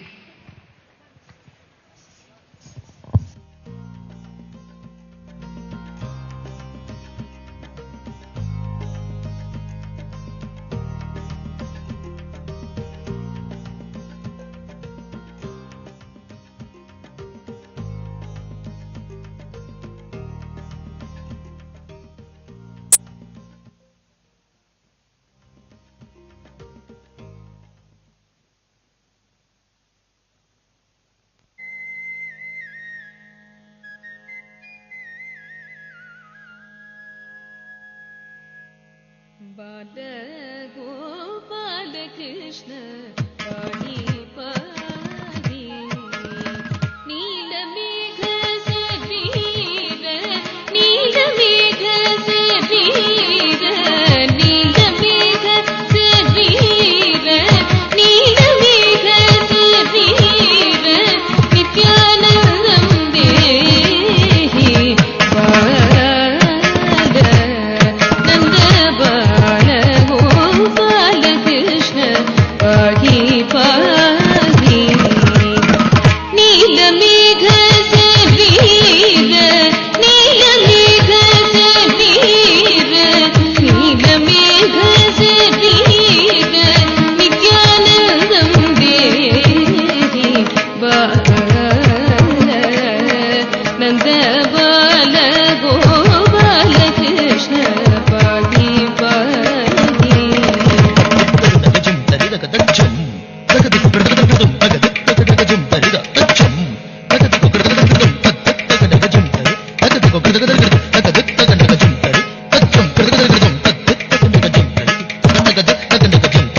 తగదిగు తగదిగు తగదిగు తగదలాకు తగదగ నినదై తద్దిగు తగదిగు తగదిగు తగదిగు తగదలాకు తగదగ నినదై తద్దిగు తగదిగు తగదిగు తగదిగు తగదలాకు తగదగ నినదై తగదలాకు తగదగ నినదై తగదలాకు తగదగ నినదై తగదలాకు తగదగ నినదై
ಜೀವನವೆಲ್ಲ ದೇವುದಲ್ಲ ಅಲ್ಲವರೆಲ್ಲ ನಂಬಿದರಲ್ಲ ಕಷ್ಟ ಕಾಸಿ ಕೈಲಿ ಸಮವೆಲ್ಲ ಕಷ್ಟ ಕಾಸಿ ಕೈಲಿ ಸಮವೆಲ್ಲ ಬೆಟ್ಟ ಕೊಡಿಯ ಮಲ್ಲಯ್ಯನ ದಯವಿದ್ರೆ ಭಯವಿಲ್ಲ ಮಲ್ಲಯ್ಯನ ದಯವಿದ್ರೆ ಭಯವಿಲ್ಲ ಚಕ್ಕಣ ಕನಕ ಜಗ ಚಕ್ಕಣ ಕನಕ ಜಗ ಚಕ್ಕಣ ಕನಕ ಜಗ ಚಕ್ಕಣ ಕಣ ಚಕ್ಕಣ ಕನಕ ಜಗ ಚಕ್ಕಣ ಕನಕ ಜಗ ಚಕ್ಕಣ ಕನಕ ಜಗ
Hello, hello. How was the dance? Yes, we understand it's dinner time, but let us first enjoy. Dinner is there. It can wait. And now, for the next dance performance, Deepa Tarangam. With a huge round of applause, let us invite the team. So this is specially made in such a way that we're all from different states of the country. So we wanted to present a fusion dance so that we get the taste of all the different states of India. So now, with the light, they're going to dance. As we all know, the message in the PSSM, in the logo as well, if you see, there's a statement, be a light unto yourself. So with that message, the next dance is going to be there, Deepa Tarangam. And after the dance, we can all have a food at the Annadana and the Soul Nest areas. And post dinner, we will have campfire, meditation sharing experiences, dance and singing, mast, and we're just going to celebrate the day. Interested? I feel all you guys are so dull. No replying. Should we have it? Sure? Yes. Then we'll tell the team to get it ready. All right.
How was the dance?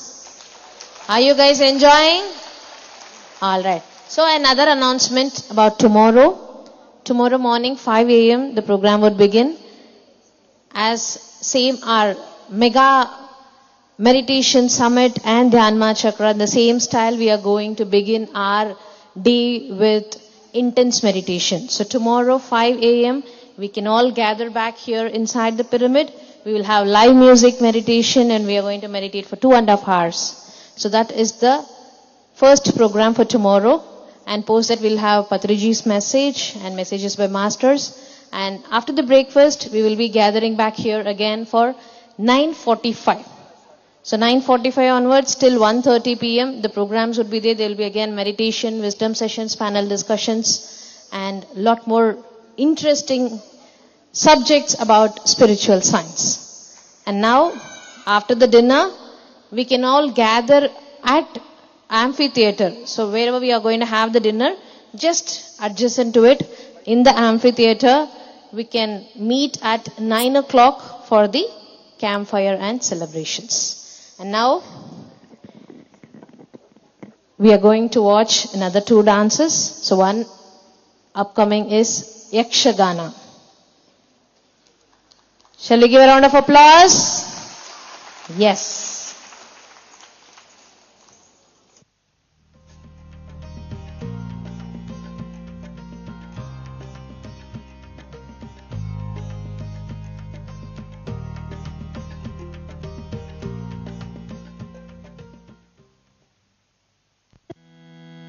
ಬಂದನು ದೇವ ಕೃತದಿತ್ತ ಕಿಟ ಕಿಟತ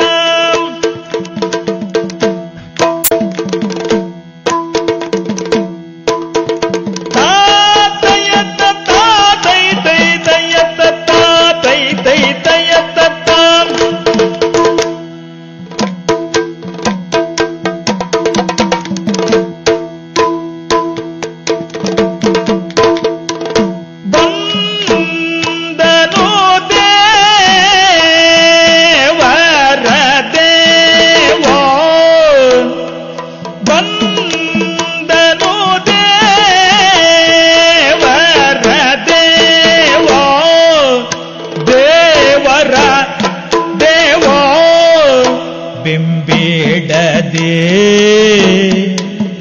ಭಕ್ತರ ಕಾಯ್ವ ಬೆಂಬಿಡದೆ ಭಕ್ತರ ಕಾಯ್ವ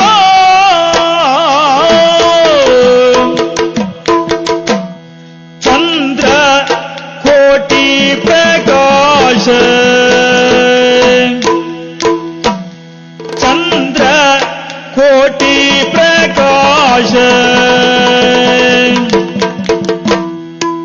चारूतर विलास चारूतर विलास चारूतर विलास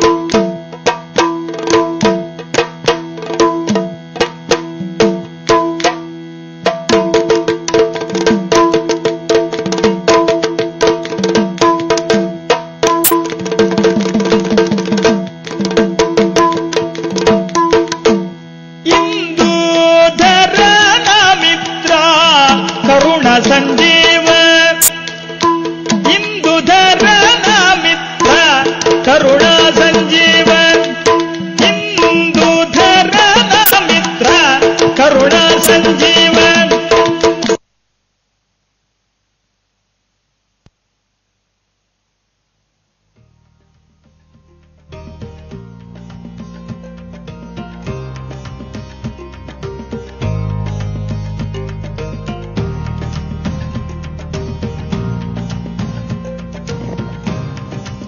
So now, the final performance for the day. Did you all like the doll dance in the fusion we had, right? A person without any words and lyrics, they just came and danced. So now we are going to see another Bommata. So this is called Bommayata. Now let us invite the team for the final performance for the day. A round of applause for the fusion dance performance by Natyeshwara Nrityashala. So they all have come up with a beautiful story behind it, behind every dance, behind every culture, behind every art. So here we are expressing the creativity in the form of dance.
Wow, wow, wow. What else can we tell? So, when they were dancing this doll dance, I remember the moments with Patriji, where they had performed here at Pyramid Valley, and Patriji invited them to our Dhyanma Chakra at Kartal. I want your team to come and perform there. He just enjoyed the dance like anything. So let us remember and give a gratitude to our Brahmarshi Patriji, who had always been telling the art, the expression is very, very, very important. So now I request Rupa Sangvi ma'am, Maheshwari madam and Madhavi madam to join us on the stage to felicitate our dancers.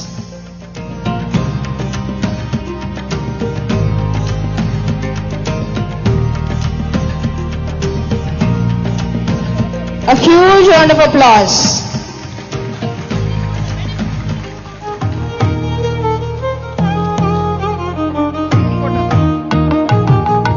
Natyeshwara Nrityashala. Shri K.P. Satish Babu is the founder and director of Natyeshwara Nrityashala,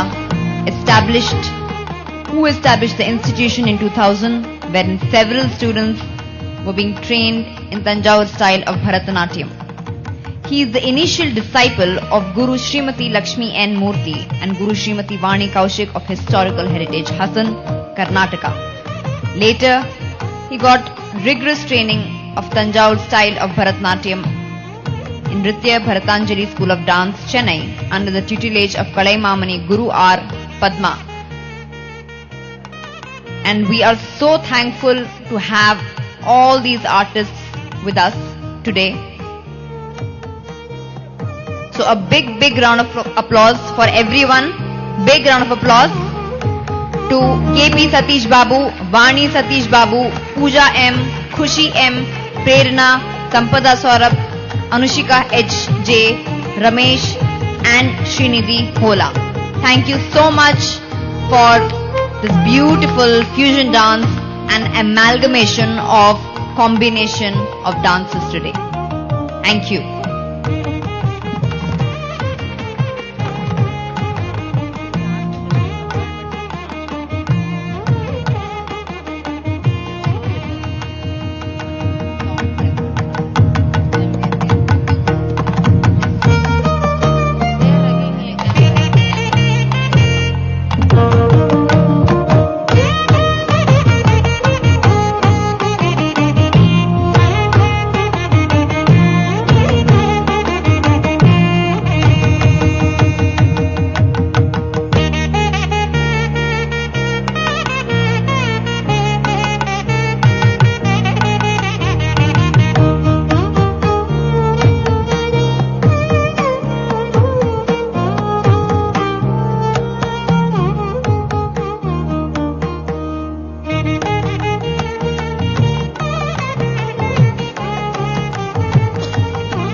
Thank you once again for the fusion dance by Natyeshwara Nrityashala, the entire team who presented different dances for all of us. So dear masters and friends, now let us break for dinner.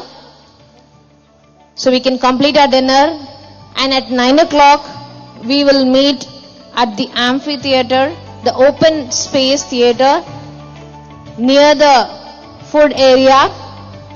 So we will meet for campfire at 9 p.m.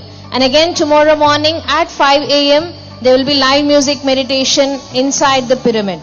So please don't miss any of the segments. Enjoy and love your stay.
ಇವತ್ತು ಇಂತಹ ಅದ್ಭುತವಾದಂತಹ ಸಮ್ಮಿಲನದಲ್ಲಿ ನಮಗೆ ಅವಕಾಶ ಮಾಡಿಕೊಟ್ಟಂತಹ ಇಡೀ pyramid ವ್ಯಾಲಿಯ ಎಲ್ಲ ಸಂಸ್ಥಾಪಕರಿಗೂ ಹಾಗೂ ಪತ್ರಿಜಿಯವರ ಆಶೀರ್ವಾದ ಸದಾ ನಮ್ಮ ಮೇಲೆ ಯಾವಾಗಲೂ ಇರುತ್ತೆ. ನಮ್ಮ ನಾಟ್ಯೇಶ್ವರ ನೃತ್ಯ ಶಾಲೆ ಕಾರ್ಯಕ್ರಮ ಪ್ರತಿ ವರ್ಷ ನಾವು ಇಲ್ಲಿ ಕೊಡ್ತಾ ಬಂದಿದ್ದೇವೆ. ಪತ್ರಿಜಿಯವರು ಸದಾ ಕಾಲ ನಮ್ಮ ಜೊತೆಗಿರ್ತಾರೆ, ಅವರ ಆಶೀರ್ವಾದ ಇರುತ್ತೆ. ಹಾಗೆ ಇವತ್ತು ನಮಗೆ ಇಲ್ಲಿ ಅವಕಾಶ ಮಾಡಿಕೊಡೋದಕ್ಕೆ ಮುಖ್ಯವಾಗಿ ಕಾರಣ ಆದಂಥವರು ಶ್ರೀಮತಿ ರಜಿತಾ ಅವರು.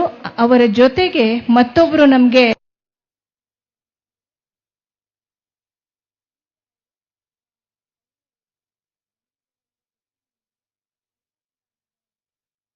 ವಾದ ಹೇಳ್ತಾ ಇದ್ದೇನೆ. ಹಾಗೆ ಈ ಇಷ್ಟು ದಿನ ನಮ್ಮನ್ನ ಇಲ್ಲಿವರೆಗೂ ಕರ್ಕೊಂಬರೋದಕ್ಕೆ ಮತ್ತೊಬ್ರು ಕಾರಣ ಆದಂಥವರು ಅಕ್ಷಯ ಮೂರ್ತಿಯವರು. ಅವ್ರಿಗೂ ಕೂಡ ನಾನು ಹೃತ್ಪೂರ್ವಕವಾಗಿ ಧನ್ಯವಾದಗಳನ್ನ ಅರ್ಪಿಸ್ತಾ ಇದ್ದೇನೆ. ಹೀಗೆ ಸದಾಕಾಲ ನಿಮ್ಮ ಭೇಟಿ ಮುಂದಿನ ಸಲ ಸಿಗೋವರೆಗೂ ಇರಲಿ ಅಂತ ಹೇಳ್ತಾ ಮತ್ತೊಮ್ಮೆ ತಮ್ಮೆಲ್ಲರಿಗೂ ಧನ್ಯವಾದ. ಶುಭರಾತ್ರಿ.